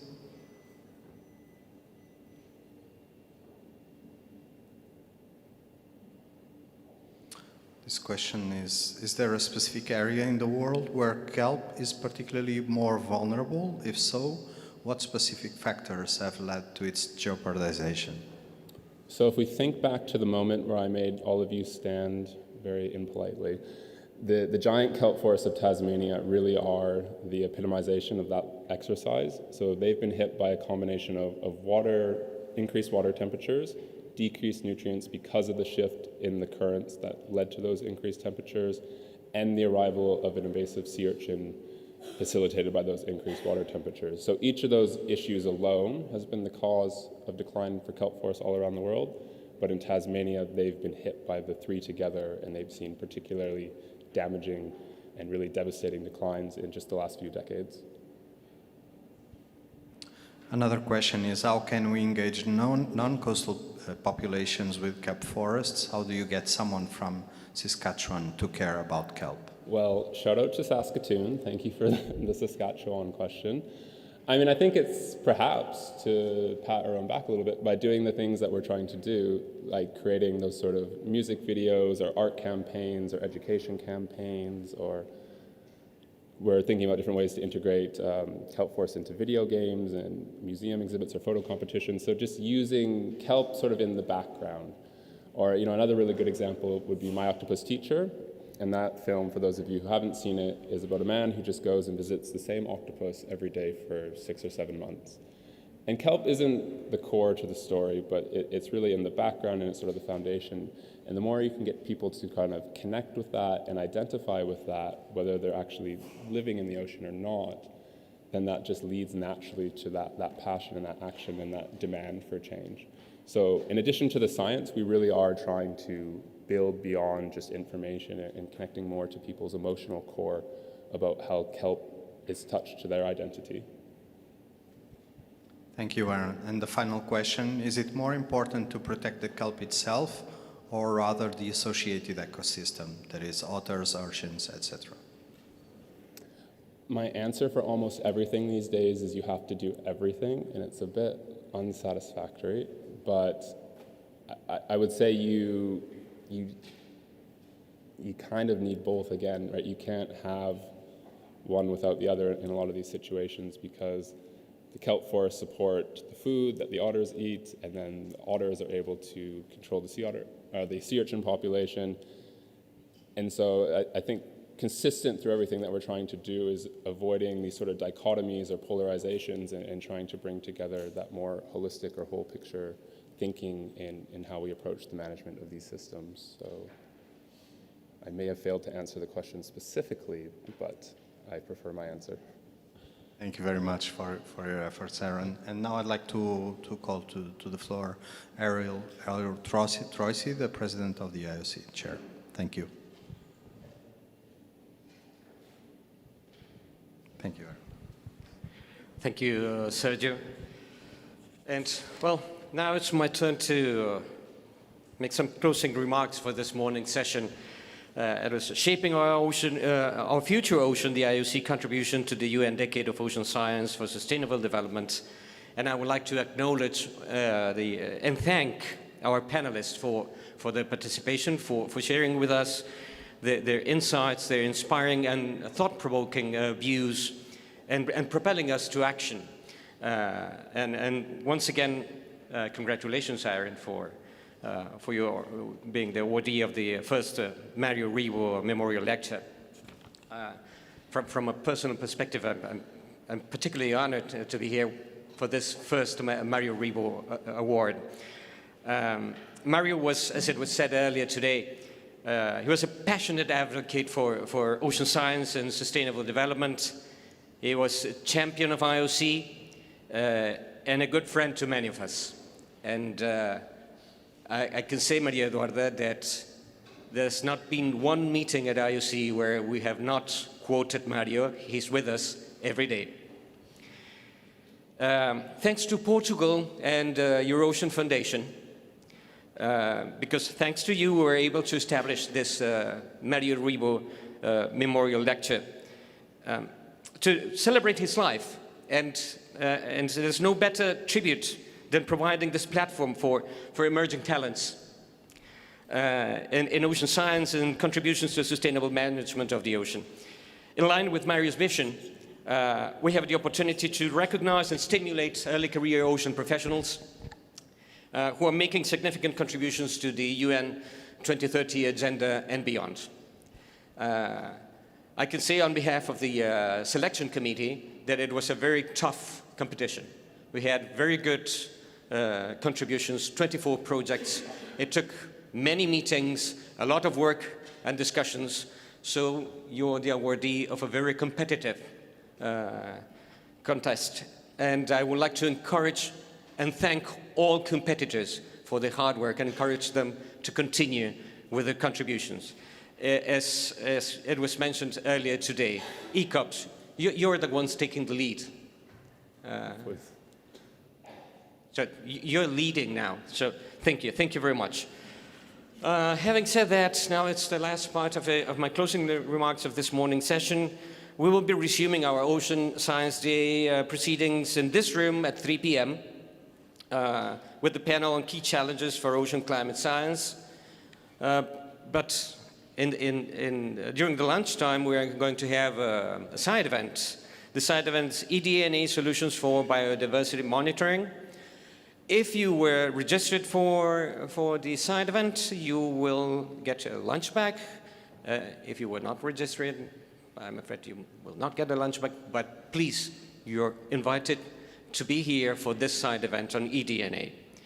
And a last announcement for those who were here yesterday at our reception. I'm glad to inform that the person who felt unwell, we've got the information. He's doing well now, and he will join us back tomorrow in plenary for the Assembly. Thank you very much. Remember the side event that will start at 1:30 in this room, and we will reconvene for the second part of our Ocean Day at 3 p.m. Thank you very much, everyone.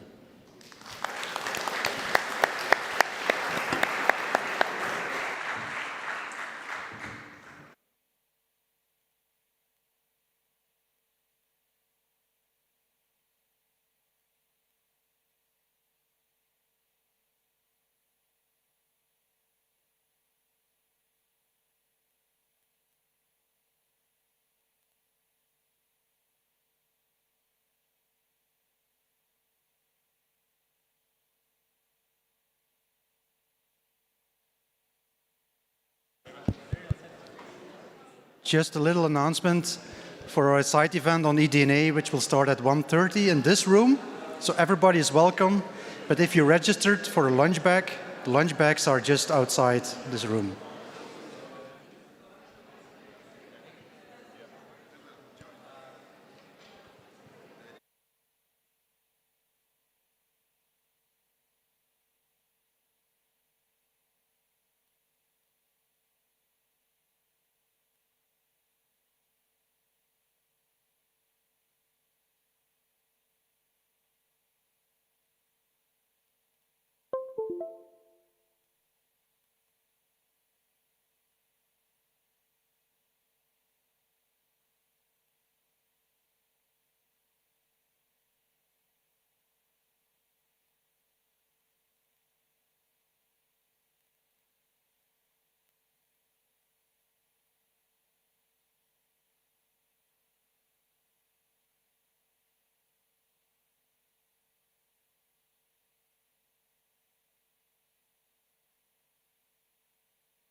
together with IOC.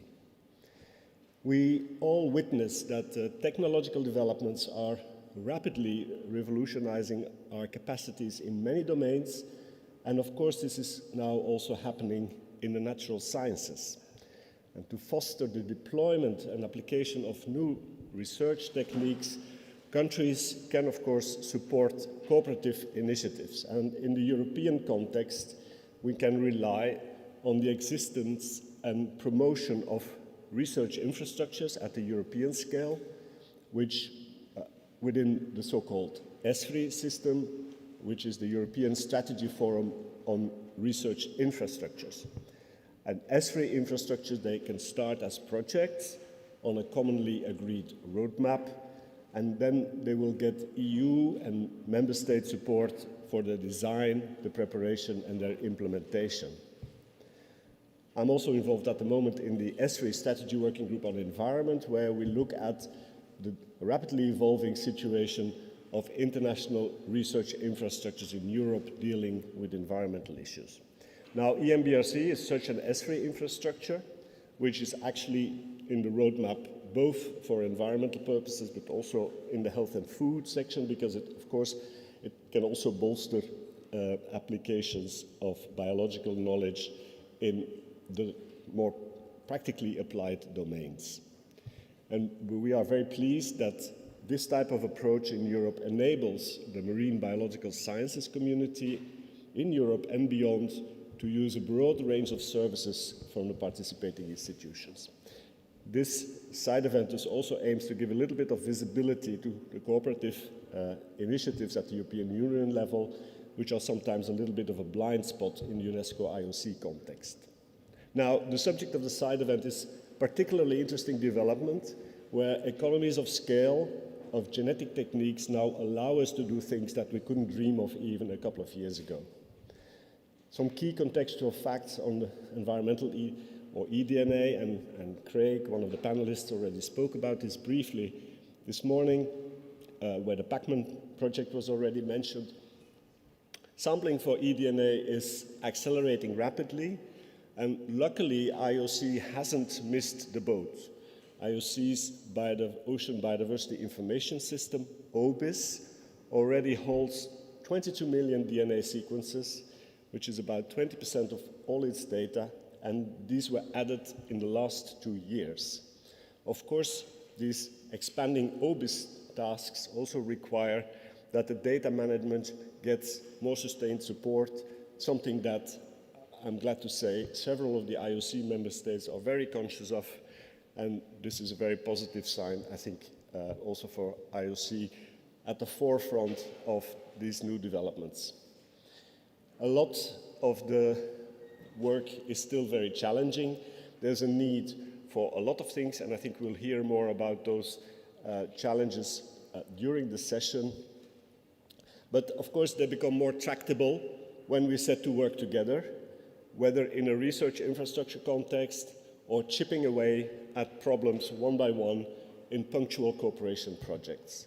So apart from the Pacman project, you will also hear of another UNESCO project on eDNA, which is financially supported by Flanders, which is also setting the stage in developing science capacity in small island states, engaging citizen scientists in eDNA collection all over the world.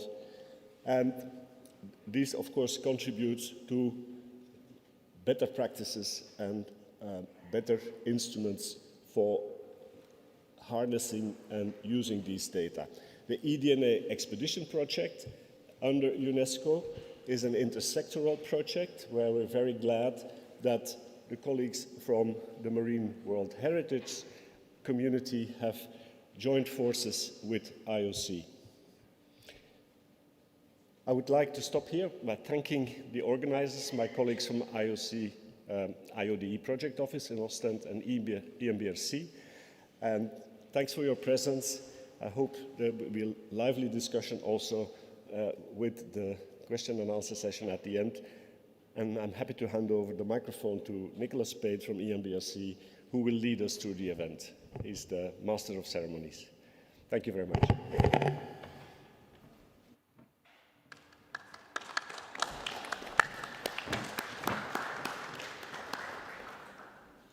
Thank you very much for the opening words, Gert, and thank you everybody for joining us today. So my name is Nicholas Pade. I'm the Executive Director for EMBRC, so the research infrastructure that was mentioned in the introduction, and I am the co-organizer together with Ward Appletons from IOC. So it's my pleasure to be your guide through today's session, where we're hoping to give you a little bit more insight into eDNA. It's a technology that we have heard a lot about. It gets touted for a lot of different purposes. And what we wanted to do today is, first of all, try to give you a much better impression of what you can and what you can't do with these technologies, and also present to you 3 different scenarios where we are already using these technologies in terms of looking at biodiversity and understanding our oceans much better. I will also then be the moderator of the Q&A session towards the end, where we're looking forward to your questions. But with no further ado, I'd like to introduce our first speaker, which will be Professor Craig Sherman from Deakin University in Australia. Craig is going to give us an introduction to eDNA and to do a bit of the jargon busting to start with. And hopefully after this, you will have a better understanding of what we'll be talking about today. Thank you. Craig, the floor is yours. Thank you. Thank you, Nicholas. I appreciate the introduction and appreciate the opportunity to come to you and talk to you today about environmental DNA. So I'm a research scientist based at Deakin University, which is, I work at a marine research station just outside the city of Melbourne. And our research group works on a wide range of ecological and environmental questions, but we use a lot of molecular tools to address those ecological and environmental questions. One key focus for our research is detecting invasive marine pest species and using tools and developing tools to detect and understand the introduction, spread and impacts. And environmental DNA has been a critical tool that we've added to our toolkit over the last few years, and it really is an emerging technology which is really rapidly changing the way we monitor for marine pests. So what is environmental DNA? eDNA refers to the DNA that all organisms are constantly shedding into the local environment.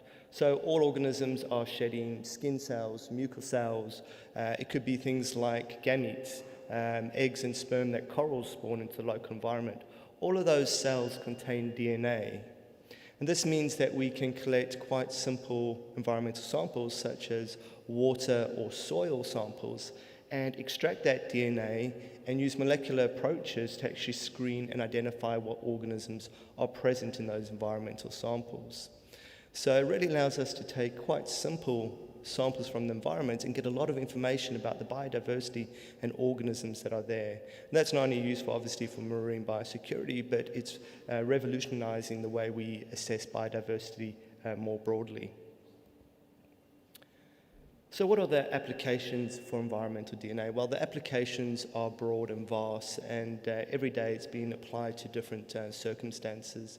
You can get samples from the highest mountain peaks to the bottom of our ocean trenches and use that information to understand the biodiversity of those ecosystems. You can use that information to track biodiversity changes through time, so understanding impacts such as global climate change or localized anthropogenic impacts that may be changing those communities. I've already mentioned it can be used in the biosecurity context to identify introduced species, and it's also emerging as a very powerful approach for detecting rare or cryptic species. These are organisms that are often very hard to observe directly in the marine environment, but they're still leaving that eDNA trace out there, and it's much easier often to find that eDNA signal than it is to actually observe the organisms directly.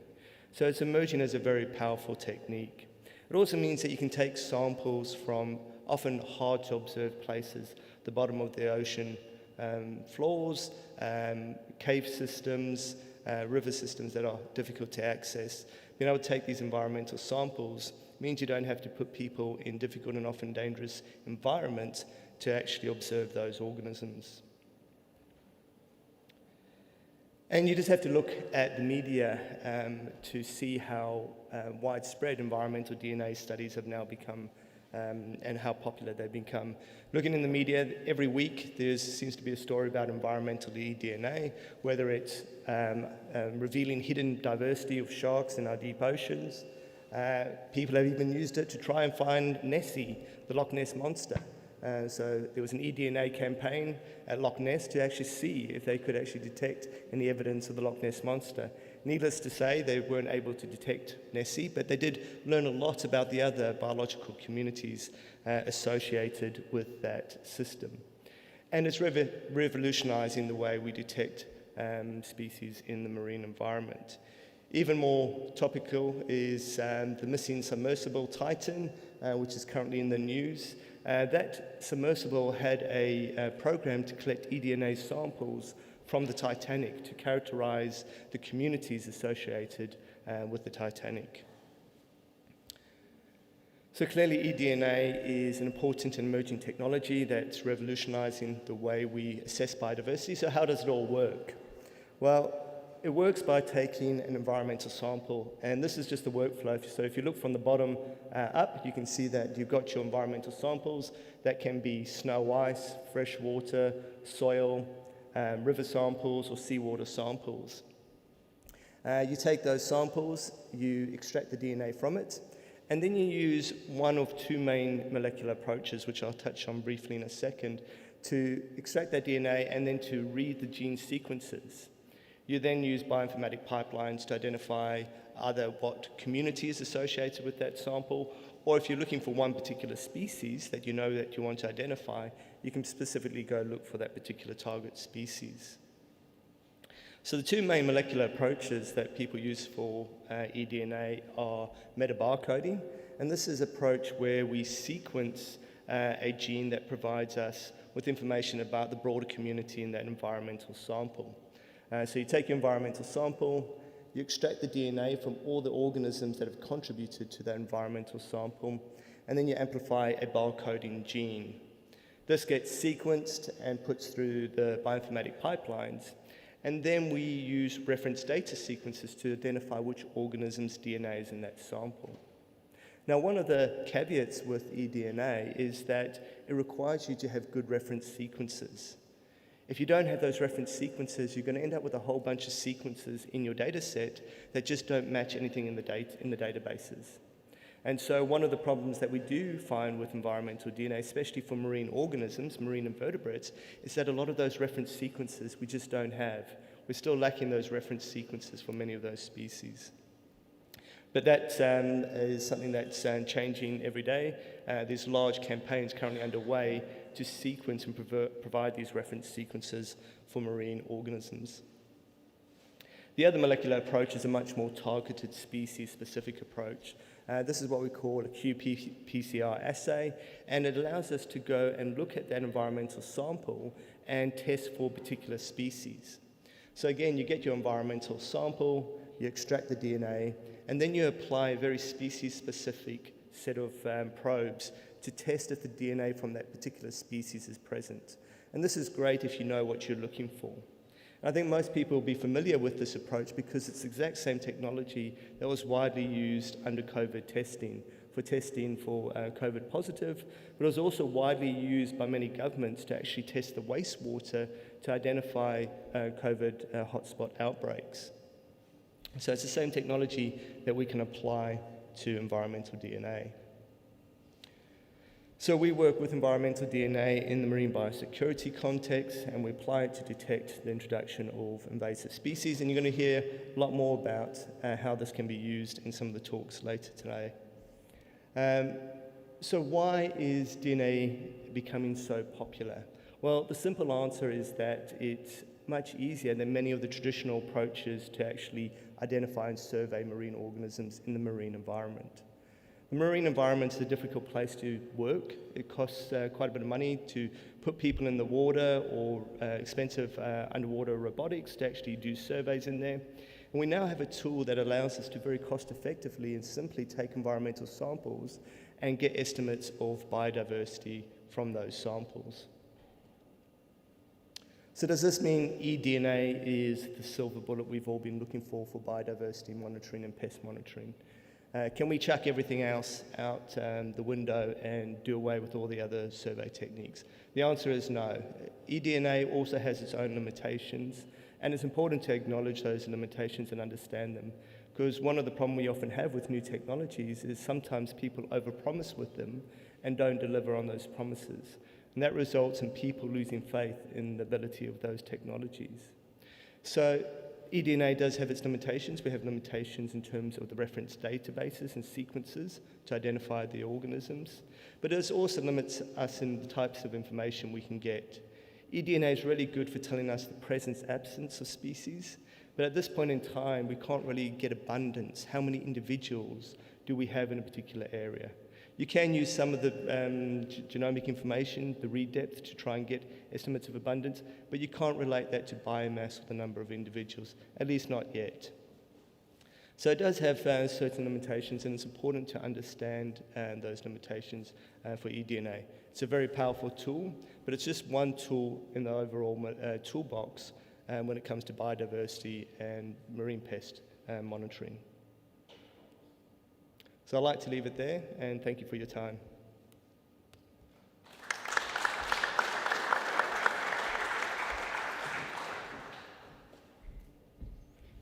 Thank you very much for an interesting talk, Craig. So we will now move on to a number of test cases that we would like to demonstrate to you. So what we wanted to have an opportunity today was also to show you some of the things that we're doing at the moment, and we have 3 different examples. Thank you. To show you how we're applying them, first of all, in a citizen science context, in an observation context, and also in an applied management context. So it's the latter one that we will start with first. So we'll start with a presentation on the Pac-Man project, which is developing an operational surveillance system for marine invasive species in Fiji. So Dr. Saara Suminen works for the IOC and is the scientific officer for this project, and it's my pleasure to hand the floor over to you for the Pac-Man presentation. Please, Saara.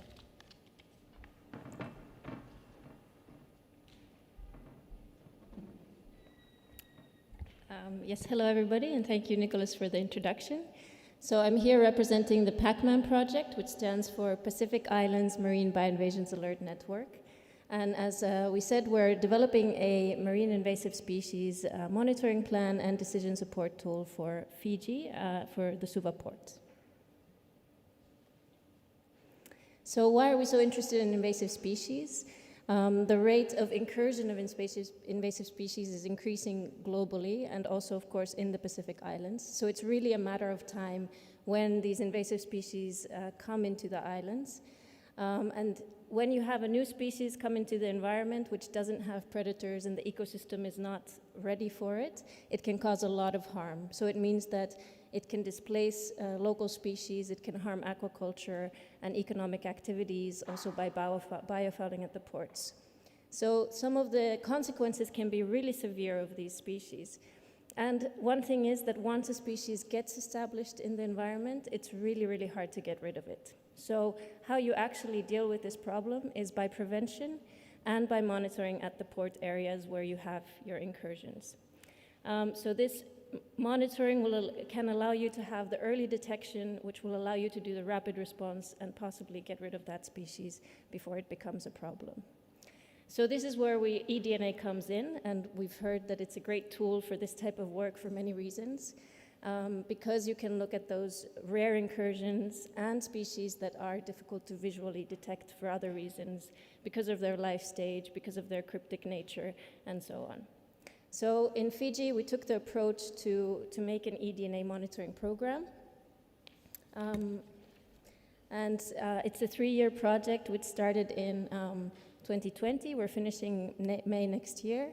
And so how we went about this, sorry, I forgot to mention. So all of this is based on, of course, also the target from the CBD COP last year, which does say that we need to eliminate, minimize, reduce, and mitigate the impact of invasive alien species.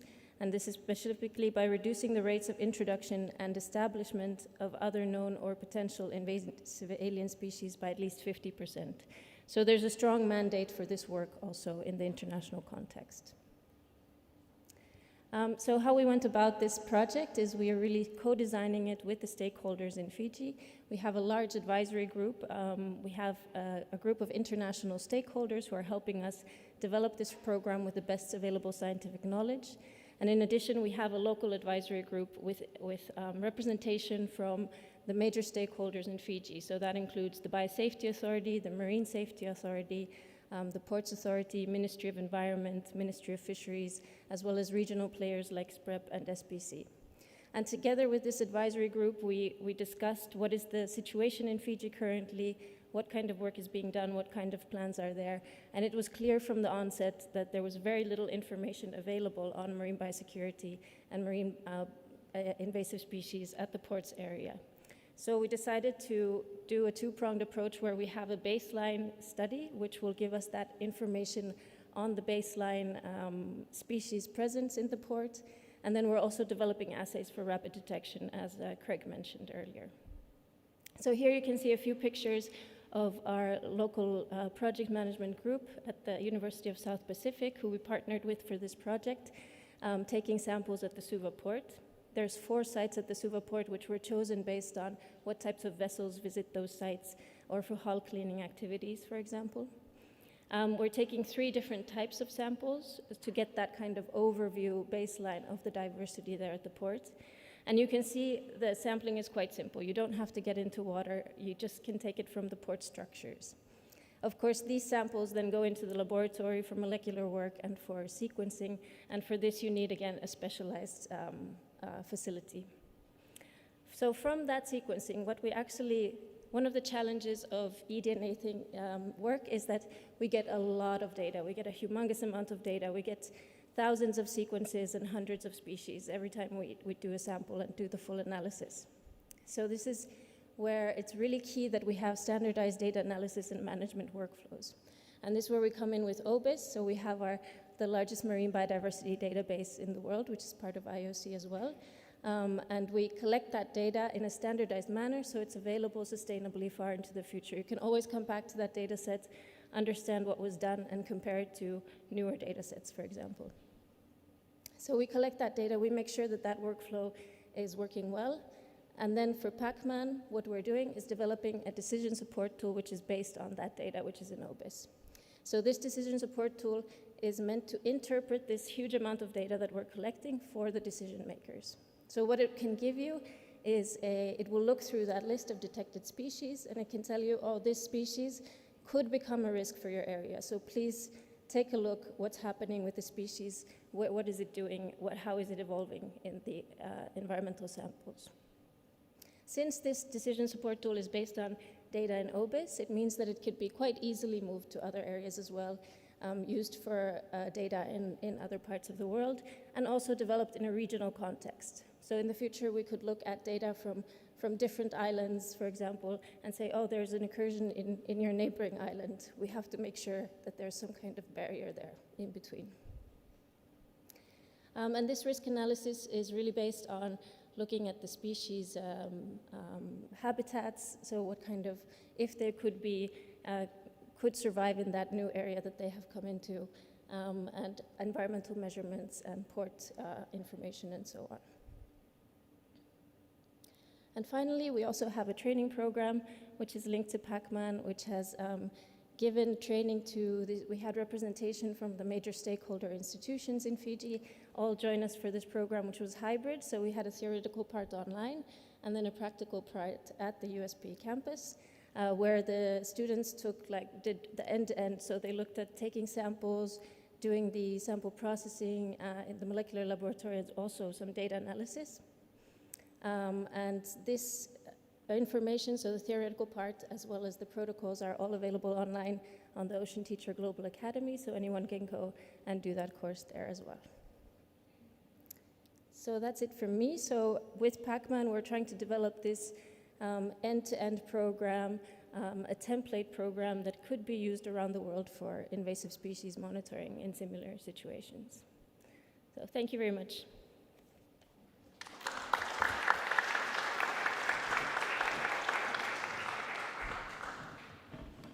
Thank you very much, Sara, for that presentation. So we'll move on to the next one. It's my pleasure to introduce Dr. Julia Santi, who is the Observation Data and Service Development Officer at EMBRC. She'll be presenting the Genomics Observatory Network, EMOBON, which is operating to produce open data in marine biodiversity, and how it's operating. Please, Julia.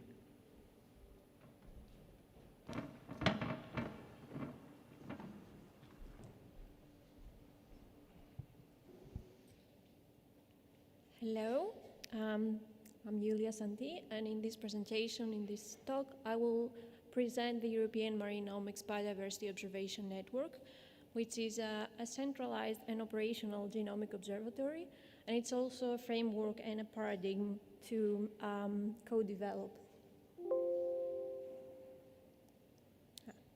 I would like to start with some introductory information about biodiversity and why it's important to observe it.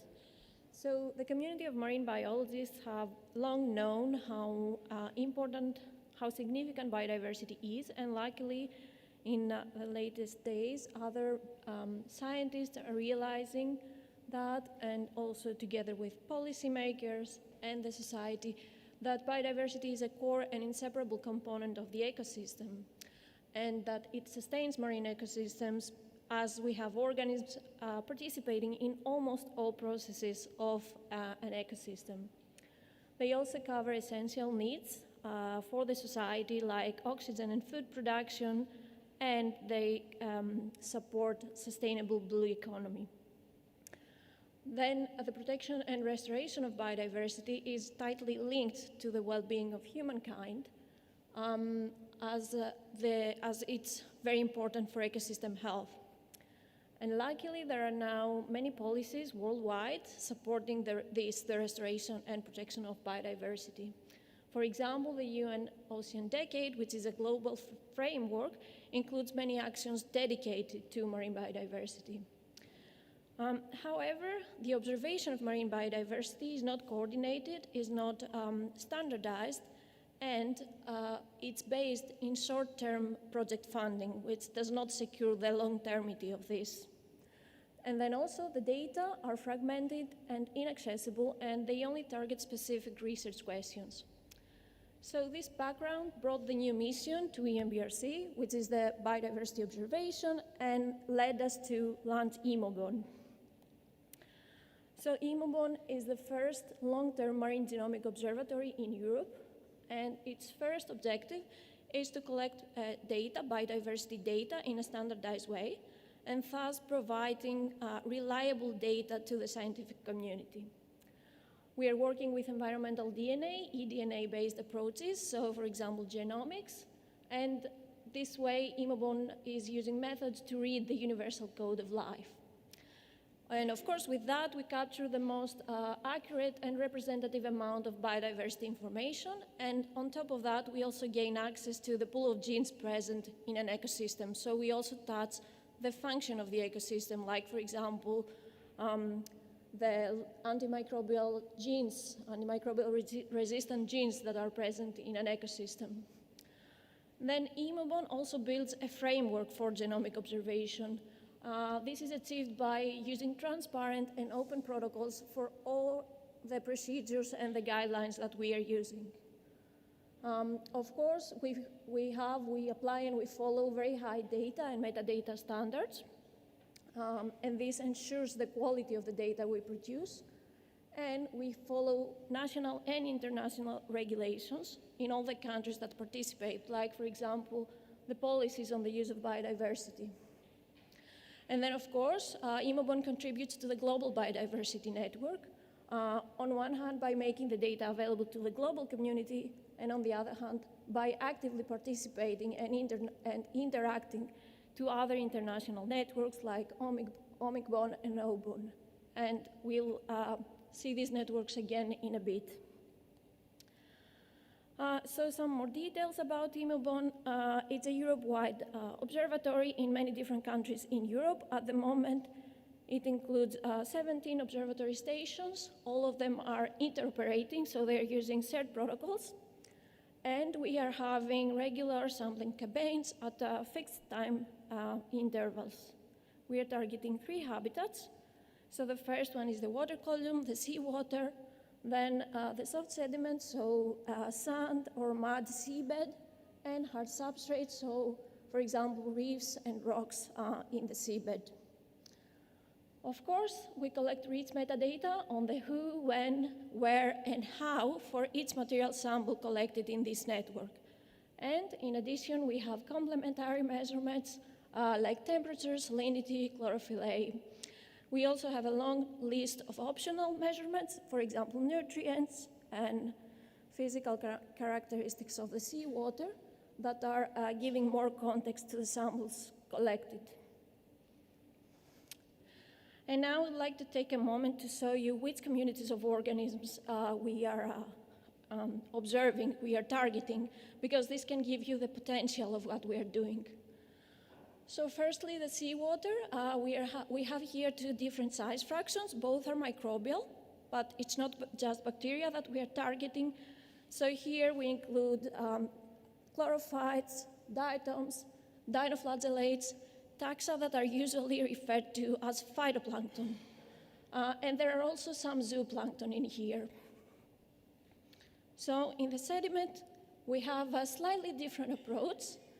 Microbial community again, but not just bacteria, also diatoms, dinoflagellates, and fungi, and invertebrate communities, so worms like polychaetes, and mollusks, and echinoderms. And lastly, our third approach is the hard substrates, so benthic community again, animals like worms, mollusks, echinoderms. Here we're having a passive sampling, so the organisms that are colonizing an ecosystem.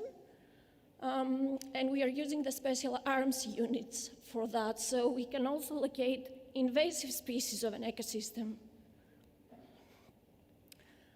In IMOBON, we also pay a lot of attention to making the data fair, so follow the fair data principles.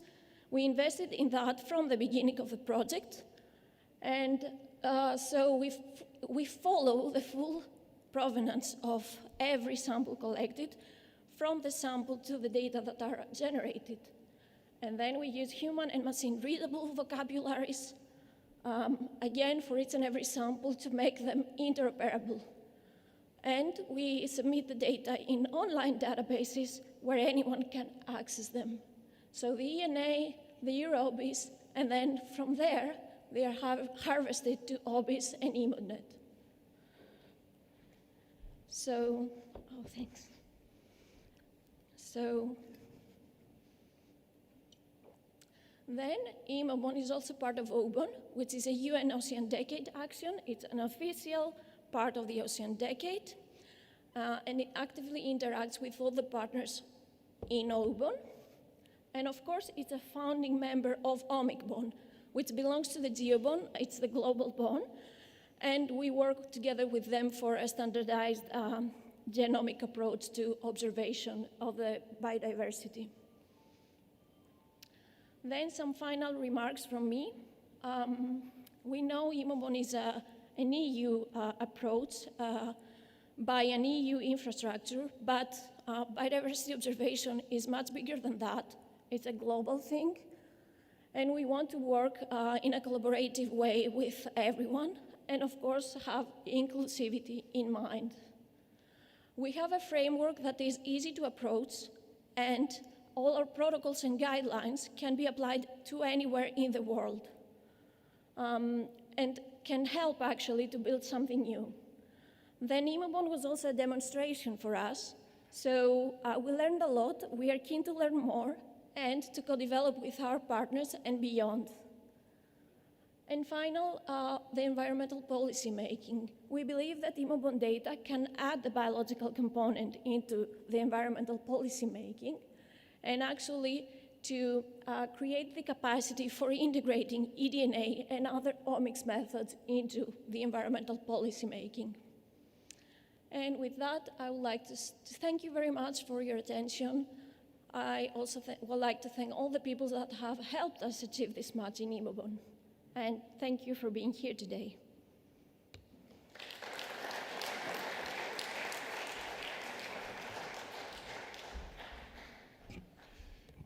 Thank you very much, Julia. We will now move on to our last case study that we want to show. So the UNESCO eDNA expedition is a great example of how to involve citizen scientists in biodiversity monitoring and its connection to management of the UNESCO protection sites.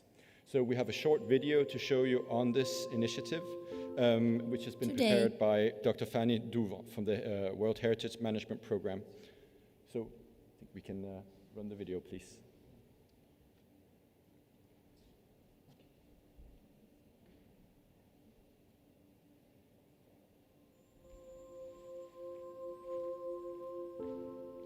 Today, the UNESCO World Heritage List includes 50 marine protected areas of outstanding universal value across 37 countries. They are unique ocean spaces recognized for their iconic marine biodiversity, singular ecosystems or geological processes, or incomparable beauty. These spaces are our ocean's legacy, which we must protect and pass on to future generations. Over 75% of these UNESCO Marine World Heritage Sites are threatened by climate change. Over 95% contain invasive species. As climate change affects marine life, conservation efforts are increasingly hampered by how little we know about its effects on species abundance and distribution. Comprehensive data and analysis of species diversity and migration patterns are essential to informing conservation and management. With the help of innovative environmental DNA methods, hundreds of marine species can be detected by sampling just a few liters of water. It is a cost-effective way to accelerate our understanding of marine species without the need of organism extraction. In September 2022, UNESCO launched its first global citizen science environmental DNA campaign to help measure marine biodiversity across 25 marine World Heritage Sites. In collaboration with local schools and scientists, over 200 young students have since participated in eDNA sampling at over 20 marine World Heritage Sites located in 17 different countries. The scientific underpinning of the Global eDNA Initiative is established by the Intergovernmental Oceanographic Commission, with the support of a 15-member International Scientific Advisory Board.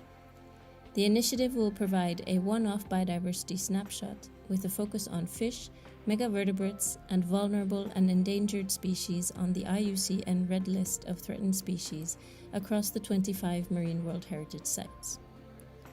Combined with projected ocean warming scenarios, the initiative aims to gain an initial insight into how climate change is affecting the world's most exceptional marine biodiversity. The sampling methods, protocols, and eDNA training materials are available in 6 languages and through open science. A total of 550 eDNA sampling kits have been shipped to participating sites, including some of the world's most remote ocean locations. Samples will be analyzed by a central university laboratory contracted by UNESCO. Scientists at UNESCO's Ocean Biodiversity Information System are developing a tool to translate the DNA sequences to species names. En réalité, et c'est ça la beauté de cette nouvelle technologie, c'est qu'on peut collecter la planète en quelques mois. C'est-à-dire que grâce à ça, on va pouvoir faire du monitoring, c'est-à-dire suivre dans le temps la planète. C'est quelque chose qu'on ne pouvait pas faire avant. On va enfin avoir une image assez précise de la biodiversité sur l'ensemble de la planète sans avoir de problèmes liés aux différentes techniques de mesure qu'on utilise de par le monde. C'est un projet qui est très important, mais qui nous permettra d'avoir des connaissances approfondies sur les espèces qui sont dans les milieux marins et côtiers du PNBA, donc ici les écosystèmes, et aussi prédire aussi les impacts futurs du changement climatique sur les milieux marins et côtiers du Parc national des Bandes d'Arguin. Et c'est aussi une opportunité de faire participer les citoyens. C'est vraiment une initiative mondiale et citoyenne, donc inclusion de la population. Donc ils ont été formés à cette technique innovante. And the more, you got to get these younger ones involved with them too, like to make them aware of what's ahead of them, and these things we sort of can help fix it up a bit. A gente envolve a comunidade, que é o nosso caso aqui hoje, principalmente com as crianças, para ele entender todo o passo a passo que a gente está fazendo, e isso para a gente tem muito mais valor do que só o resultado dentro de gráfico. Today we did a DNA sampling project at Fowler's Camp, which was very fun, and we tested the water to see what animal life has been here in Shark Bay, and we've also tested the water to see if any warm water species of fish have been in Shark Bay, and if there is warm water fish in the area, this could mean that there is the water is coming, like the warm water is coming further down the coast, and that's a sign of global warming. So hopefully this DNA test will help us with all of these things happening. The results will be made available free of charge to site management and will be integrated into UNESCO's Ocean Biodiversity Information System. A dedicated online portal will enable researchers, managers, and all the world's citizens to access the data from each site and jointly strengthen the protection of these unique ocean spaces for future generations.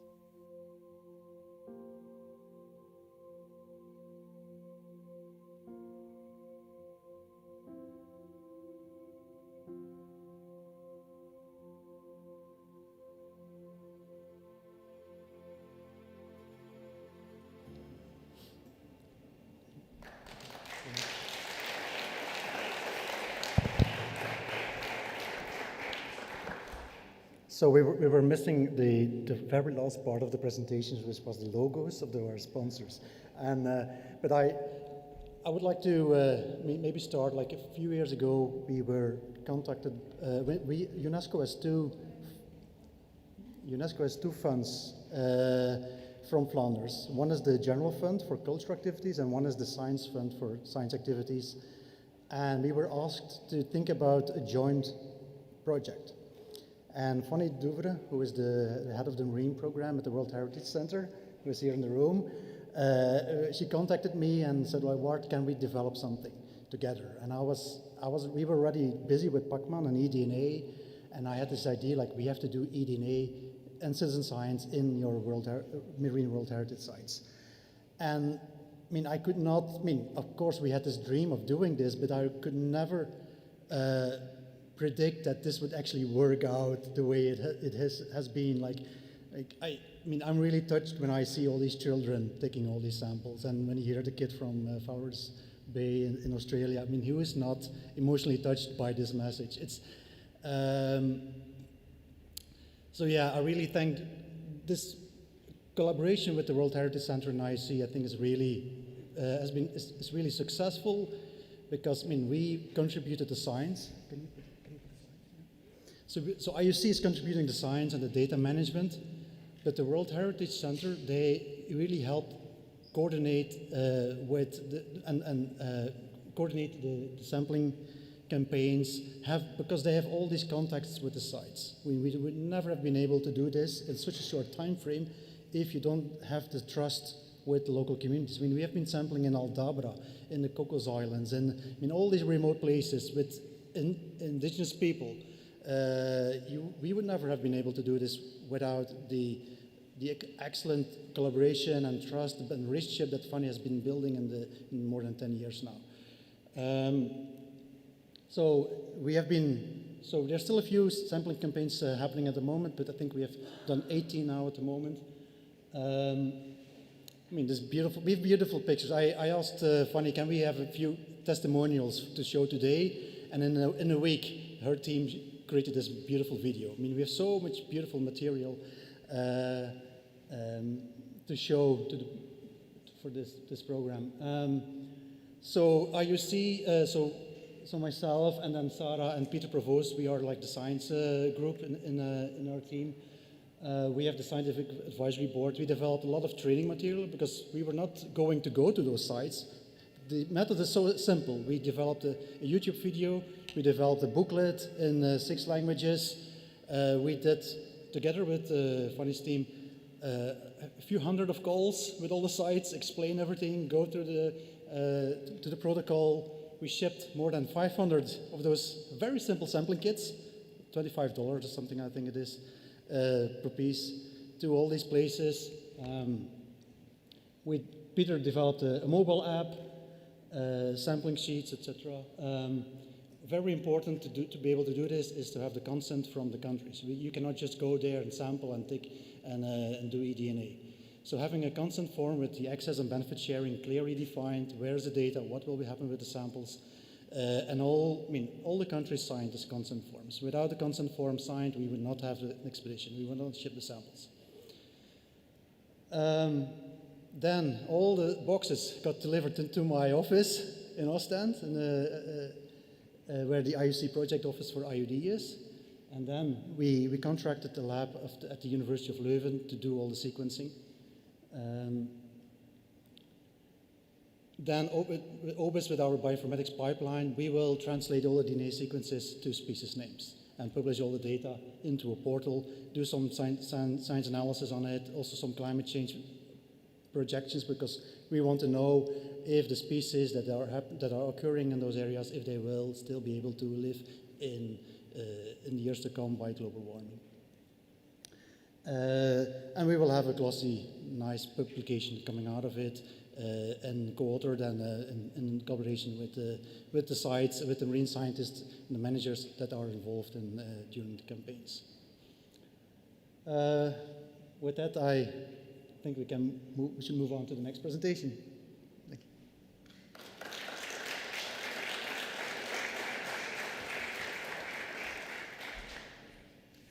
Thank you very much, Ward, for this presentation. So we can now move on to our last presentation of the afternoon, which will be done by Dr. Pierluigi Buttigieg.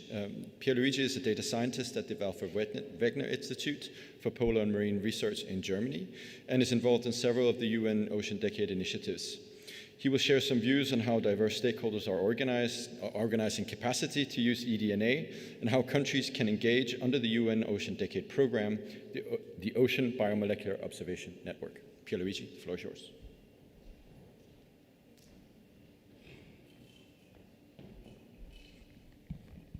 Right, thank you very much, Nick.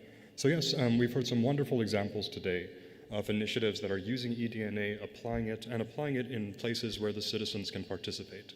And that's fascinating, exciting. It's changing the world of biodiversity monitoring, but it also presents us with a coordination challenge. As more and more regions, nations begin to use these technologies, the next challenge is making sure that we're all working together to create a more global observatory capacity for eDNA and other biomolecules too. So in that vein, I'm introducing OBON, one of the UN Ocean Decades programs.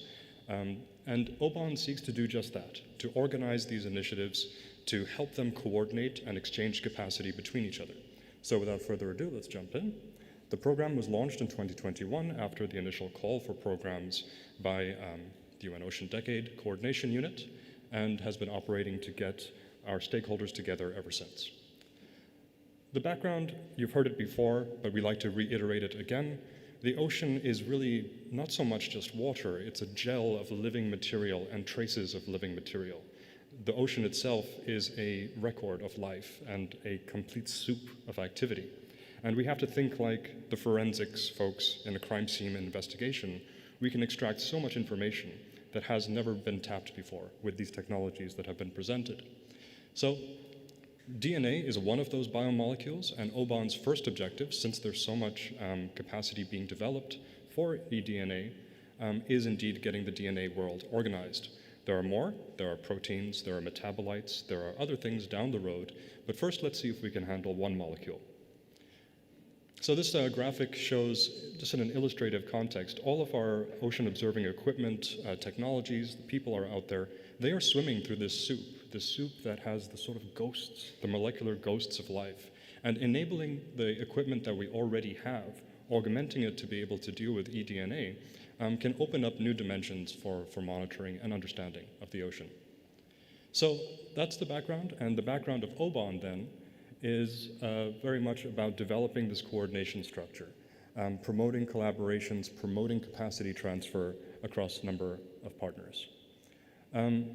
It really seeks to transform things. The Ocean Decade is indeed a transformative process, and we do also need to transform not so much what we're doing with eDNA, but how we do it as a global community. How do we actually share capacity, deliver observations in regions that are usually invisible on these sort of molecular maps, and how then do we connect it to societal needs? How do we help address pollution, habitat loss, climate change, etc.?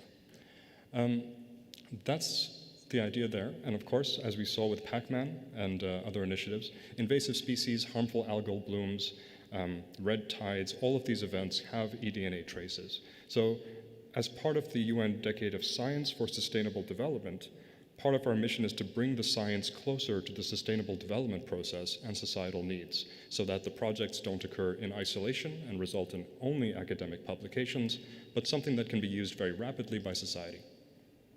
So that's our vision.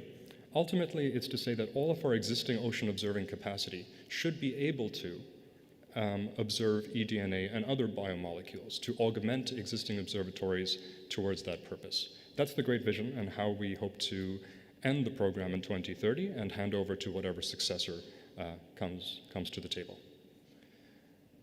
This is a sort of image that I show in many contexts, but it's true everywhere. We have to make sure that these global systems are interoperating, working together, from the protocols up to the data, up to the kinds of things we're delivering towards the SDG process and its successors, or towards local biodiversity monitoring frameworks. And that's, again, one of OBON's roles, to keep this distinctiveness, to keep the diversity of all of these different initiatives, but make sure that they can work together for a global capacity of eDNA monitoring. So that's its very specific challenge in the midst of, let's say, regional priorities, national priorities, and local priorities. It's to try to see what we can do as a global commons for eDNA. There are 4 objectives, and I think I've summarized part of it already, but formally the 4 objectives is to be able to build that multi-omics capacity over the ocean decade working with other programs. To also be able to transfer capacity. Once we know who's doing this around the world, what their capacities are, and also what their needs are, what they cannot do, we can try to matchmake in between these partners to accelerate the permeation of eDNA technologies across the global communities, matching their needs and regional priorities. Also, once we have that data flowing, integrating biodiversity through eDNA into some of these global ocean models that are very good for circulation, very good for physics, but also adding a biological component with this very, let's say, easy to use and very comprehensive technology to monitor ocean life. And finally, of course, to make sure that we can actually address some of the pressing needs in the ocean related to societal needs, resource usage, and also opportunities to use biomolecules for new biotechnological products, etc. So, of course, being part of the decade, we're federating what we do with OBON with other programs like Marine Life 2030 and helping the data flow into the Ocean Data and Information System and Ocean Info Hub, coordinated by IODE of IOC, and also handing that over to the digital twin projects to make sure that the data becomes a mainstream element of applications and thinking about the ocean, so that you don't even have to know very much about eDNA in order to make use of its data inside some of the emerging digital capacities of the ocean. So our priority activities in our first 2 years of operation have been to actually build these technologies, to work with users to say, how are we actually going to use these for your needs as societal actors, as policy development agencies, as environmental monitoring agencies, etc. We then will develop projects under, again, the UN Decade umbrella. The projects as another action under the OBON umbrella to help them coordinate with one another, and also to sponsor workshops and activities to make that happen. Again, it doesn't happen magically. It's not just a question of shaking hands and signing a piece of paper. There's lots of deliberations to be done, lots of negotiations to be done about what is feasible and what we should aim for in the next round of funding to bring the world closer together. We also will work with aid agencies, philanthropy, etc., to figure out how indeed we can match the capacities in eDNA technology to what they're trying to do, how we can augment their activities so that we can transfer it across the entire OBON network and see who can actually step up to the challenge. Early achievements have been quite a few, actually, in a relatively short time. We've assembled an international scientific advisory board, and again, quite international. We are still seeking representation from other regions, and of course, it is open. We do invite people to approach us if you would like to then represent a region and its capacities. We have participated in the Ocean Decade Call for Actions and solicited applications for projects and other actions underneath OBON. We are developing and co-developing governance structures to help moderate this global community with our partners and stakeholders, and are creating a data management plan and a data strategy to make sure that whatever data is being generated by these partners has a route, has a potential to go into the emerging digital ecosystem of the ocean. We have then, of course, hosted workshops and facilitations, including one at the Lisbon meeting, the UN Ocean Lisbon meeting, the side events at the COP and then several technology transfer workshops. More are planned, and we have regular meetings with our participations. Speaking of that participation, it's quite large, and it's growing at the moment, representing 38 nations. So there's still work to do. We do want more global coverage, but we have a basis where we're already getting new views, new requirements, new needs that are changing the way that we represent the whole spectrum of applications to our consortium. Those projects I mentioned earlier through the Decade Calls, we're hosting about 15 projects, as you see up here. I won't go through them all, but again, many activities around the world, all with local capacities, local objectives, but now they have a forum to speak to each other and try to create a global solution. What's the path ahead for us? We are covering, as you see with the green dots on the map, where we have coverage, but there's lots more to do. We need to enhance that inclusion. And that means also including nations, scientific communities who do not yet have eDNA technologies, who do not yet know how to apply them. They are more than welcome too, because perhaps we can find a way to augment their existing capacities with them with the help of our partnership. And of course, that's the main idea, to facilitate the mainstreaming of biomolecular, including eDNA, observations, technologies, and data in ocean observing. That's an invitation at the end of this. It's an invitation to all to connect whatever scientific or societal or environmental management agencies that you have that are either using or interested in using eDNA or other biomolecular techniques. Please talk to us at OBON, and we can find a place for you in this forum to then exchange more efficiently with global partners. We, of course, are always looking for more nominations of experts to our steering committee. And again, those don't have to be the experts in eDNA. Those could be the experts in user needs or what needs to be done with these new observing capacities for biodiversity. And finally, trying to connect OBON to a broader user community to incorporate their needs into our work. Let us know what the challenges are so that we can better integrate them into our strategic planning. So that's it. Thank you very much. Our website is live, and our coordination at POGO, who is generously coordinating this program, is very responsive and very good. So thank you.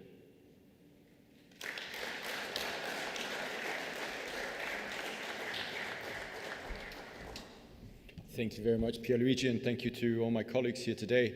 I think it's needless to say that we're here because we are convinced of this approach and this methodology. We also understand that we cannot treat our ocean resources, of course, in just a European or an Australian capacity, and that the questions around our oceans and our biodiversity is one that is global. So we also wanted to talk here with you today because we really want this to extend much further than it has so far. So indeed, as has been mentioned by Pierluigi and everyone else, this is an open invitation. We are aware we're doing things in certain contexts, politically in the continents where we are. But this is also, to a certain extent out of naivety. We don't always know how it works elsewhere, and we're really keen as well to learn this and see how we can spread this much wider. Now, we have a bit of time for questions still. I hope the presentations will have given you a few questions that you would like to ask. So I believe you all have microphones in front of you. If you would like to ask a question, please raise your hand and state where you're from. And if it's addressed to one particular speaker, otherwise feel free to ask the question. So I can see there's a lady at the back. Please go ahead. Thank you very much. Well, thanks for the presentations. Thanks for this, I would say, realistic in the sense that I appreciated the limitations that you serve. But then I see here an opportunity for the next generations. I tell you why. Not only the molecular tools as they are, because they are fancy, easy to use, etc. My thought was, okay, we have this based on sequences, okay? So we need the sequences. But in addition, those sequences are based on a very good understanding of the taxonomy of the organisms. And this is especially challenging in the case of the microorganisms. So I think this is a good opportunity to somehow foster the interest of maintaining, let's say, the classical taxonomy, because if you don't see, if you don't identify, you don't have the good agreement with the good sequence, and then you don't have the eDNA. So I think this is an opportunity. I don't see it as a substitution of something. We need to maintain this knowledge that is at the basis of the science, no? So, well, this is, when you were mentioning about potential things to be done, engagements, etc., in my opinion, it's just an idea that I see this an opportunity, because if you don't see, you don't understand and you don't love. And we need the generations to love the planet, okay, and the organisms. So we need to make this bridge from the seawater sample to the who was there and put the name. So thank you. Thank you very much for the comment. I don't know if one of our panelists would like to respond. Thanks. I think that's a really interesting and valid point. I think our taxonomic expertise, traditional taxonomic expertise, has diminished through time. The universities don't teach it like they used to in past times. And it's the infrastructure that underpins the whole of the eDNA system. If you don't have taxonomically verified samples that you can use to get reference sequences from, you don't have databases that you can trust. So that working in with museums and taxonomists is critical to build the infrastructure we need for an effective eDNA system. And we really need to encourage and make sure that that traditional taxonomic expertise isn't lost and is brought back into our educational systems. So yeah, a great point and completely agree. Pierre, please. Yeah, thank you. Before I was a data scientist, I was a microbial ecologist, so I also get excited because eDNA is the only way we can see a lot of those. But to pick up on your points, too, it's also a way to stimulate that curiosity. It's like forensics. You find the DNA, and then you can start hunting for the organism that may have it. So in a sense, it can also be a tool to reinvigorate that desire of people to go find these species, and also the unknown ones. Sometimes we don't have a reference organism, but we have a stable sequence that keeps showing up. And that could be fascinating. That certainly gets scientists excited, but it can also reinvigorate the excitement of the citizenry when it comes to learning about the biodiversity around them that you wouldn't ordinarily see, but you know is around you. You know it's in the water that you swim in. It's touching your skin. You're in contact with these organisms. And I think we can certainly pick that up with some good communications to change the relationship with the living ocean. I would perhaps just also add the comment that I think there's a nice bridge to be made between classical taxonomy and the genomics. Craig, for example, mentioned the issue of cryptic species. We've seen this a lot, for example, also in elasmobranchs, where there are a number of species that were very, very poor at identifying taxonomically with classical keys. So it's an opportunity to augment as well the way we've done it in the past. And I think it's also a really interesting opportunity to actually create some regional collaboration. As was mentioned by a couple of our colleagues, is the importance of these reference databases. And they have to be established locally. They have to be built on local knowledge, on local taxonomic expertise in terms of identifying them. But this then also becomes a shared resource that it will enable these observatories in a region. And then that can, instead of having a single country having to invest in this, it becomes an opportunity for multiple countries in a region to invest into a joint database that will enhance their capabilities and general global capabilities, because of course these reference libraries can be linked at the global level as well.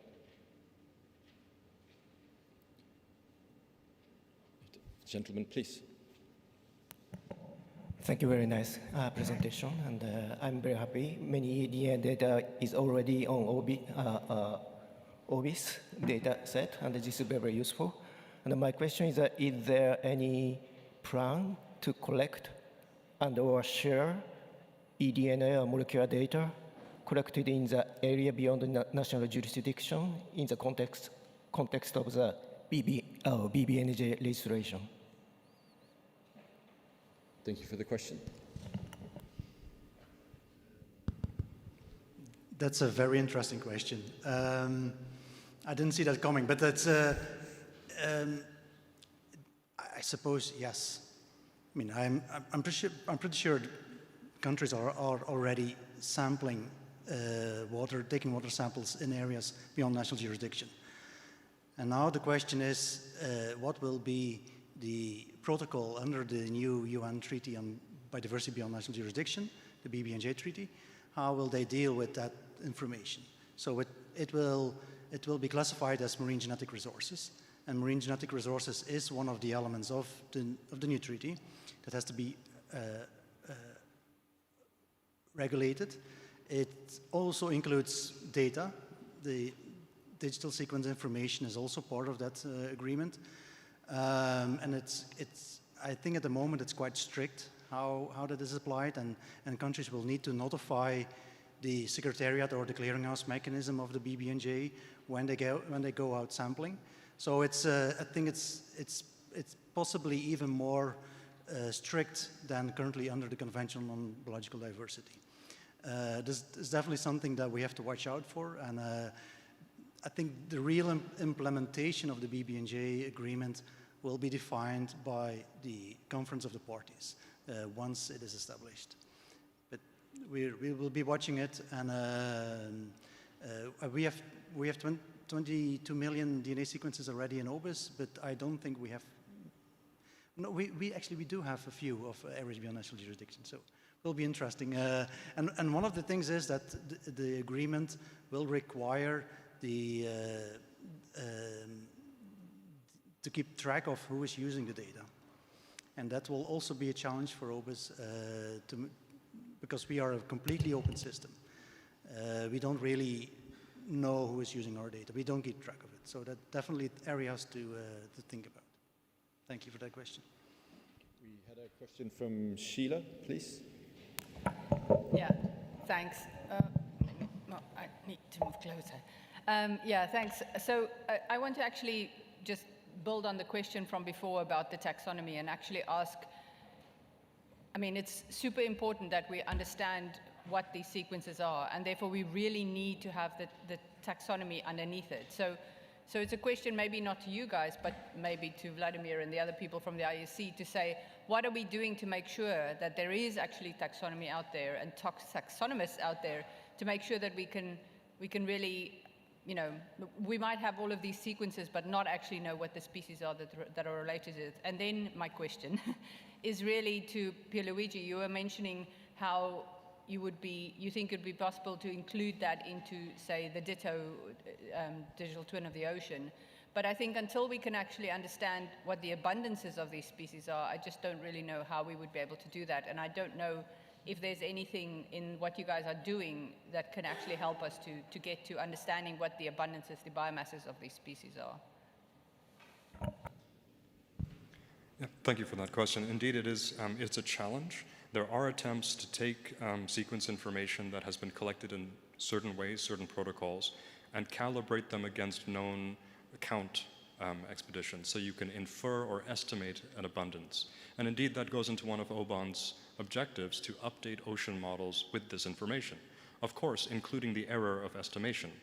What is an appropriate calibration in one ocean region may not be completely wrong in another. So it's a process that requires research to develop that. But again, what I think is a nice thing about a lot of this eDNA data, once you've gathered it and you've kept it in a safe archive, like the INSDC or a similar database, it's there. And on that one sequence, the taxonomy may change over time. Taxonomists may revise things, but you have an objective statement of what was there at a given time. You can change your model about inferring abundance, inferring biomass. In some cases, you can, again, approximate biomass. These are still shaky. It's areas of new development. And I think that's part of OBON's role, too, to give a realistic account of what we're actually capable of. We're excited about many things, but there's still lots of room for, let's say, verification. In terms of, again, how do we encourage more taxonomists to be trained? I think this actually helps. Imagine we're building up more and more of these unknown or ambiguous sequences in a database. It creates essentially a market for people to have a job at the end of it, to do something. So I think if we organize it and if we understand those needs, I mean, I hear that right now, I'll take it back to OBON. We have this ability to state we need these kinds of people to fill gaps, and we can articulate that through the program and hand it over to the IOC for further work. I don't know if any others have. Sheila, is that all right? Yeah? Okay. Thank you. If we have Vladimir, please. Thank you so much. Wonderful presentation and wonderful work. This is cutting edge of science. You know, I would like to tell you that this or next week we are going to discuss several things that may be of interest. For example, we're going to discuss the new ocean data policy, and that has some licensing in it. So, also IOC is a standard-setting organization. You leading the cutting edge of science. How do you think about standardization of what you do for the future use? I think it will be useful if you comment how you're going to work with ocean data policy, ocean data information system that will be implementing that policy, also with the global ocean observing system that may be able to take your research to nations, but at the same time make it standard so that standardization proliferates through the whole chain of activities, and we have, I would say, baselines everywhere that are comparable.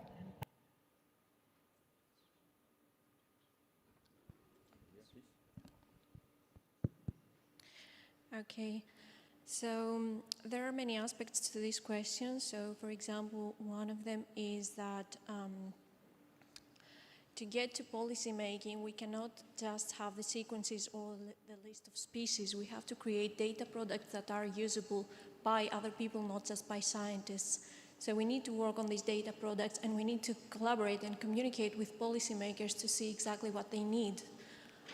Not just which communities they want to know about, but also what format they want to have the results, what visualizations are useful for them. That's one thing. And then the other thing is to discuss and see the policies that are already in place, like, for example, the Marine Framework Directive. What have they been looking at for several years, and how this can be combined with eDNA and genomic results to have, in the end, a combined approach towards this. Perhaps also add, before giving the floor to Ward, that in terms of the standardization, this is something that is really at the heart, I think, of all of these three initiatives that we've presented today. We're very aware that we are trying to catch up to physics and chemistry, which is very well advanced, very well standardized. And so we also know that this is what we have to achieve in biology.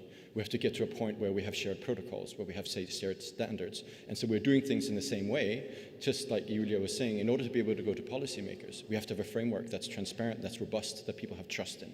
So this is really at the heart and why all of these protocols and standards, we're making them open access and available to anyone to take them on board. So they are in themselves an open invitation for collaboration. Ward? Yeah, I also want to add, I mean, there are so many programs now collecting eDNA in the world. But we constantly ask now, how can we publish the data to open? I mean, how can we standardize it? Like Sarah, I think a few days ago you had a meeting call with the UK Obis node. They wanted to publish an eDNA data set, so you walk them through the process of how to standardize it, what are the terms to use. We have workshops and training courses even also in the US. Like everybody really now wants to know how can we actually publish this in a global open repository, OBIS or others. What's really key is that we have the right metadata. So we in the metadata also the provenance, so that we know who collected it, what is the ownership, what is the data license, how can the data be used or not used, and these things. So that's critical, and that's also a role of the IOD within IOC to develop these standards and best practices that can then be adopted by other countries. And we will have the IOC data policy, but in the IOC data policy we will also have annexes. We will add annexes later on with specific guidelines for specific data types. I'm sure we will develop those data types also for eDNA data. If I may? Yeah. So thank you, Vladimir. Always challenging questions, but also very important ones from your side.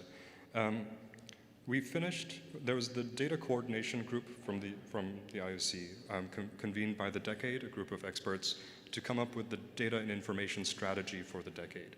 We've published that, it's now available on the UNESCO library, and we're going to convene the implementation group afterwards.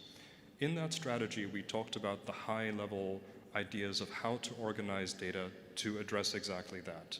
The standards landscape changes. Sometimes you need to be able to quickly modify your data to give it to a stakeholder who knows nothing about the existing standards, but needs it in a certain form because of, let's say, like a biohazardous event or something. So there are considerations, again, at that level to modernize the existing systems that are already in play, the INSDCs of the world, the OBISs of the world, the GBIFs of the world. They have excellent models, but let's see if we can then normalize that with a standard web, data on the web model to interact with OTIS, as you mentioned, and to be able to flexibly change the data according to needs. That's where I think not just biodiversity data, but many other data types are also heading. Because again, previously it was an exchange of standards, which is of course important, but we're increasingly learning that this game is too big to play in that manner. The number of interconversions is unknown. So in a sense now it's a way to look at the data again from first principles and say, can we keep it in its ingredients?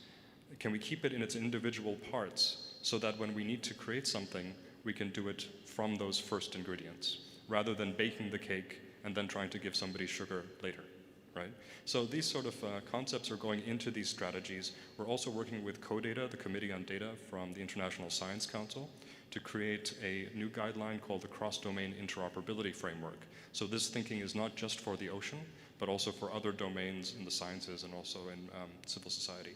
So lots of considerations, lots of moving parts in different regions, but we're trying to bring it together towards sort of common messages and prepare us for this new reality.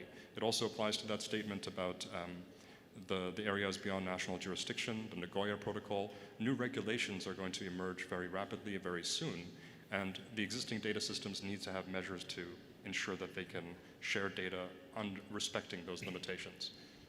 There'll be certainly much more to say about that, perhaps in a data-focused setting. Thank you, Pierluigi. I'm afraid we've run out of time, so I think all of the panel will be around for a little bit longer. So if anybody wants to ask any questions, Ward, I think we're out of time. Or yeah, we had just one more. No, should we finish? Please go ahead. Thank you, Francisco Arias from IMEMAR Colombia. I just wanted to share that last year when we were running to go with this goal of our government to be 30 before 30 in the declaration of marine protected areas, we actually used eDNA. And going to the question that was posed there, we mixed our sampling, the eDNA sampling, with acoustics, because one of the issues there was fisheries area, and we wanted to know what was the impact of declaring this area in that term. So we actually could mix together both information and give a very good result in terms of what we had there, what were the interests for the fisheries, and of course to bring the robust data for the declaration, which was the goal of the government, which we achieved actually. And I just wanted to go that transparent data will be key to the development of eDNA, as Pierluigi was saying. We will be needing a lot of new regulations, new approaches to the way of using eDNA, which will be actually a huge challenge in the very near future. Thank you. Thank you. With that, I think we can close the session. I hope you found it useful. I definitely want to thank you for your presence here and your questions. I hope you had a good overview of some of the projects that we are doing in developing countries with citizen scientists, also in developing countries. I mean, that you can see that this is a very new and in fact sometimes very simple method that we can also engage all the countries in the world, not only the Western or the rich countries in the world, and that developing that capacity in sampling, in data management, in creating information for management and policy making.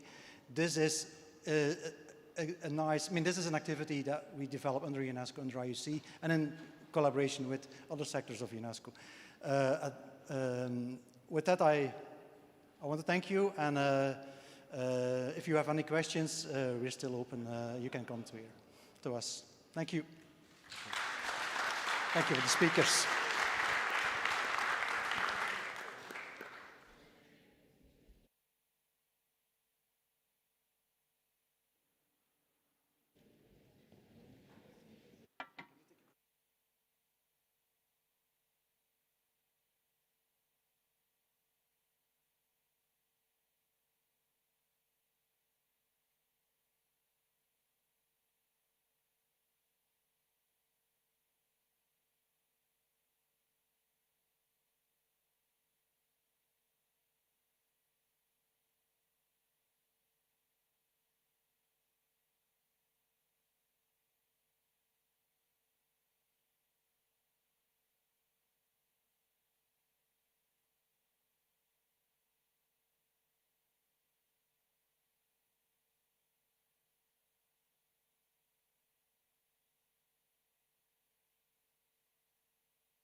So welcome everybody. We're just waiting a few minutes to give people a chance to get back into the room after the short break.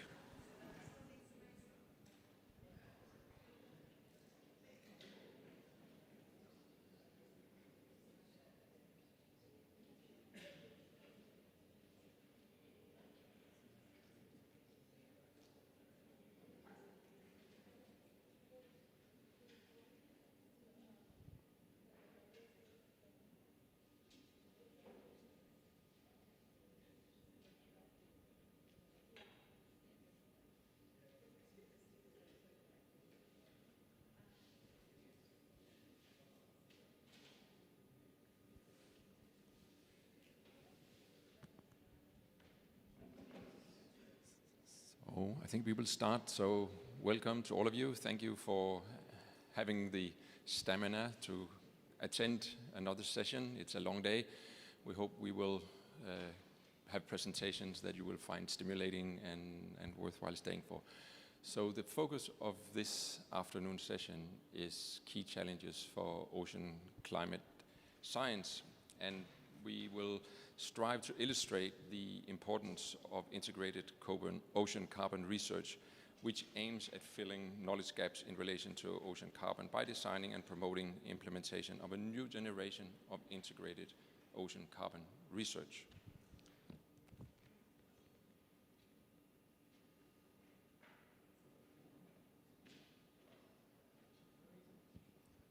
If I can make this work, or please change to the next slide.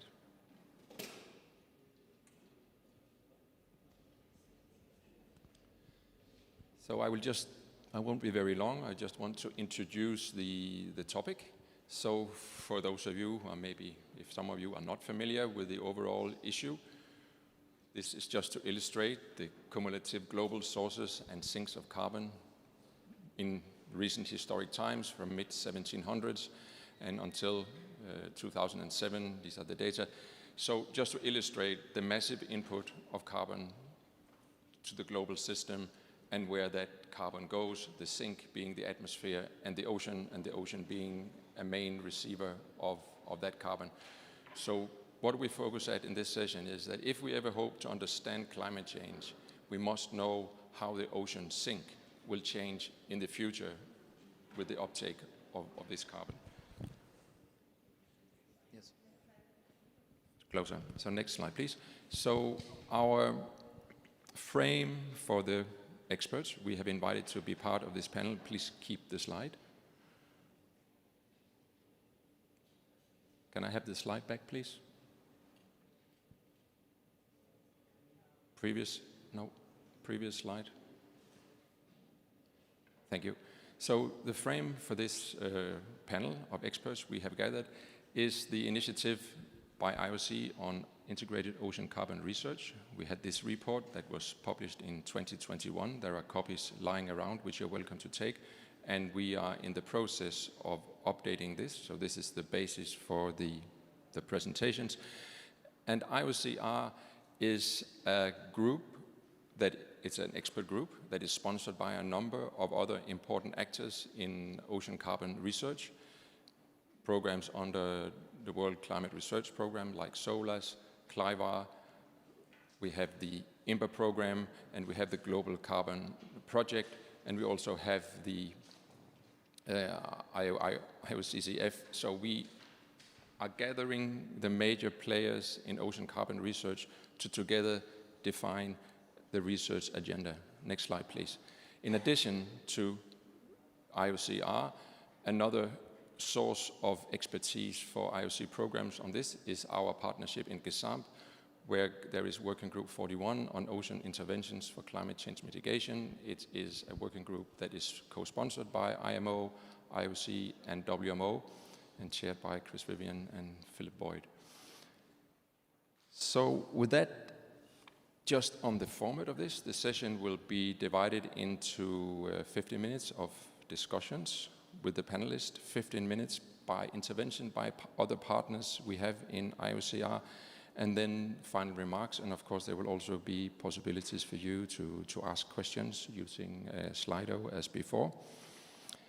And I would like now to, one by one, introduce our 4 panelists. I will introduce them and ask them a couple of questions, and they will try to address these questions in their presentations. I apologize for the gender unbalance. We will compensate for that when we invite our partners to join us on the podium. Our first panelist is Nicolas Gruber. He is a full professor of environmental physics at the ETH in Zurich, in Switzerland. His primary research interests center on the ocean and its interaction with the climate system, with a special focus on the global cycling of carbon and other biogeochemically relevant elements, such as nitrogen and oxygen.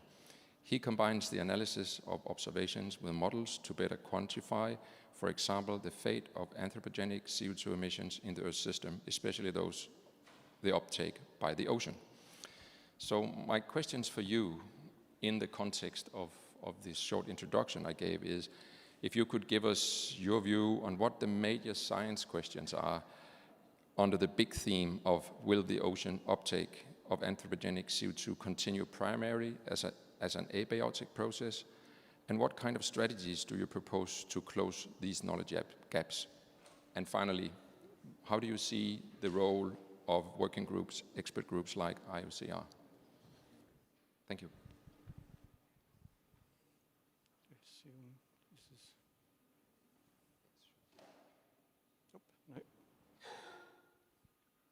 Okay.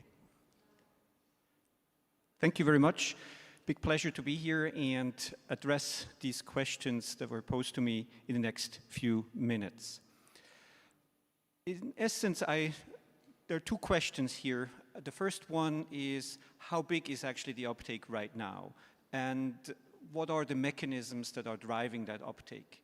And the second question is, how will that uptake continue into the future? And will the ocean ecosystem provide that ecosystem service into the future, as we had the pleasure or the privilege to experience over the last 250 years? I will address right now mostly the first question, but we can continue, of course, on the second question in the discussions. Just to illustrate what has been shown before in another way. And for me, actually, being here in Paris is exactly the right place to be to talk essentially about this.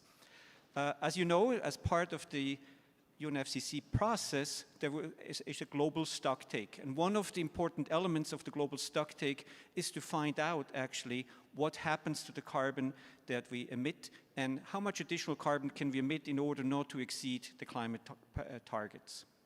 So understanding what happens to the carbon is of absolute essence as part of the international policy activities. And as a matter of fact, we've been doing such a stocktake actually for a number of years in the context of the global carbon budget, and which is led by the Global Carbon Project, which is also a sponsor of that project that we're talking about this afternoon. And here is actually the numbers for 2021. So that 2 years ago, we emitted 40 billion tons of carbon dioxide to be precise, which is about 11 gigatons of carbon. And we've been able to actually allocate those emissions quite accurately to the individual major sources and sinks. And the biggest sink overall next to the atmosphere is actually the ocean. 26% of all emissions are taken up by the ocean. And that's a gigantic ecosystem service. If you value that at some, let's say, $10 to $100 per ton of CO2, you are in the billions of dollars of ecosystem service provided by the ocean. We have the biggest sink is overall the atmosphere, and that's the one we are concerned about because that dries up atmospheric CO2 and leads to climate change. And of course, we also have another important sink, which is the land. So overall, but for today, I would like to focus on those 26%, this gigantic carbon sink. Well, how do we actually quantify that? In the global carbon budget, we use 2 major methodologies. One is ocean observation based. We actually use surface observation of PCO2 and interpret those observations through a lot of statistical models and to arrive essentially global uptake estimates. The other methodology we're using is ocean model based. And one of the observations over the last few years is that the two estimates started to diverge. So this is actually from the global carbon budget, what we publish every year. And in green, you see at the top are the uptake estimates from the observations. And in the bluer colors, more towards the bottom, are actually the models. And if you look at the range of models and the range of observations shown on the right-hand side through these bars, you see there's a significant discrepancy of about 0.7 petagrams of carbon per year, and that's gigantic. I mean, that is, we're talking about emissions of one of the biggest emitters in the world, i.e. the United Nations, excuse me, the US. And so this is a very significant uncertainty that we're dealing with. And this is of concern because we won't like to know where that carbon is going, and we'd like to have consistency between the different estimates. So where does this come from? Well, one option is that we are really having challenges with the observations. What you're seeing here are two maps. On the left-hand side is the map of observations we had between 2010 and 2015. On the right-hand side is the map of observations. So where you see a color was essentially one observations in those 5 years. And on the right-hand side, 2018 to 21. First of all, you see a lot of observation in the Northern Hemisphere, not so much in the Southern Hemisphere. But I'd like to point out one thing. Just look at the North Atlantic. In the last few years, we've actually started to lose observations in the system. Overall, globally, we started to have lost about 30% to 40% of observations. We have fewer observations in the last few years than we had 10 years ago, and that is of big concern. Of course, we continue to have problems. There are huge gaps in the Southern Hemisphere, Southern Ocean, important sink regions of the ocean, so we're still actually severely data limited in the overall assessment. Well, another observation system that we can bring to the forefront is actually ocean interiors, thanks to activities like the GoShip program, also an internationally coordinated program, where we go out and repeatedly measure the ocean from the surface down to the bottom of the ocean. And from those, we can infer actually the uptake of anthropogenic CO2 through, again, some form of statistical models. And the data actually kind of generally support the surface PCO2 observations to point towards more uptake, but there's also a lot of uncertainties in these reconstructions, and you see this just by the uncertainty levels that we have associated with these estimates. Another thing that is interesting and also challenging for us is that these reconstructions make some assumptions about how the ocean is working, and a very important assumption is that the ocean is kind of a bit of a steady state, not much is happening with regard to ocean circulation.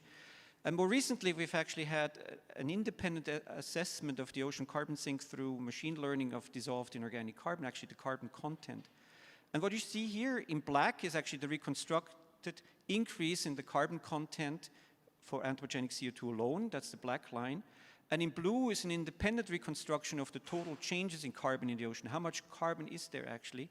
And the change thereof over the period 2004 to 14. And you see that the two are different. Well, maybe that's uncertainty, but we also think that is actually signal. And what that means is that actually carbon is redistributed actually in the system. We might have actually started to lose carbon as a consequence of ocean warming. As you warm the ocean can hold less carbon, so we start to lose. We see this at the surface. And we also think that maybe because of increased stratification, changes in ocean circulation, more of the carbon that's at depth actually gets trapped there, and we call it an increase in efficiency of the biological pump. So all of that together indicates to us that we are looking at an ocean that is changing as we are looking at the ocean. And in this context, actually, the fact that we are actually losing observations rather than increasing the ability to observe the ocean is, for me, really worrisome. And I think if there's one conclusion that I would like to highlight here, maintaining and improving the observations is an absolute must. And the second point is more or less what I said before. The complexity of the issues have increased. We're seeing more types of changes that we have not anticipated, and that increases actually the level of observations that we need. And of course, all of those observations, we will benefit a lot from increasing ability to improve our machine learning AI type models, but also numerical models. All of that will improve. But I think where the biggest contribution that a community like this can do is to help us to maintain and improve our observations. Thanks a lot. Thank you very much, Nicholas, for this presentation. What I did not say in the beginning was that the focus of our questions to the 4 panelists are based on the recent outcome of the discussions in IOCR of where the main challenges are lying. So that's what we are trying to reflect in the presentations here. Our next panelists, which I will invite to talk, is Dr. Adrian Martin. He is based at the Marine Systems Modeling Group at the National Oceanographic Centre in the UK and has over 25 years of experience in studying marine biogeochemistry, and he manages a UK biocarbon strategy program looking at biological influence on future ocean storage of carbon. He also leads the coordination of the JETSON program within the UN Ocean Decade of Ocean Science for Sustainable Development. Please. Thank you. So I'm going to start right at the basics and ask the question, why should we care about biology in the ocean? What we know at the moment, and I think this was nicely highlighted by Nikki's talk, is that there's still uncertainty of how marine life may be responsible for storing the extra carbon dioxide that have been released by human activities into the atmosphere. What we do know, though, is that marine life plays a very important role in the system that we are perturbing. And without marine life, atmospheric carbon dioxide would be about 50% over even than it is now. And so not knowing how marine life will respond to climate change, superimposed with the human pressures on top of that, clearly represents a major challenge in our understanding the carbon dynamics of the globe. So I'm going to pick up on the major science questions, and this, as Henrik said, is informed by discussions at the Integrated Ocean Carbon Research Workshop that took place earlier this year. And I've broken it down into 3 questions. So first of all, how does marine life affect the ability of seawater to absorb carbon dioxide, and how will this change?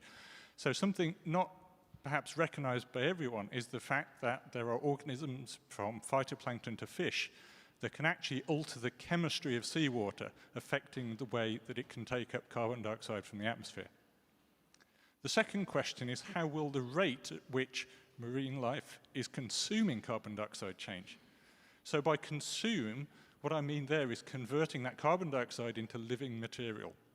And that little inset figure there, you don't need to understand the details, is just demonstrating that our current predictions can't tell us whether the rate at which that's going to happen is going to go up or down in the future. The last question is, how long can marine life store that organic carbon in the ocean, and how will climate change affect that too?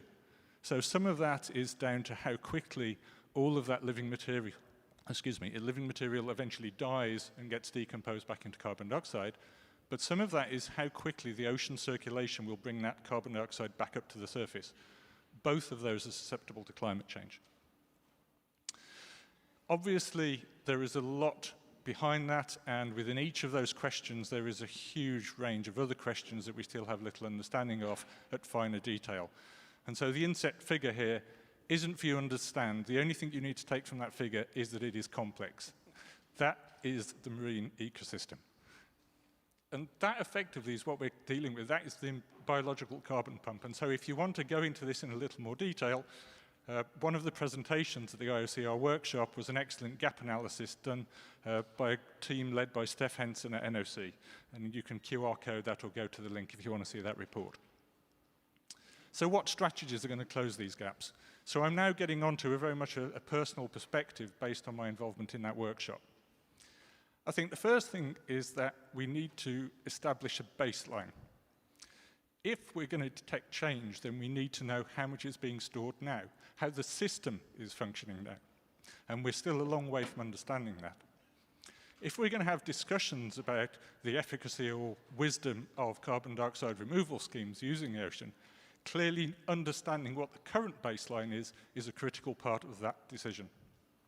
And just as an example of that, the UN Ocean Decade Program, JETSON, is currently running an activity to establish a baseline for the magnitude of the biological carbon pump. But obviously there are other baselines necessary for us to go ahead. The second one I want to highlight is the innovative, and inclusive use of technology. So we know that gliders and floats have revolutionized the way that we collect data, collecting them at many more places and much more frequently than we can do with ships. And it has to be acknowledged with a lower carbon cost. And this has allowed very rapid advances that many of us are familiar with. But it has to be stated that there are still many things that can't be done using those platforms. And there are still things that have to be done with people on ships. And so one of the other things that we need to innovate is a new hybrid way of working where we exploit the potentials of both whilst minimizing the impact of both. And then the last thing I want to pick up on is something highlighted by the Ocean Discovery League's capacity report that came out last year. And this is that it is not just access to the existing equipment, ships, autonomous vehicles, it's actually the amount of them that are out there. There is a real capacity limitation on wider involvement in marine science. And so one of the other things that we need to be pushing is affordable technology and increasing the amount of platforms that are out there. So just to finish off, how my working groups like IOCR help. The obvious one is fostering international collaboration and communications. Biology knows no boundaries. The inset that I've got there is tuna distributions and tuna fisheries. You know, clearly they are all linked, and what you do in your area may in fact influence what happens in others. The next one is targeting resources. The scale of the problem is clearly global. No single country is going to tackle this.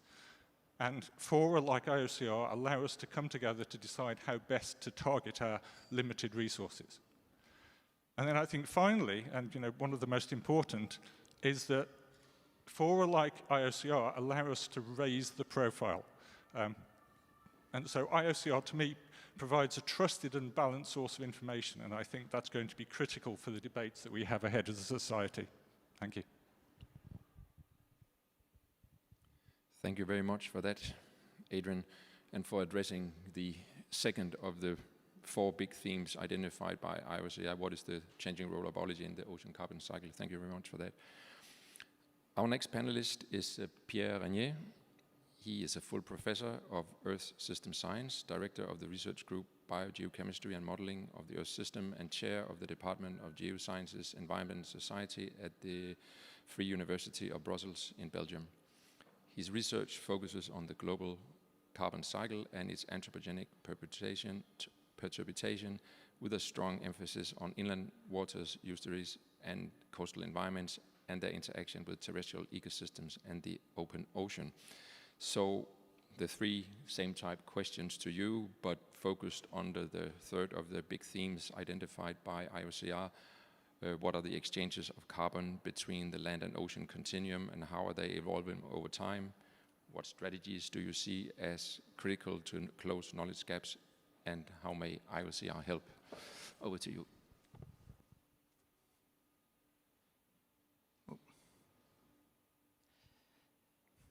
So my presentation is actually articulated around 7 major science questions, which is obviously very ambitious, and also the related strategies to close the identified knowledge gaps. And I want to really mention that despite having 7 major science questions, I will only briefly touch upon the ocean ice continuum, which is, I think, another important continuum to further investigate it in ocean carbon cycle science. So the first overarching question addresses the spatial temporal patterns in land-derived carbon exports into the ocean. And indeed, observationally constrained ensemble assessment of land-ocean carbon, nutrient, and alkalinity fluxes remain critically needed at the global scales, and this includes the specific contributions from groundwater and coastal erosion. And maybe most importantly, the temporal evolution of this flux needs to be better resolved across scales. And to tackle this challenge, I think it's very important to better liaise with inland water communities to co-develop global data sets of river carbon species and nutrients. And we should also promote ensemble assessments combining observations and models. We should also encourage the collection of long-time series for trend analysis, which are essentially missing, and also application of machine learning approach, artificial intelligence, to elucidate spatio-temporal variability in these land-derived carbon and nutrient fluxes. And we should also strengthen the linkage with research communities working on groundwater and coastal erosion. The second major science question actually addresses the fate of these land-derived carbon inputs in the ocean. And indeed, source, composition, lifetime of organic matter, terrestrial or marine-derived, remains highly uncertain, with major implications for the recycling of carbon of land-derived in the ocean, but also its recycling back to the atmosphere.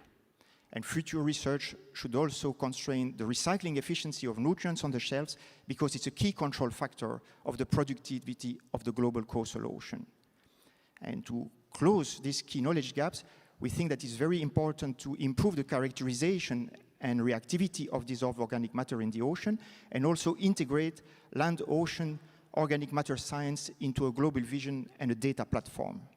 We should also better connect with research communities focusing specifically on the fate of the particulate organic material in the global coastal ocean. For instance, communities working on coastal erosion or on seafloor carbon dynamics. And we should also launch high-resolution global simulations targeting the fate of the terrestrial carbon and nutrients recycling efficiency in the ocean. The third overarching question targets the change in the coastal ocean carbon cycling and the lateral exchanges with the open ocean. Indeed, the evolution of the net ecosystem productivity, as well as the anthropogenic CO2 sink of the coastal ocean, remains poorly constrained in quantitative terms, and so is its attribution to global factors such as atmospheric composition changes, changes in the ocean physical climate, and changes in land-derived carbon and nutrient inputs.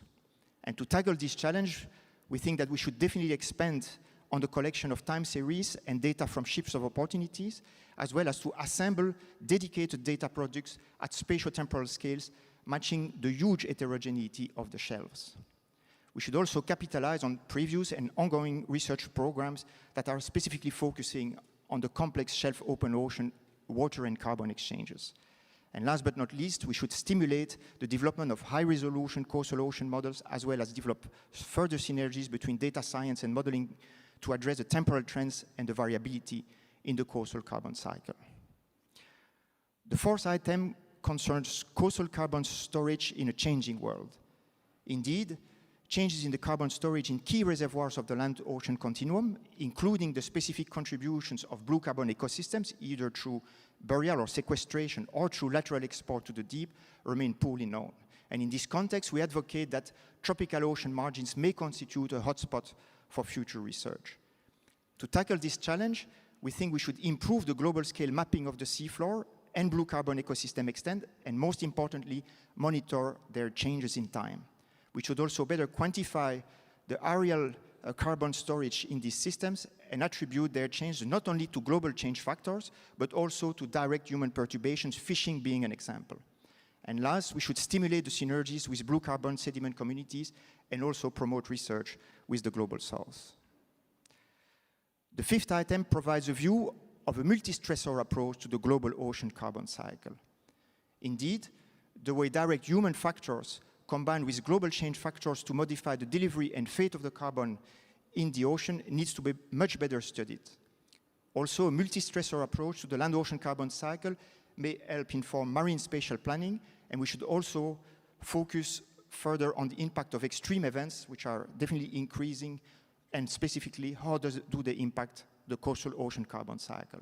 And to do this, we should further integrate the socioeconomic dimension in coastal ocean carbon research.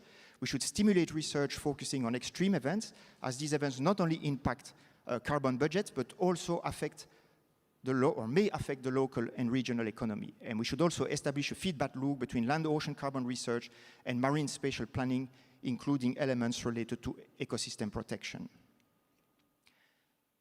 The sixth item addresses polar shelves as a focus area. Indeed, these ecosystems are currently experiencing changes at a faster pace than anywhere else on Earth. However, the changing cryosphere, whether through glaciers, ice sheets, sea ice, or permafrost, impact the delivery of water, carbon, and nutrients, and its impact is relatively uncertain, and so is the response of the polar ocean carbon cycle. And to tackle this challenge, we should definitely stimulate research on how changes in land-derived inputs combined with decline in sea ice and meltwater formation may collectively impact the carbon cycle in the Arctic and other polar regions. At last, but certainly not the least, we should also favor the integration of the land-to-ocean continuum into a global carbon cycle perspective. Indeed, as stated very clearly in the last assessment report by the IPCC, integration of the land-to-ocean continuum into global ocean carbon cycle assessments and Earth system models is critically needed. And in the context of this panel, it is also critical because it would allow to synergize Teams 3 IOCR research with those of the global carbon cycle climate community. And to target these challenges, most importantly, we have the ambition to establish a fit-for-purpose land-to-ocean global observation system. We should launch land-induced global ocean CO2 outgassing model intercomparison projects and also promote the assessment of the anthropogenic perturbation in the land-to-ocean carbon cycle, two activities that actually fit perfectly under the umbrella of the Global Carbon Project.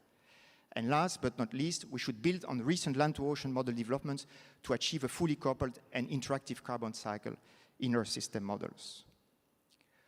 So to conclude, how may working groups like IOCR help? Well, by focusing on 5 items, and of which I will only cover with you the last 2 ones because they are the broader ones.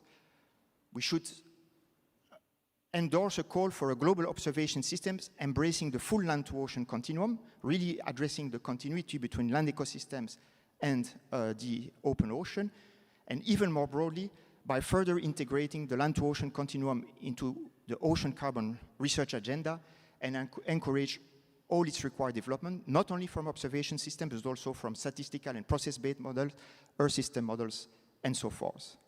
And with this, I thank you for your attention.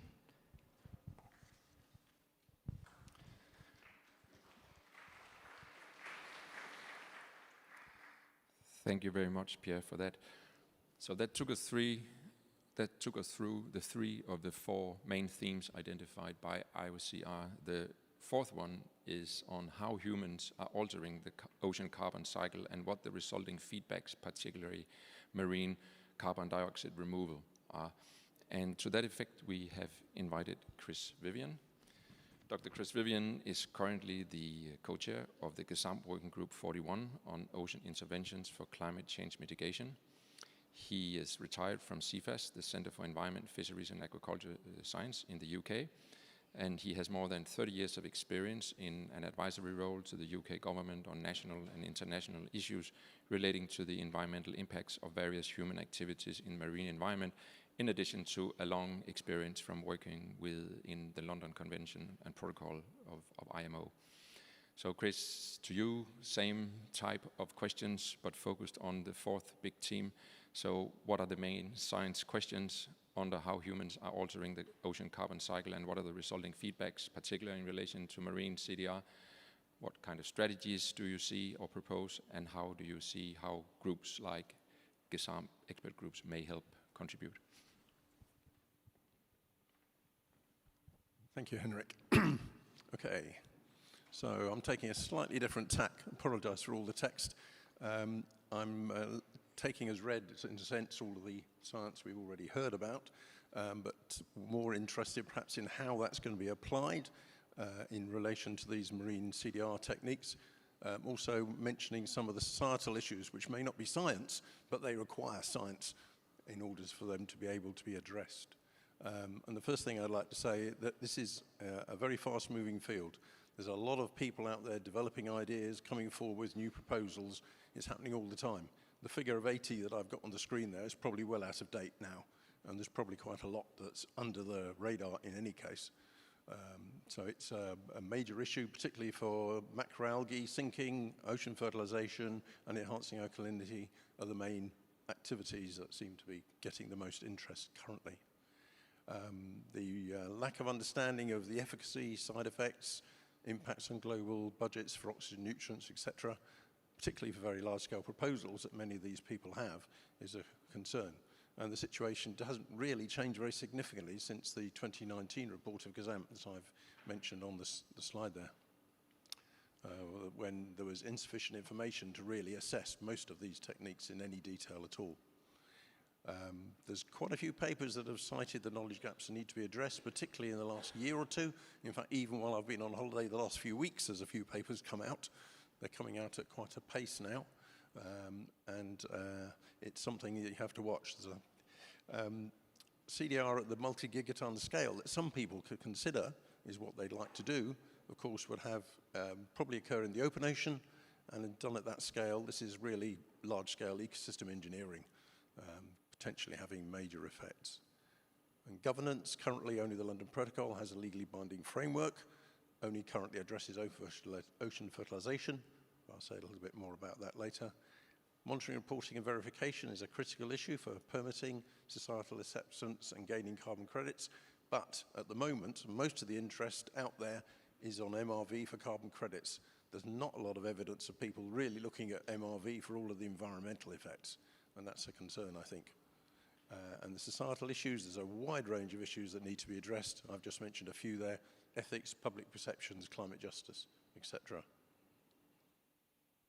So what kind of strategies? Well, one thing that GAZAMP's done is we've developed a program with CDR, MIP and SOLAS, a research project to try and identify and fill gaps in models. And this is a $1.2 million program that's going to start shortly.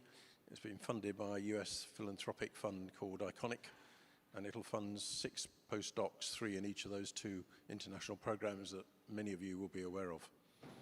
Also recently announced is a European project called CO2 CDR, which has just been launched. Again, looking to understand effects, benefits and feasibility of capturing CO2 from the atmosphere and storing it in the ocean. That's a very new project. I don't know a lot about it yet. As it came out while I was on holiday, I haven't had time to delve into it. But there's a lot of things happening. So, for example, recently NOAA produced a report about a strategy for carbon dioxide removal research.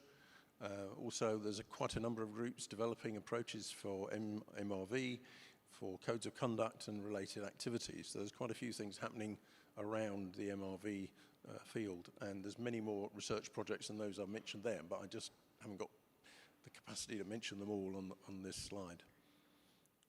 And how can working groups help? Well, GAZAMP itself has done several things. We carried out this high-level review back in 2019 when it was published. One of our functions is to provide advice to the London Protocol parties to identify those ocean interventions for climate change mitigation that might be worthwhile to consider for regulation under the London Protocol, including techniques, particularly those that may be moving into field testing. And based on that advice, the London Protocol parties are looking at 4 techniques for potential regulation right now. 2 of those are marine CDR techniques that I mentioned there, biomass sinking from macro and microalgae or crop waste, and also ocean alkalinity enhancement. The other 2 techniques are albedo reflection techniques, which I didn't think I needed to mention under this particular topic here. And currently the other thing that the GAZAMP's doing now is developing a framework to integrate inputs from natural sciences and the relevant societal disciplines into a holistic assessment approach based on a systems approach. It's intended to be used by regulators, but it could also be used by other people such as policymakers, funders, or anybody really considering or permitting proposals. And of course, all of the other things that my colleagues have already mentioned about in this area are also entirely relevant, but I'll just focus particularly on those that GAZAMP has been doing. And just for example, this is just a very quick little reference list. I just put together about references to do with seaweed sinking or sinking of biomass. There's a few that are quite old. There's a lot that are very recent. And there's more I could add to that list if I had time to go back and catch up with those that have been published in literally the last month or so. So there's a lot of activity going on, a lot of people interested.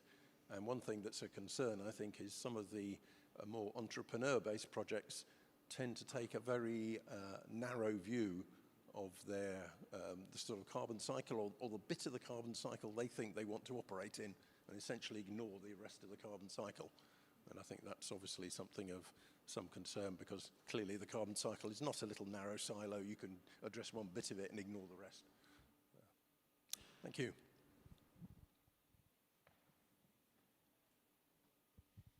Thank you very much for that, Chris. So that takes us through the 4 major themes identified by IOCR, where the challenges are scientifically and in terms of combining also existing knowledge. So hopefully that gave you an idea of the many and complex questions that have to be addressed. I would like now to open the floor for any questions you may have to any of the 4 panelists for clarification or of curiosity. You can use the Slido, you have the code there, and there is the first question here. And any of you who would like to respond to these questions are welcome to do so. So the first question is here: global efforts are ongoing to address CO2 in the atmosphere. Is there similar traction among policymakers about the dangers of ocean CO2 levels? How to draw their attention? Perhaps start. Of course, the key word here is ocean acidification, and I think we've been quite successful in raising this issue internationally and raise attention to this issue. Of course, maybe not at the same level as we have the issue sort of global climate change in general, because the impact is primarily on ocean ecosystems and not on humans, and only indirectly on humans. Maybe we hear more about this in the second panel, I believe, on this very, very topic. So I don't want to elaborate too much. But I think it's definitely on the agenda. But I think the situation currently is that we do not have sort of complete perspectives on what the impacts are. I mean, we know for certain ecosystems, certain organisms, that ocean acidification is quite detrimental. Corals is a good example. For others, maybe actually beneficial. And I don't think we have at the moment a clear overall perspective of what the impact is going to be really in a quantitative sense. In a qualitative sense, yes, but not in a quantitative sense. I mean, if I want to elaborate a bit on this, specifically focusing on the coastal ocean, I mean, that's a very good example of the need for this multi-stressor approach, where basically coastal waters are impacted by acidification, but also by increasing hypoxia, or for instance, effects of increased deliveries from the land, and then really more direct human activities. And it's, at least on the large scale, I think the combined effects of these multiple stressors is also really largely unknown at this stage.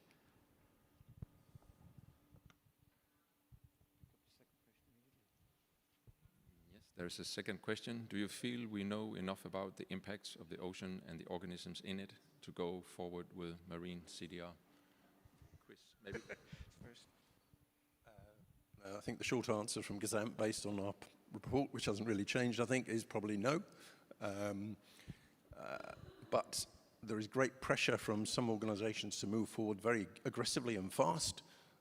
It's going to be a challenge, I think, for some of them to provide the relevant information on a timescale that will enable proper governance of those activities. And there is a concern also, though, for example, I've seen a quote for one organization, and I won't mention their name, but they've said something to the effect that the addressing climate change through doing these MCDR tanks in the ocean is too important, and the precautionary principle should be put aside. We shouldn't consider it because it's inhibiting their activities. That is, I think, a very dangerous approach, and I think there's plenty of evidence historically of where we haven't assessed things properly in the beginning and we come to regret it later. And I don't think we want to get into that area at all. Thank you. Maybe just one element to add. I think several of us mentioned the need for baselines. Understanding. I mean, if you start manipulating a system, you better want to understand what the system is at the moment, and so that you can assess the changes in whatever way the additional carbon is uptaken by maybe the oxygen that gets lost, or as a consequence of that. But I think baseline observations is just from the very first principles, I think a big challenge. And then we're not going to talk about all the other big questions in terms of ecosystem assessments. Just one thing to follow up on that. I mean, I think that the previous answers have gone a long way. There's a lot of discussion of biodiversity, and I think one of the things that's sometimes missed in terms of biodiversity is that it's not just the numbers of species, it's how they're connected. And my feeling is that particularly in terms of how biology is influencing the carbon system, it's those connections and the ignorance over those connections which is perhaps one of the greatest dangers.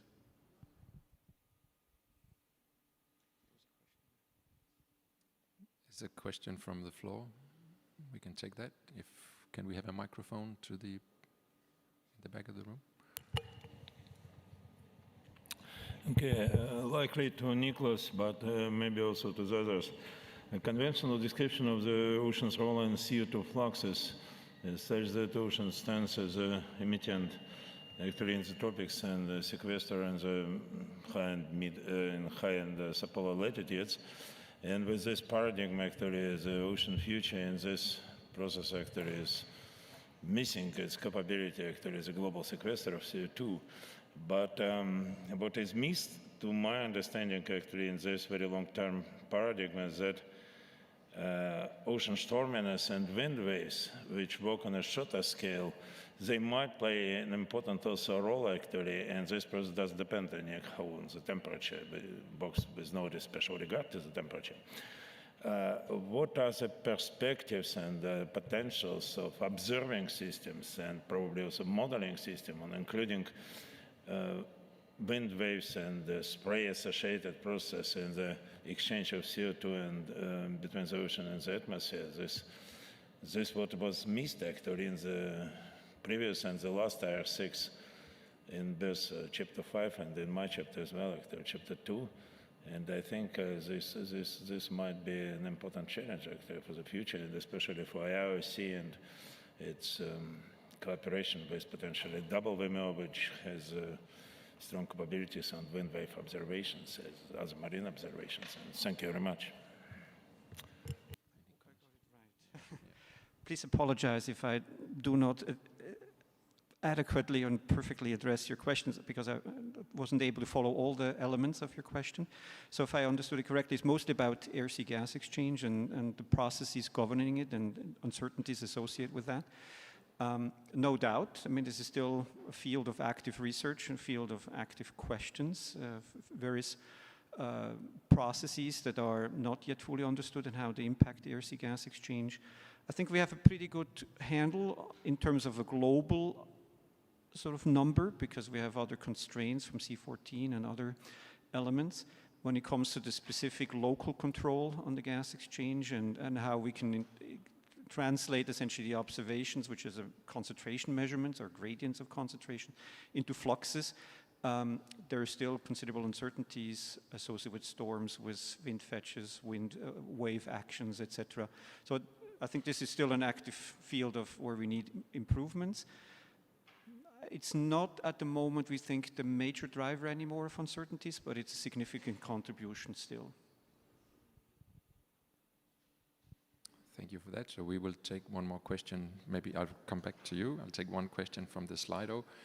There is considerable attention being paid to blue carbon and how nature-based solution, largely focused in coastal areas, regions. How big are these things and what is their real potential?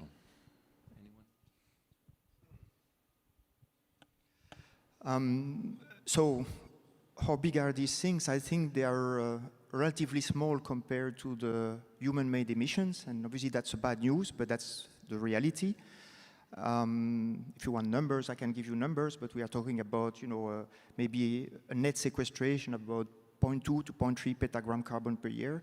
So it's obviously small compared to the human-made emissions from fossil fuel combustion.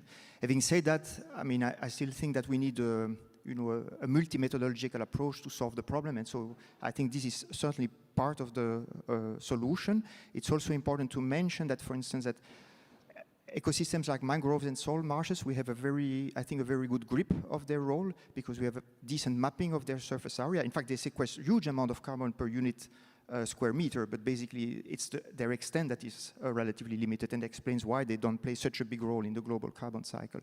When it comes to submerged vegetation, the problem is more complex. For instance, seagrasses, but especially kelp forests or macroalgae, because first, we don't really know their global extent. And that goes back to a question, comment from Nikki that, yeah, we have issues with baselines to start with. And also another question is the extent to which the carbon that are fixed by this submerged vegetation is actually atmospheric carbon, or whether they also pick it up from the carbon that is already dissolved in the ocean. So what is their net impact on the atmosphere-ocean exchange? I think more research is also needed in this context. So yes, there is a potential, but it's only going to be part of the solution, definitely. Just one other thing I'd like to raise is there have been some concerns raised about the quality of the data for blue carbon ecosystems. I think it's William and Gattuso paper last year looked over some hundreds of papers and found that the quality of the data was very, very mixed, and it was very difficult, it seemed, to come from reliable figures for what the actual sequestration was. And also, I think they may not be addressing necessarily all the potential elements of the carbon in the system. So, for example, one study I saw pointed out that they lost quite a bit of dissolved organic carbon from that. On the other hand, that dissolved organic carbon went into the coastal ocean, which might have had a benefit. So the system is quite complex, I think, to get a really good picture. And the quality of the data globally, at least, is certainly not that good currently.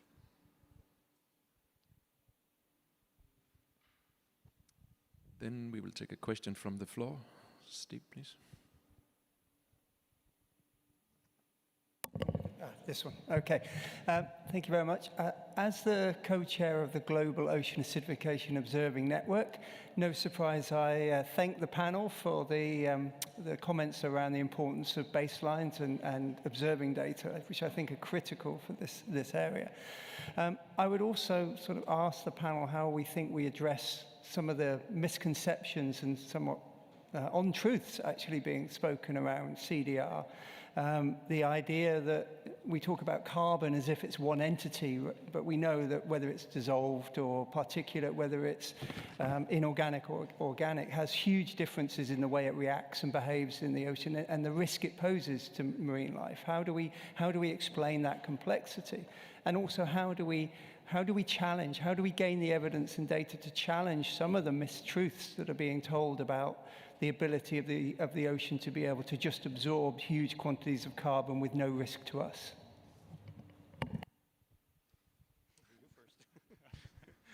Thank you. Right, where do I start? I think explaining anything as complicated as the marine ecosystem is always going to be a challenge, because there are always going to be subtleties to it, and there are always going to be things where you're going to a level of detail too far to communicate. So to me, I guess the perspective is instead to come at it from the perspective of the risks. If instead of trying to tell people everything about the ecosystem, about the different forms of carbon that it can be in there, the transformation rates, retention rates, you instead isolate the risks of not knowing a particular thing and you communicate that risk. And so that to me is perhaps a way of getting a message across, first of all, in a way which is more focused, perhaps also in sort of a cleaner way without having to sort of describe the rest of the ecosystem around it. Anybody else want to come in on that one? Does that answer your question at all? I mean, part of your question. Yes, it does. I think the simplicity of the message, but I also think there's a role we need to play as scientists to ensure we generate the evidence so that we can counter. We know that by the time a lie has made its way around the world, the truth is just getting its shoes on. We need to be quicker at getting a handle on those truths. Yes, I would agree entirely. And yes, I mean, I guess I demonstrated the problem by giving you a scientific answer. And one of the things that we need to improve is that conduit from science through to public knowledge and to policy. And I think that's something that we need to find a quicker route. There needs to be a bus lane in order to get the information through when there's a jam otherwise. Just one little observation. I mean, just before this session, we had the session on eDNA. And I think one of the fascinating aspects is we go out and do eDNA studies, and how many of the sequences can we actually attribute to individual organisms? That of so many. So I think just illustration of the fascination of there is so much life in the ocean that we don't even know that exists. I think that is, I think, an element that I always try to communicate. Okay, do you really want to start messing with a system that you don't even know what you're actually messing with? Dangerous proposition to begin with. Thank you. And Vladimir? Many thanks. Just very quick remark, not even a question, but trying to reflect to what on the question that Steve posed to you.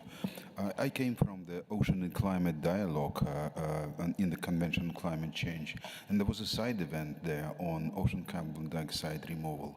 So my take-home message from that is that there is so much hype now in this arena, and very many people actually think that this is a new business. They're trying to become rich.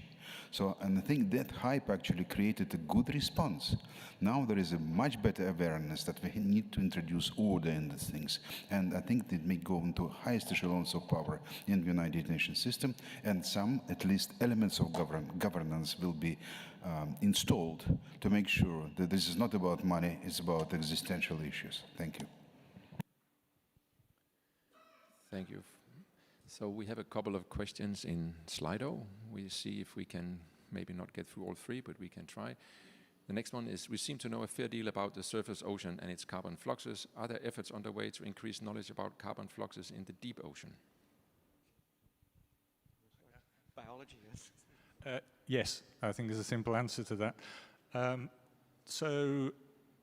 I think in terms of the surface ocean, there are still major uncertainties, and you know, many of those have been discussed, and particularly in the previous session, you know, ocean acidification and surface communities, as well as in things like corals, is obviously a subject of great discussion.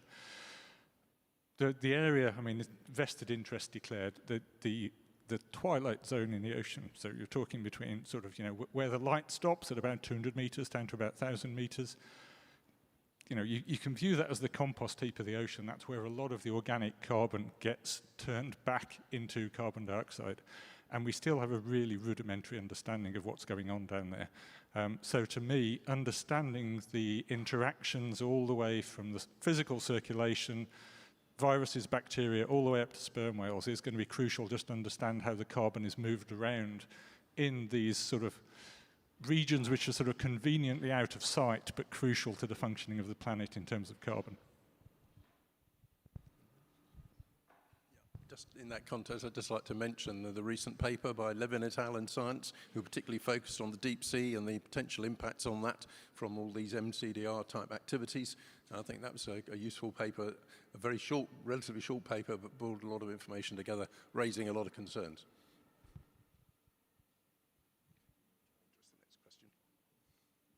The next question about the legal framework. Currently, as I mentioned in my slides, the London Protocol is the only instrument that has a legal framework for addressing MCDR techniques. It currently specifically addresses ocean fertilization. That's both iron fertilization and fertilization from macronutrients. It is currently investigating biomass sinking from either macroalgae or from crop waste type material. And it's also looking at enhancing ocean alkalinity. So those are, if they add those on to the amendments, and they can be further amendments at a later date. The only problem at the moment is those amendments are not yet in force. We need more parties to ratify the amendments to bring them into force. So there is a process, but it's slow, and hopefully they will come into force, and we will be able to regulate those activities that need regulating. And for almost any of these techniques that are done on a wide scale, you've got to be regulated, because you can't imagine a total free-for-all in the open ocean of people doing what they like at whatever scale.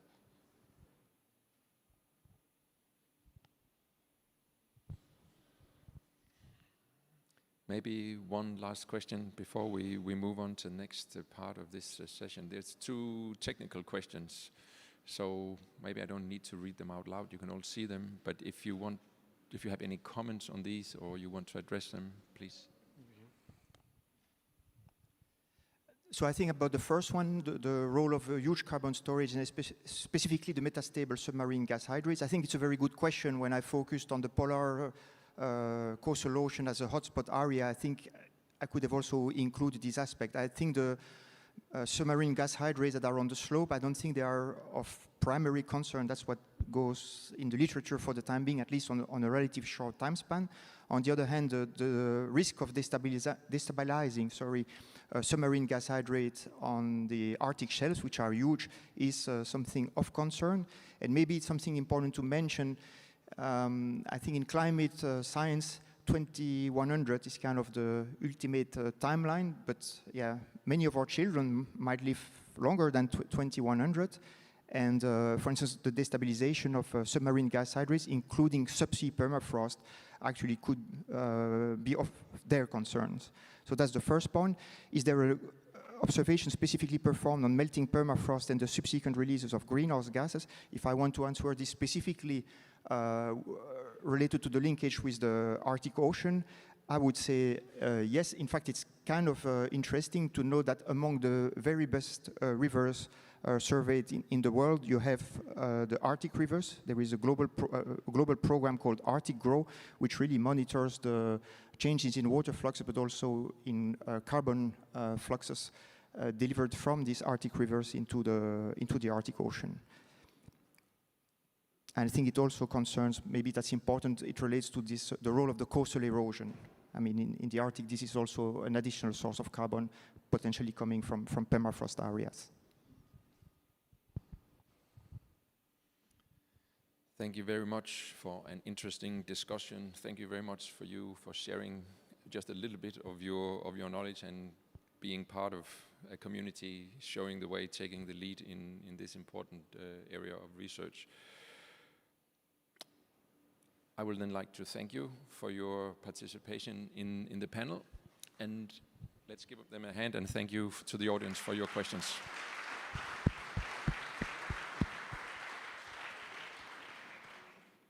As I showed you in the beginning, we at IOC, we are not alone in the endeavor of closing existing knowledge gaps in the ocean carbon cycle.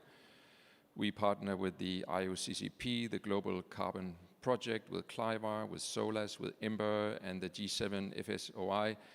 And I would like now to invite 3 partners who are here with us today to come to the podium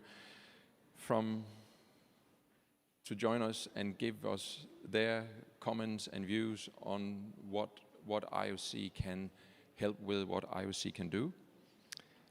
And we have with us here today from SOLAS, we have Parvada Suwataralingam from University of East Anglia in the UK. We have from IMBER, Nina Bretnacek from the National Institute of Biology in Slovenia, and from the G7 FSOI, Maria Grigotou from France. Welcome to this panel, and I would like to start with you, Parvada, from a SOLAS perspective, to share with us your views and reflections on today and on what IOCR can contribute with. Thank you very much. Hello, everyone. I'm actually going to start with a statement that we prepared at SOLAS to give you also a little background on the agency, on the project, for those of you who may not be familiar with SOLAS. And I'll also talk about our links to IOCR and our support for IOCR. So I hope you can see the slide, yeah. So SOLAS is the Surface Ocean Lower Atmosphere Study. It's an international research initiative with the main objective of understanding the key biogeochemical physical interactions and feedbacks between the ocean and the atmosphere. Achieving this goal is increasingly critical in order to ensure effective implementation of science in decision-making and policy on climate and environmental health. SOLAS was formally established in 2004 to provide international science coordination and capacity building in the area of biogeochemical physical interactions between the ocean and the atmosphere. SOLAS has a range of international sponsors, including Future Earth, ICACGP, SCORE, and WCRP. SOLAS has currently 2 international project offices in Ireland and China, and draws on the expertise of more than 30 national and regional networks, who together form a global community of over 1,000 core SOLAS scientists. Together, they implement SOLAS research strategies through a variety of national and international projects, working groups, and observational programs. SOLAS research is organized around key themes fundamental to its science focus. You can see these in the schematic on the slide.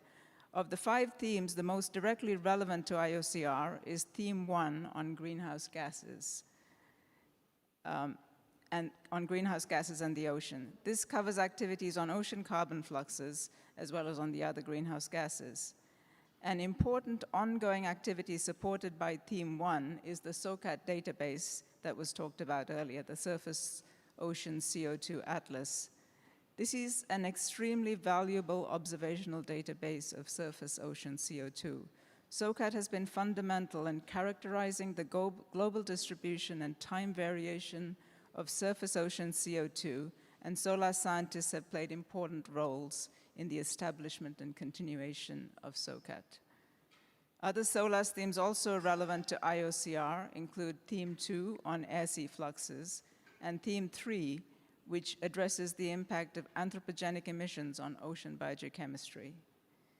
In addition, SOLAS has a number of cross-cutting themes that combine several aspects of SOLAS science around a single focus area. Many of these cross-cutting themes align with key questions highlighted by IOCR. For example, the science and society theme has addressed issues of blue carbon in previous workshops and publications. And the climate intervention theme is currently organizing activities to address proposed methods of ocean carbon dioxide removal. This was also highlighted earlier in this session. SOLAS has been closely involved with IOCR strategy development and with the recent IOCR white paper. Several questions outlined in the current IOCR strategy are closely aligned to SOLAS priorities for ocean carbon research. These include some of the questions highlighted in today's discussion on the ocean uptake of anthropogenic CO2, on the flows of carbon between the land-ocean ice continuum, and also on human impacts on the ocean carbon cycle. SOLAS is now entering its 3rd decade of research activities and is currently developing a new science plan for the post-2025 decade. In this new science plan, CO2 and ocean carbon will remain a core theme for SOLAS, and we anticipate focus areas on the land-ocean atmosphere continuum and also on human interactions with the ocean biogeochemical cycles.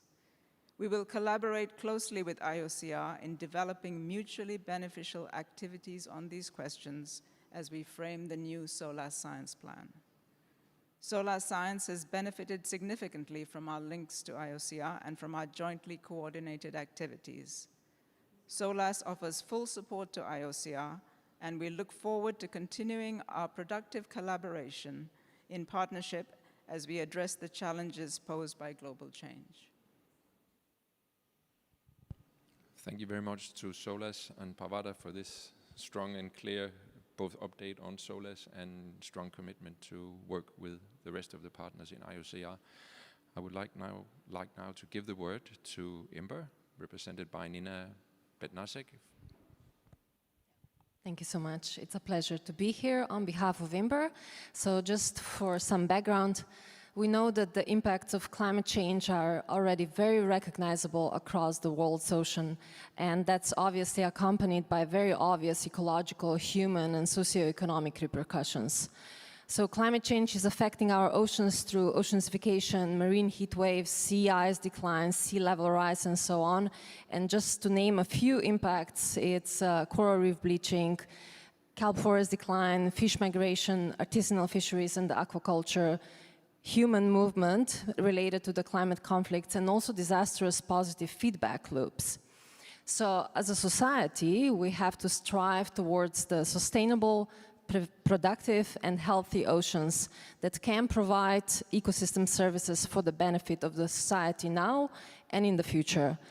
So this can be achieved primarily through a rapid mitigation of achieving net zero emissions, as well as through the comprehensive adaptation strategies. And this is really where the IMBER comes in. So IMBER stands for Integrated Marine Biosphere Research, and it's a large global research project that focuses on the ocean sustainability in the context of the global change. So this, we do it through collaborative and interdisciplinary approaches and research that addresses key ocean science relevant to the society, actually. So IMBER provides evidence-based knowledge and guidance for the policymakers, managers, marine-related communities, with the ultimate aim to achieve ocean sustainability. So several of the topics of the IMBER, as presented on the slide, are well aligned across all 4 of the IOCR themes. For example, understanding and quantifying the state and the variability and the impacts of multiple stressors on marine ecosystems and the biogeochemical cycles. IMBER also uses the model to improve scenarios, predictions, and projections of future ocean and human systems. So the human dimensions is really important for the IMBER. And within this, it aims to improve knowledge on climate interventions and blue carbon, as well as advancing governance for sustainability across different regional scales. So these topics directly align with the IOCR themes, in particular on the changes in the ocean carbon sink and its variability, including the land-ocean ice continuum and the blue carbon, as well as on the biological pump. And an additional IOCR theme covers the human impacts on the carbon cycle, marine ecosystems, and the feedbacks, and the advancement related to the ocean-based solutions, or MCDRs. Well, in some cases, IMBER also indirectly addresses IOCR objectives. For example, the insights into the socioeconomic implications and the governance. This can support the IOCR aspect, for example, on the coastal observing systems and the legal aspects related to the ocean-based solutions. In addition, IMBER brings interdisciplinary expertise into the IOCR teams, particularly for those topics that are not covered for any of the other organizations. IMBER recognizes the unique and essential value of the IOCR expert group and the synthesis activities and their products. They are built on the community consensus in recognizing the priorities for the ocean carbon research at the global level. And with this capacity for extensive community effort and building consensus with funders and the regulators, IOCR represents an important platform to further advance IMBER science plan and collaboration between the 2 programs. As such, IMBER fully supports the goals and objectives of the IOCR across the themes. Thank you. Thank you very much, Nina, for this update from IMBER, and also equally strong, reflecting your engagement in IOCR. So our final partner to give the word to is Maria Grigoratu from the G7 FSOI. Maria, the word is yours. Thank you. So, hello everyone, my intervention is going to be short. I lead the G7 FSOI Coordination Center at Mercator Ocean International, which is based in Toulouse in France, and I also support EU coordination actions in the G7 FSOI. Here today, I represent the G7 FSOI Coordination Center, and we would like to thank the organizers for including us to this panel discussion. The G7 FSOI brings together government representatives and their experts to agree on common priorities for ocean research and observing, and to identify opportunities to improve coordination. The G7 members and the EU seek internationally agreed actionable advice from experts about how to coordinate their investments in the observing system and global research programs, and they do this by working with expert groups like the IOCR. Ocean carbon is one of the G7 FSOI priority topics. The G7 FSOI group has a holistic interest in the oceanic carbon cycle, including various topics to the oceanic carbon pump in the whole water column, from surface to deep waters, down to the sediment floor. Examples of those topics are annual air sea fluxes of CO2, the biocarbon pump, and sharing information about research guidance for investigating marine carbon dioxide removal mechanisms. The G7 FSOI objective is to identify actions that can increase human global capacity to monitor, understand, and predict the ocean roles in the global carbon cycle. To do so, G7 FSOI work with international efforts like IOCR that develop strategies to address knowledge and data gaps. We also enhance G7 commitments to support ocean carbon data synthesis programs that produce regular data products using global research and assessment. The G7 FSI members acknowledge the significant value of the IOCR to the carbon community and beyond. The 2021 IOCR report is very useful for the G7 FSI to understand the state of the art, identify and prioritize areas of action. We see the IOCR as an important connection of the G7 FSI with the scientific community. This is why it was a great pleasure to co-sponsor and contribute to the IOCR workshop that took place in the European Commission offices in Brussels last May. We closely follow any updates from the IOCR and look forward to future opportunities and collaboration.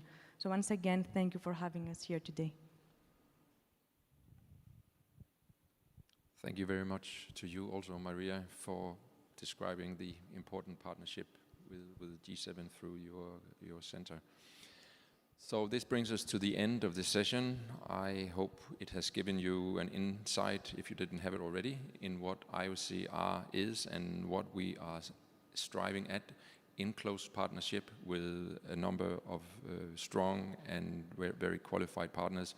Would also like to say, if it wasn't made clear from the beginning, that IOCR is also a decade action, and it's conceived very much in this spirit of convening, bringing together all the major players in ocean carbon research. Let us give a hand to our partners who came here to express their approach to ocean carbon research and for their engagement in IOCR. Thank you very much for coming.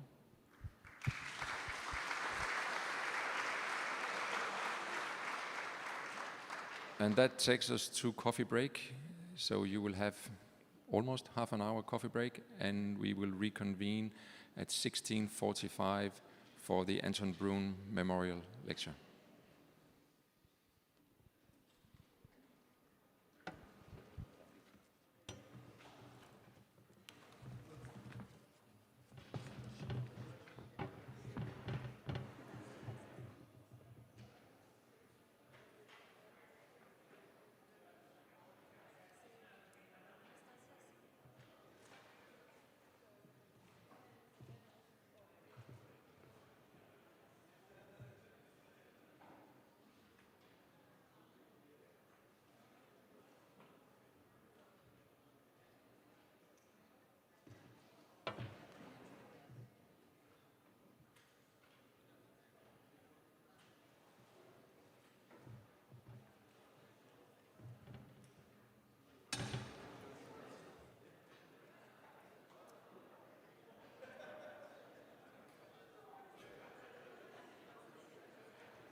Already take one, just in case.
Welcome back, everyone. So we will resume our proceedings. And now it's the turn of the Anton Brun Memorial Lecture. The Anton Brun Memorial Lecture Series is dedicated to the memory of the noted Danish oceanographer and first chairman of this commission, Dr. Anton Frederik Brun. The Anton Brun Memorial Lectures were established in accordance with Resolution 19 of the 6th session of the IOC Assembly in 1970, in which the Commission proposed that important intersession developments be summarized by speakers in the fields of solid earth studies, physical and chemical oceanography, and meteorology, and marine biology. The IOC Anton Brun Memorial Lecture 2023, Nutrient Pollution from Land-Based Sources, the Forgotten Parameter, will be delivered by Professor Alexander Bouwman, Netherlands Environmental Assessment Agency. Professor Bouwman obtained his PhD in 1995 at Wageningen University and Research Center. From 1996, he worked on several activities related to global-scale agriculture and land use and associated environmental impacts. The current main research at both PBL and Utrecht University includes modeling environmental impacts of agricultural systems and land use and development of global models for riverine biogeochemistry. In 2011, Dr. Bouwman became professor at the Department of Earth Sciences, Geochemistry, Faculty of Geosciences, Utrecht University, concentrating on nutrient transport from land to sea. Professor Bouwman published around 200 peer-reviewed articles, 3 books, and several book chapters. His H-index is 75 according to Scopus and 80 according to Google Scholar, with more than 32,000 citations. He is recognized for his outstanding contribution to understanding and modeling of global flux of nutrients from land-based sources to the ocean. Concern over the impact of altered nutrient inputs, nitrogen, phosphorus, and silicon, to coastal waters has led the UN to include an Index for Coastal Eutrophication Potential, ICEP, as indicator of SDG Goal 14.1.1 on eutrophication. IOC is contributing with UNEP by developing and validating ICEP, and Professor Bouwman and co-workers are key partners in this effort. It's my honor and pleasure to present now Professor Bouwman to deliver the speech. Professor Bouwman.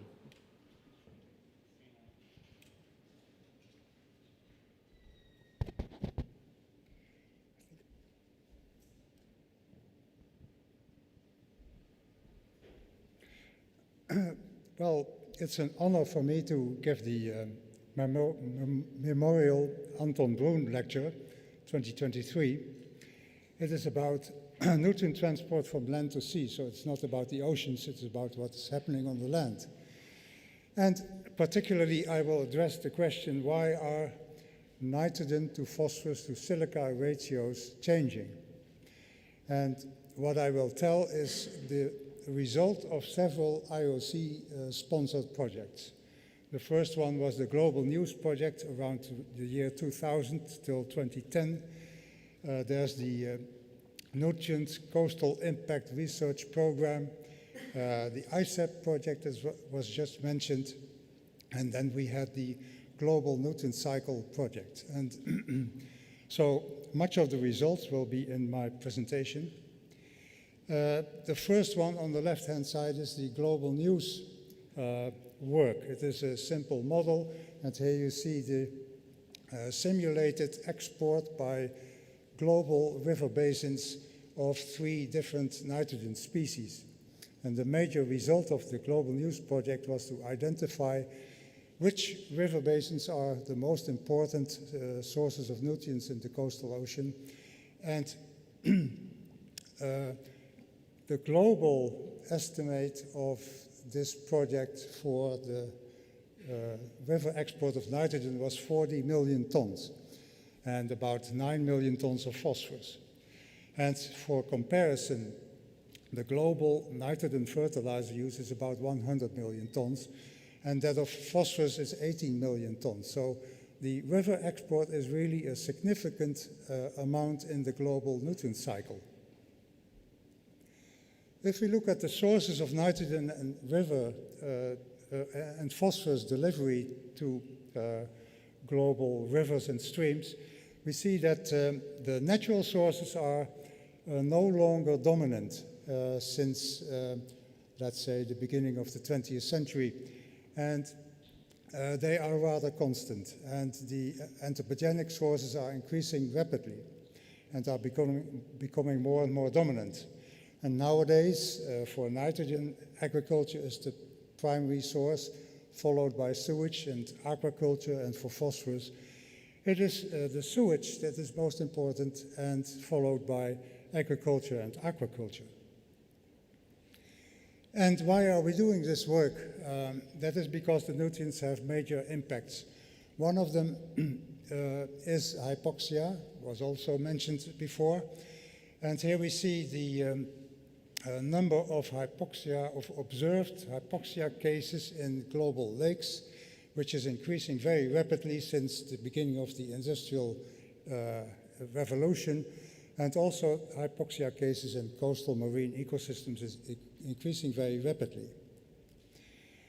Rivers have a major impact in the coastal ocean, and that is because the inputs from rivers in the coastal seas is the major source of nutrients. And if we compare the large fluxes in the open ocean, rivers do not have a big impact on the open ocean. This is data from the World Resources Institute. It's collected by World Resources Institute of all the observed hypoxia cases, and you see a rapidly increasing number of areas with hypoxic or eutrophic conditions. And another impact of the nutrients is harmful algal blooms. And this is a recent study that showed that in recent decades, both the frequency of harmful algal blooms and the area affected is increasing rapidly. And there are different types of algae. The high biomass blooms are harmful because of the enormous quantities of biomass. And there are also toxic blooms. One example is the paralytic shellfish poisoning species, PSP, that have been increasing, as you see on the right-hand side, between 1970 and 2000 very rapidly. And also in the Netherlands, we have a problem with PSP. Alexandrium is blooming every year since 2012 in the province of Zeeland. And this is a freshwater lake which is very close to the Oosterschelde with the extensive oyster and mussel beds. Normally, we consider siliceous algae or diatoms as a symptom of a healthy situation.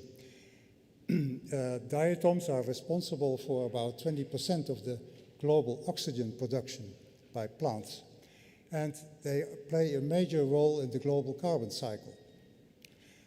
And the ultimate source of silica that is needed by the diatoms to build their cell walls is from rock weathering. And since a number of decades, the export of silica to the global coastal ocean is decreasing. And that is due to the construction of reservoirs, amongst others. I will come back to that later.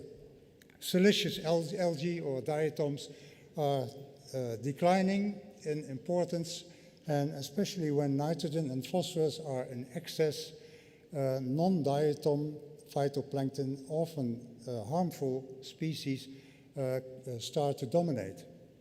Harmful species often prevail when entropy ratios are high, and also their toxicity increases at high entropy ratios.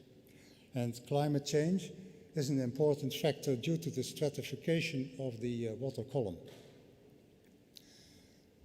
There's a change in the composition with regard to nutrients in many rivers, and this is an example of two major European rivers, the Rhine and the Meuse, where the entropy ratios have been increasing since the 1970s, and they are well above the Redfield ratio of 60, which is considered to be a healthy situation.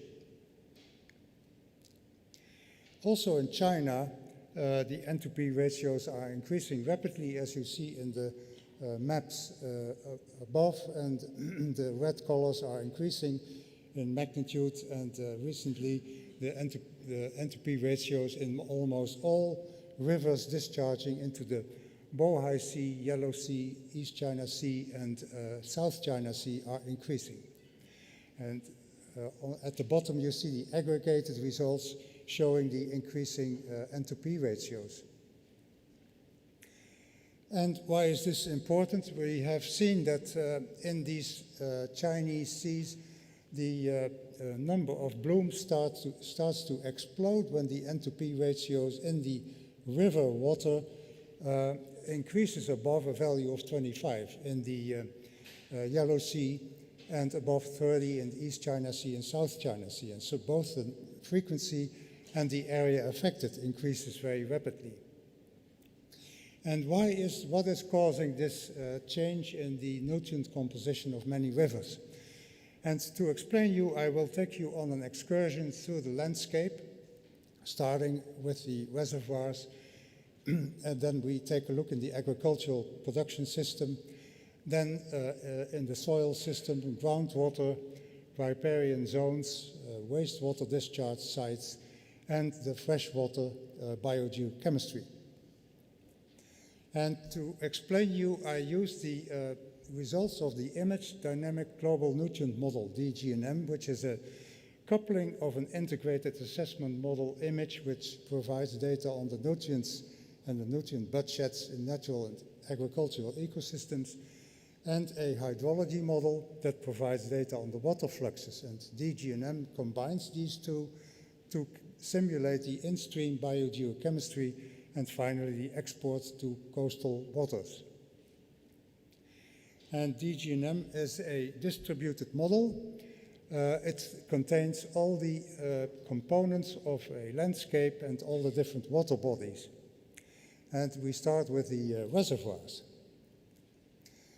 In DGNM, we use a database on the major dams in the world and the moment that they were constructed or opened.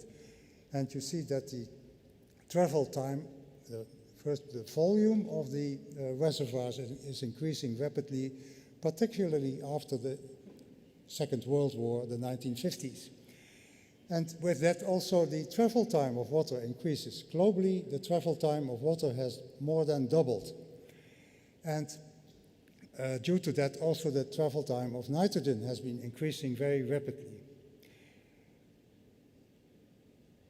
And the impact of the dams is very significant for the silica fluxes.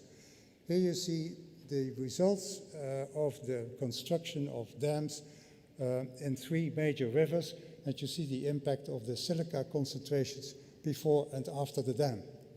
So there's a major decline in silica, and this is results of DGNM for 2 rivers. This is the Rhine and the Yangtze River. The Rhine is not influenced by dams, and the Yangtze River has thousands of smaller and larger dams. And what you see in the course of time is a declining input of silica. That is the black dots in the top figure, and also a declining export of silica to the coastal waters. And also the yellow line indicates the retention of silica in the reservoir. So both the inputs are declining, which is a result of land use changes, decreasing area of natural ecosystems, and increasing agricultural areas, causing a decline in the inputs of silica. And at the same time, the export is declining and the retention is increasing due to the increasing number of dams. In contrast, the Rhine has no dams, and you see a large interannual variability in the inputs and the export of silica and the retention, but there's no clear trend. The next stop in the landscape is the agricultural production system. And I will show you data on the external inputs in the form of nitrogen and phosphorus fertilizers. And at the global scale, you see rapidly increasing nitrogen fertilizer use and somewhat less rapidly increasing phosphorus fertilizer use. So on the global scale, you see an increasing entropy ratio in the external inputs. If we zoom in a smaller region, Western Europe, you see a different pattern. There's the nitrogen fertilizer use is stabilizing and phosphorus is declining. And in a small country like the Netherlands, you see declining nitrogen fertilizer use and declining phosphorus to almost zero. As a result of all this, the entropy ratios of the external inputs are increasing in all the industrialized countries, but also in parts of Asia and much of Africa. And if we add all the inputs in natural and agricultural ecosystems, and as you see here in the videos for the 20th century, you see that the budgets, that is the difference between all the inputs and the withdrawal in the form of harvested products, or litter that is removed from natural ecosystems, you see that the budgets are rapidly increasing. That means large surpluses in many parts of the world, first in the industrialized countries, and later on, after the 1970s, also in China and India. In the bottom video for phosphorus, you see also a phenomenon of negative budgets.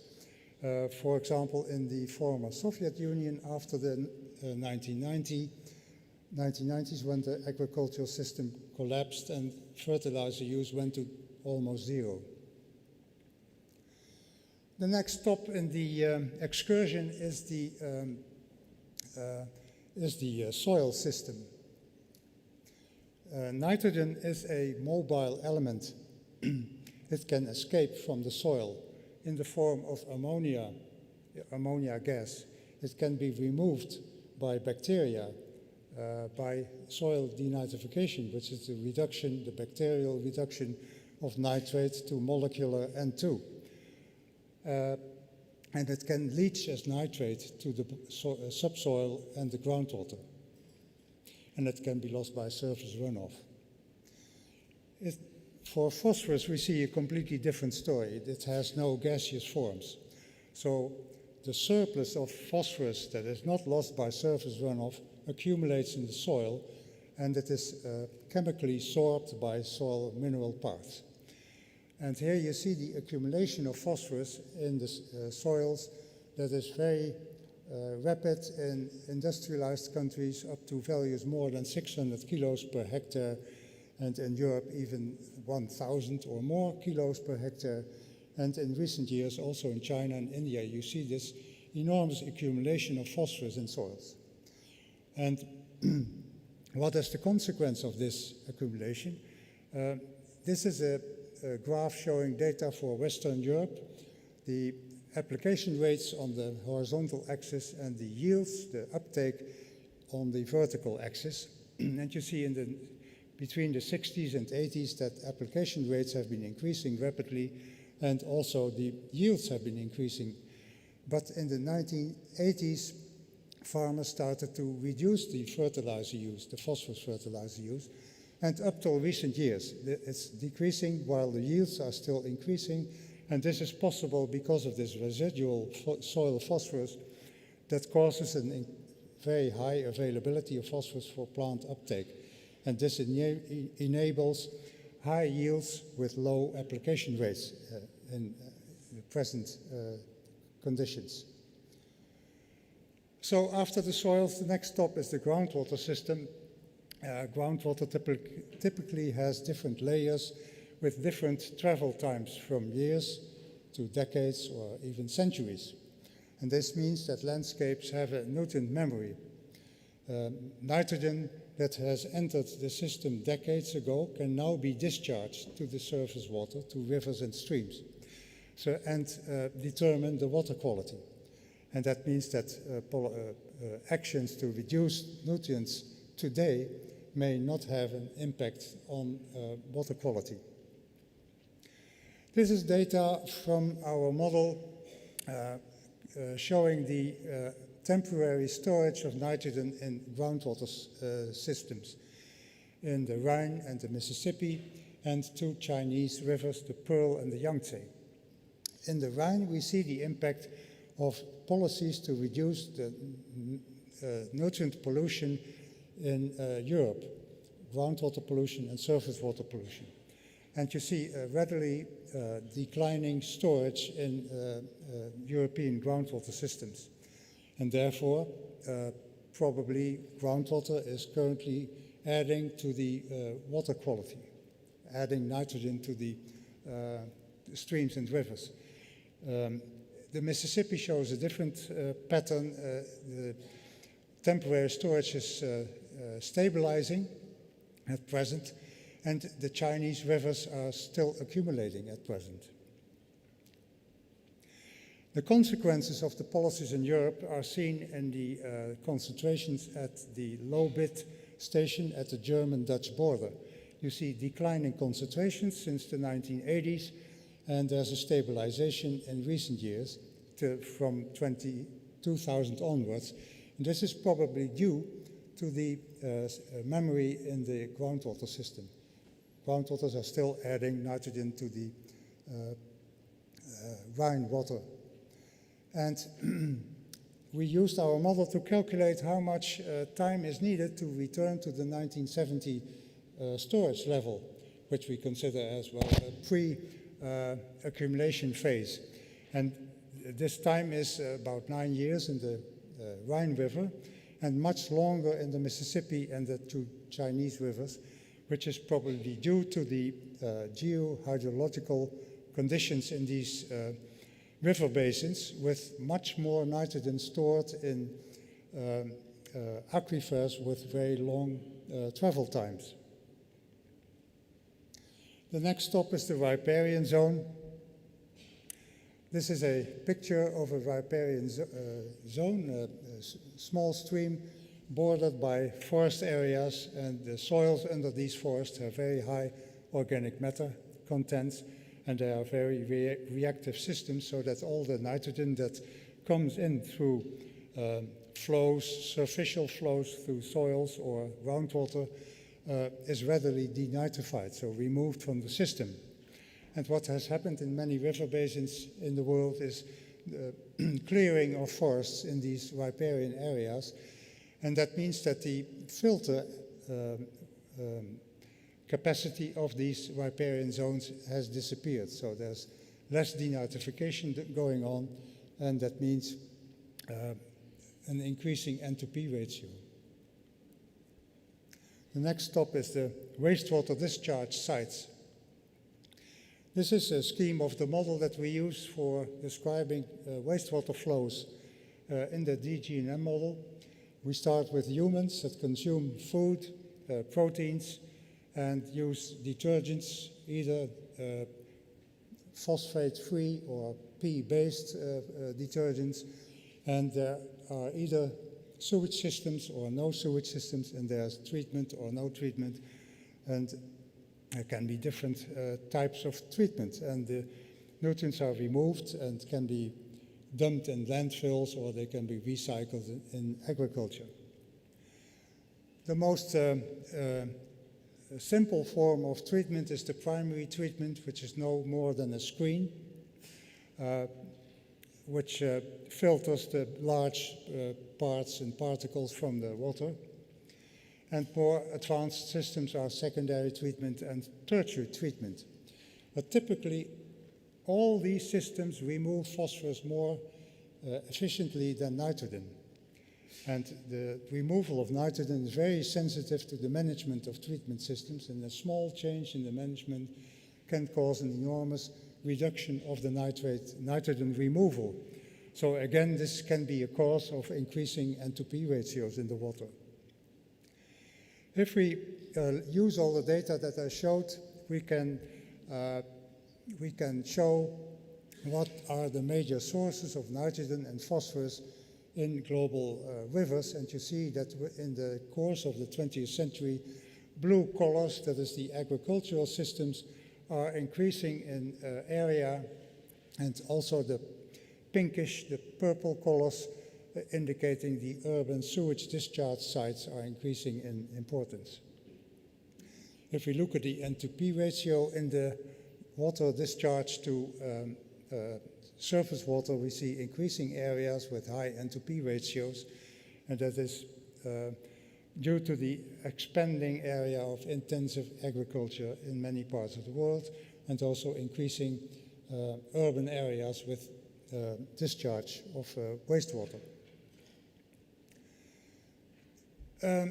Finally, we look at the water column and processes that are occurring there. The first important process is sediment sorption of phosphorus and desorption of phosphorus, which is depending on an equilibrium concentration. If the concentration in the water column is below this equilibrium concentration, the water or the sediment releases phosphorus, and if the water column concentration is higher than the equilibrium, there's absorption of phosphate. And the result of this process is shown in the graph on the right. It is a small subbasin where in a certain year a wastewater discharge, the wastewater treatment plant was built. And you see that the whole subbasin changes from a net sink of phosphorus to a net source of phosphorus. So that is the result of this sorption-desorption process. On a much larger scale, that of the Mississippi, we see a similar phenomenon that is due to the reduction of phosphate discharge to the Mississippi River. Sediments started to release phosphorus, which is shown at the bottom. There's an increasing number of areas, grid cells with orange or brown colors, indicating a negative retention. That means a release of phosphorus. And that means that the Mississippi as a whole may be neutral with regard to phosphorus. There is an increasing load of reactive phosphorus going to the Gulf of Mexico. Another phenomenon is that phosphorus and nitrogen are linked. Here you see data for 10 large lakes in North America and in Europe. And due to all these lakes had attempts to reduce the nutrient load. And the result of this is shown on the left top graph by declining phosphorus concentrations. But surprisingly, nitrogen concentrations are increasing. And as a result, also the N2P ratios are increasing. So what is causing this? This is due to the phosphorus loading that in freshwater systems normally leads to increased algae production, more particulate matter, sedimentation, and heterotrophic decomposition using oxygen. So you get oxygen depletion, which is a condition for denitrification to occur, so nitrate removal. So P loading leads to removal of nitrate. But when phosphorus loadings are decreasing, there's less algae, less particulate matter, etc., less decomposition, less oxygen depletion, and less denitrification, causing an increase in the nitrogen concentrations. So I showed before the increasing N2P ratios in the Rhine and the Meuse, and in the Chinese rivers discharging to the Yellow Sea, East China Sea, and South China Sea. And at the bottom you see the Mississippi, which shows a different pattern. There have been very high N2P ratios in the 1980s, but more recently, since the year 2000, the N2P ratios are more or less constant, although at a pretty high level. And this is probably due to both the very important role of groundwater in the Mississippi, adding nitrogen to that is the legacy of nitrogen from past management, and the role of the sediments that add phosphorus to the streams, to the Mississippi water. So if we take all the data together and look at the changes between 1900 and now, we see and we can calculate the indicator of freshwater eutrophication potential. And this is, in simple terms, it is the N or P excess over the silica requirements, of freshwater diatoms.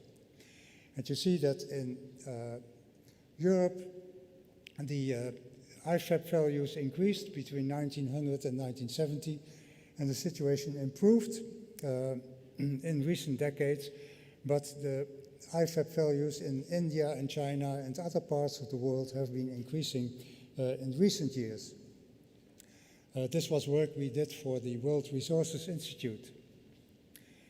And this is data of the ISAP project that we recently finished. It is the ISAP indicator of coastal eutrophication potential, which is the N or P excess of the silica requirements of marine diatoms. And this is calculated on a monthly basis. And this is the indicator of the Sustainable Development Goal number 14, life below water. And we did this for UNESCO IOC.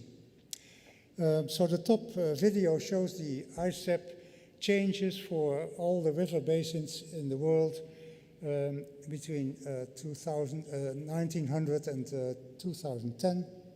And you see an increasing number of river basins with high ISAP values, and which would indicate a high risk of harmful algal bloom development. And the same data is shown in the video at the bottom, but aggregated to the scale of large marine ecosystems.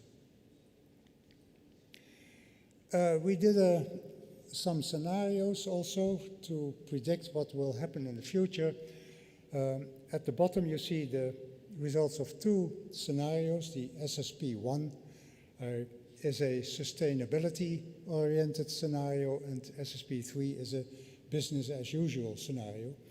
And you see that in the SSP1, the situation improves in many parts of the world, but not so much in many developing countries. And in the business as usual, there's hardly any change compared to the current situation.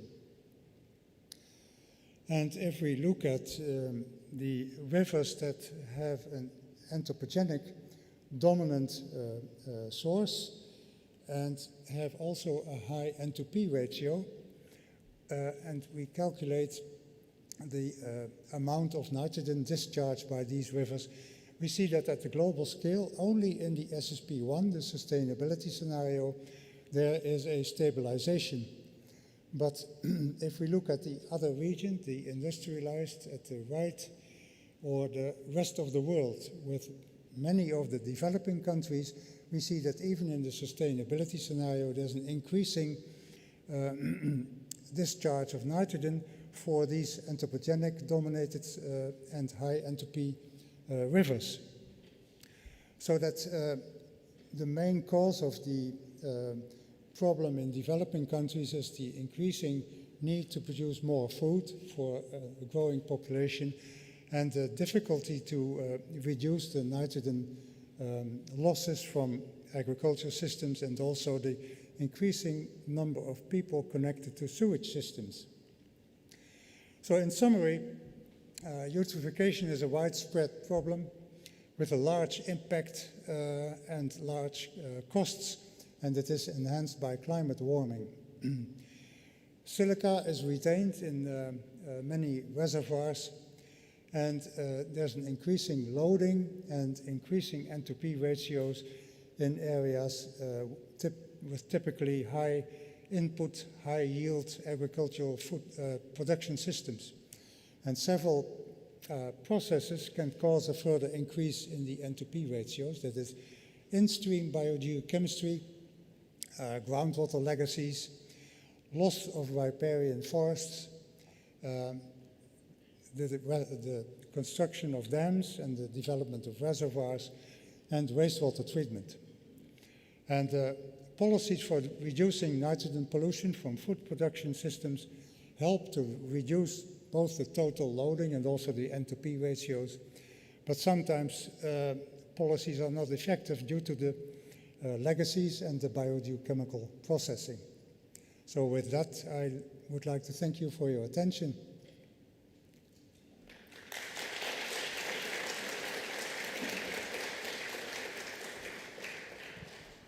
Thank you very much, Professor Bowman. If you wish to sit down here, so you can rest a little bit, and maybe I'll ask the Secretariat if we have questions on Slido. So we can devote now some minutes to questions from Slido and from the audience here on the floor.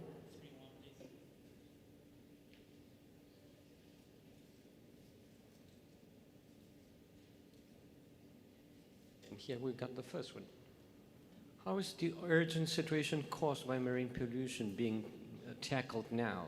Is there a global treaty?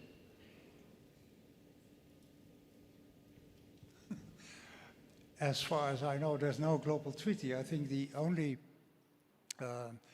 existing goal is the Sustainable Development Goals. And as far as I understand, the goal is to improve the water quality which is expressed by this ICEP value, to a healthy situation by the year 2030, which is very close. Okay, thank you very much indeed. 2030 is very close. Do we have additional questions from Slido? While I'll be looking around the floor, see if we have any questions from the floor. Yes, Luis, have a question from you. Yes. Thank you very much for this interesting and stimulating talk. I have one question. You probably are aware about the planet boundaries published by Roxman et al. Just a few months ago, and the first paper 10 years ago. And nitrogen and phosphate seems to be beyond the planet boundaries in terms of safety. What do you think about? We have exhausted the planet in terms of use of nitrogen and phosphorus? Well, yes, the planetary boundaries provide one value for the global scale. We have another question here from Slido. Why is it a ratio of NP, not N or P alone, nitrogen or phosphorus alone? Well, I showed some data for N or P alone. That is the loads to the rivers that are increasing rapidly. But I wanted to address the problem that N2P ratios are increasing, and that is that causes the proliferation of harmful algal blooms very much in many parts of the world. So it's not only the loads alone, but it's also the nutrient ratios. Yeah, thank you, Gilles Ricollet, Chair of the European Marine Board and also representing France at the IOC. My question is, you probably aware of that the European Commission has launched a mission, Restore Our Ocean and Waters by 2030. And in one of these objectives, there are three big main objectives. One of these objectives is to reduce pollution by 2030, and in that there is a reduction of nitrogen and pesticides. Do you think this objective, this goal, is achievable, or is this a dream like maybe the Sustainable Development Goals, where we want to do some things and it seems to be difficult to reach such objectives? So you mean, your question is, can it be achieved in Europe or at the global scale? So I think at the moment it's in Europe for the missions, but I think it will be good to achieve it at a global scale. Well, I showed some of the data for Europe, and the situation has really improved already since the 1980s. And I think a further improvement is, at the moment, is difficult, as I showed in the data for the Rhine, probably due to the legacies. But so perhaps it may be difficult to achieve major improvements by the year 2030. And also,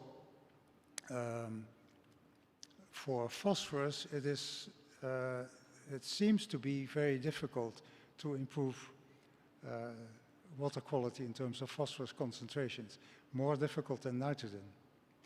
But I think the idea to work on, for example, improved diets of people will be very helpful, together with improvements in agricultural systems. I think they have to go hand in hand.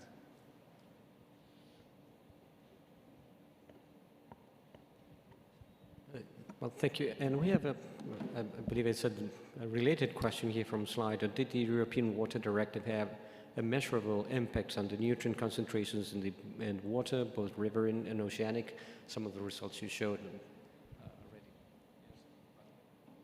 Yeah, sure. In Europe, the water quality in many parts has improved, but not everywhere. And there's one but. I showed data for the Rhine and the Meuse, the increasing N2P ratios, and as a result, the water in the North Sea has also very high N2P ratios. And we see sometimes the results of that reflected by very dense algal blooms in the North Sea coast.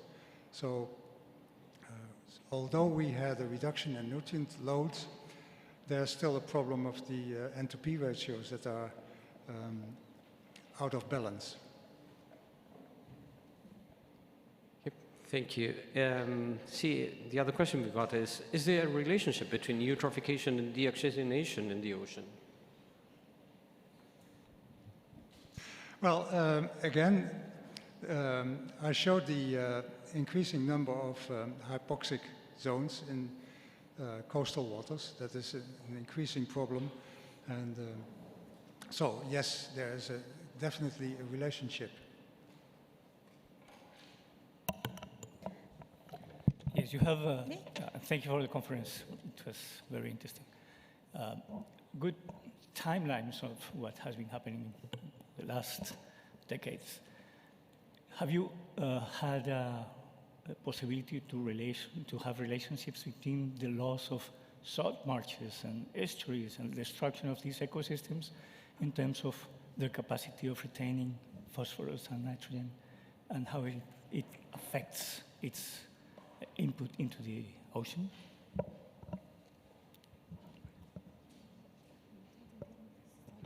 Yes. Have you worked the relationship between the loss, the destruction of salt marshes, estuaries, which act as repositories of nitrogen and phosphorus, preventing the input of nitrogen and phosphorus into the ocean from your studies?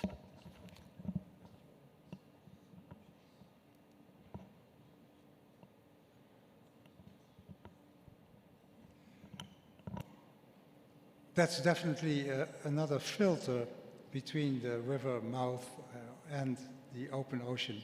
So definitely, if the capacity is lost there to buffer, to work as a buffer, that causes an increasing flow towards the open sea.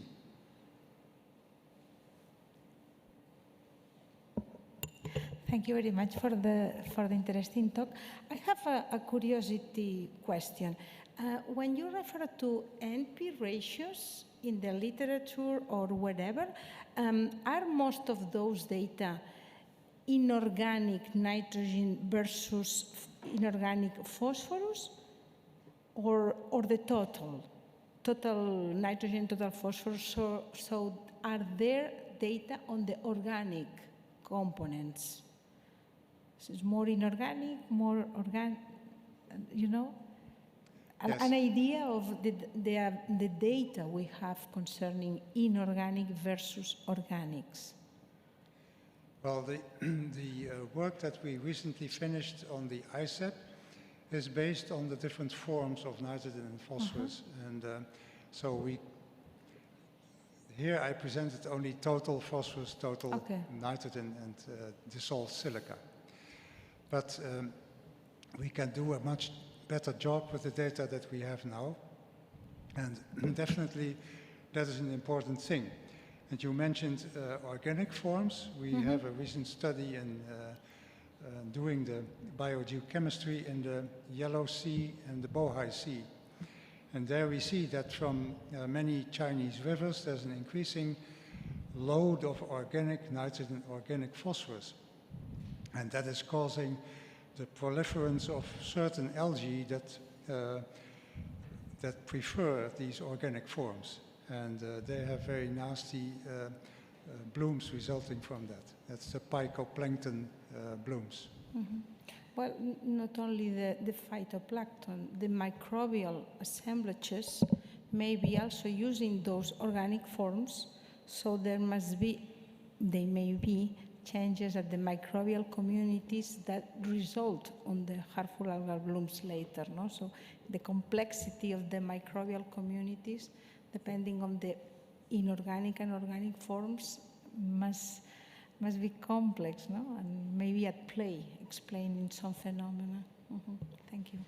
I agree, it's very complex. And well, we have this model, it's a Delft 3D model, and it simulates the whole biogeochemistry, including bacterial processes and algal production and the hydrodynamics. So it's a very complex system. Thank you.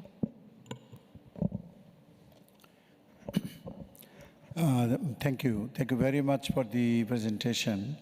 But your last slide was very alarming.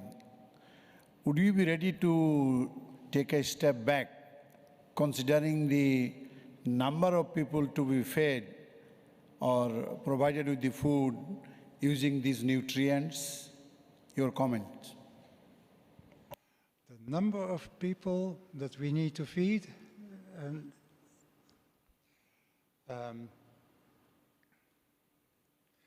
well, that's a difficult, maybe also an ethical question. Populations are increasing very rapidly, especially in Africa. Many of the projections indicate 2 billion or more inhabitants in Africa alone. And that means that if the food needs to be produced in Africa itself, inevitably you will have an increasing nutrient load from agricultural systems. And with many of these people, increasing fractions of the population in urban areas that need sewage systems somehow and wastewater treatment, but inevitably with these increasing numbers you get increasing loads of nutrients. If these scenarios come out, we'll have one other question. My colleague vice chair, this is Srinivas. Thank you, Chair. Thank you very much for the excellent talk, Professor Baumann. So in addition to the nutrient loading from the rivers, the other nutrients that actually, other sources could be the strong upwelling systems that we have in the coastal upwelling systems, and things like the desert storms, for example. They bring in a lot of nutrients into the closed basins, like for example the Arabian Sea as an example. And then the cyclones, the tropical cyclones that actually churn the entire oceans, break the stratification and bringing up a lot of nutrients. We see a lot of eutrophication due to these kind of events. And then in a climate change scenarios, for example, you have shown up some scenarios on where we should expect these might increase. So have some of these scenarios been considered or thought about while making these projections? How climate change and these kind of things that I mentioned increase, strength of upwelling systems changing, or desert storms or cyclones, which bring in a lot of nutrients into the ocean systems. Thank you. Well, thank you for your question. Very interesting. We have another project that is about to start, which is actually about the mapping of upwelling and onwelling zones and the nutrients that are involved in order to see if the river export is really important in those areas. And the impact of climate change is something that is probably more complicated to do because you need very complex models and enormous computer capacity. But you're right that cyclones may cause disturbance of the sediments and release of nutrients, and which may lead to algal blooms typically after these cyclones. So you're right, that's a very important thing, but it is a result probably of the historical loading of nutrients in these sediments that are then released after the cyclones. Thank you very much, Professor Bowman. I believe that if there's a benefit of being a moderator is that I have the chance to make the last comment. So, of course, you mentioned the challenges or stressors would come, of course, intensive agriculture, export of wastewater without proper treatment. And when I made your introduction, we were talking about the ICEP index. In your summary, you mentioned as one of the conclusions the need to develop policies for food production systems. So that raised in my mind at least two questions. One was how to address the challenge of sustained observations with adequate resolution so you can populate that index. And the other one is how can we create awareness, because then we have to go into a different field, social sciences. How do we modify our patterns? How do we create this awareness of the effect of our own activities and how this ends up in the scenarios you were just showing us? I would like to hear your views on that. Well, first of all, about the monitoring of water quality, concentrations of nutrients and other contaminants. Of course, we, as modelers, we use these data to validate our models, and we encounter extremely difficult situations in many countries.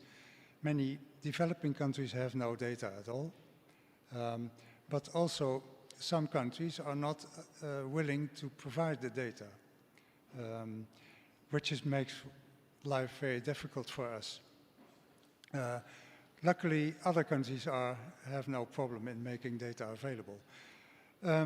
So I think what we really need is to validate our models in developing countries. And there's a really lack of data in many parts of the world, like Africa. We have no idea. And the Amazon River, we have no data. So, which is, I think, we really need to to stimulate countries to do this. The second question was the creating awareness, going into social sciences and modifying our patterns, yes, and the policies, like yeah, production. yeah. That's also a very difficult problem. we have a recent problem in the Netherlands with farmers that start to demonstrate when the government wants to reduce the pollution by the agricultural production systems. And the agricultural system is a very conservative and slowly changing system. And one of the reasons is especially livestock farming is much slower than crop because of you have your investments in your buildings and your land, and so that makes the system very conservative and slow. And but also to change the mentality of people, maybe also very hard. Not only the producers, but also the consumers. I think consumers want cheap food and and don't want to spend a lot of money on, let's say, sustainable products. And well, that's something we can change maybe more easily in in high-income countries than in low-income countries, where we first need to provide good diets for growing populations. Thank you. Thank you very much, Professor Baumann. May I ask now our Executive Secretary to join us at the podium?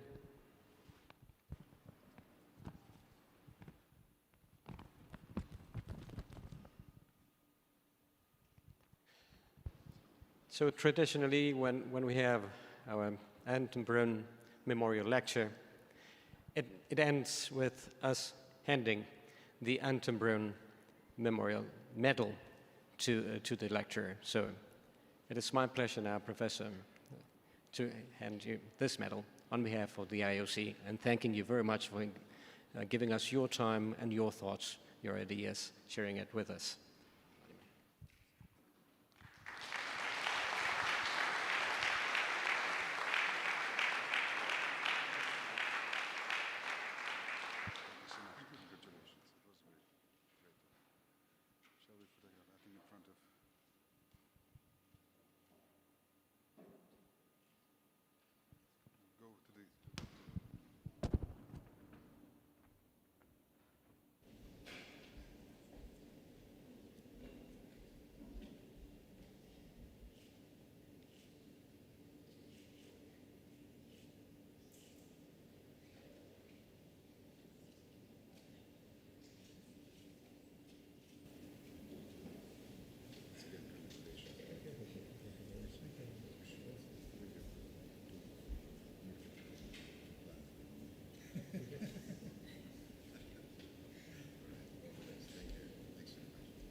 So I fully recognize that this is not really an assembly, you know, that so many people are missing. But I would like to say that the assembly is running late by 1/4 of the day. Just please be prepared that we'll have to a little bit redo the schedule to try to catch up on time. So this will affect presentations tomorrow, and maybe there will be some cascading effect to the next week. But I hope very much that we'll have, in the spirit of that fantastic day, we will move forward, focusing on science. Thank you. And well, now we are closing a fantastic Ocean Science Day. It was a very interesting day with provoking thoughts, with great stories, with great people, great presenters, with a great audience. Thank you very much for being here with us. I'd like to thank our interpreters, as always, for your hard work. And this way we close the Ocean Science Day 2023. I'll see representatives tomorrow at 10 for our assembly. Thank you very much, everyone. Have a good evening.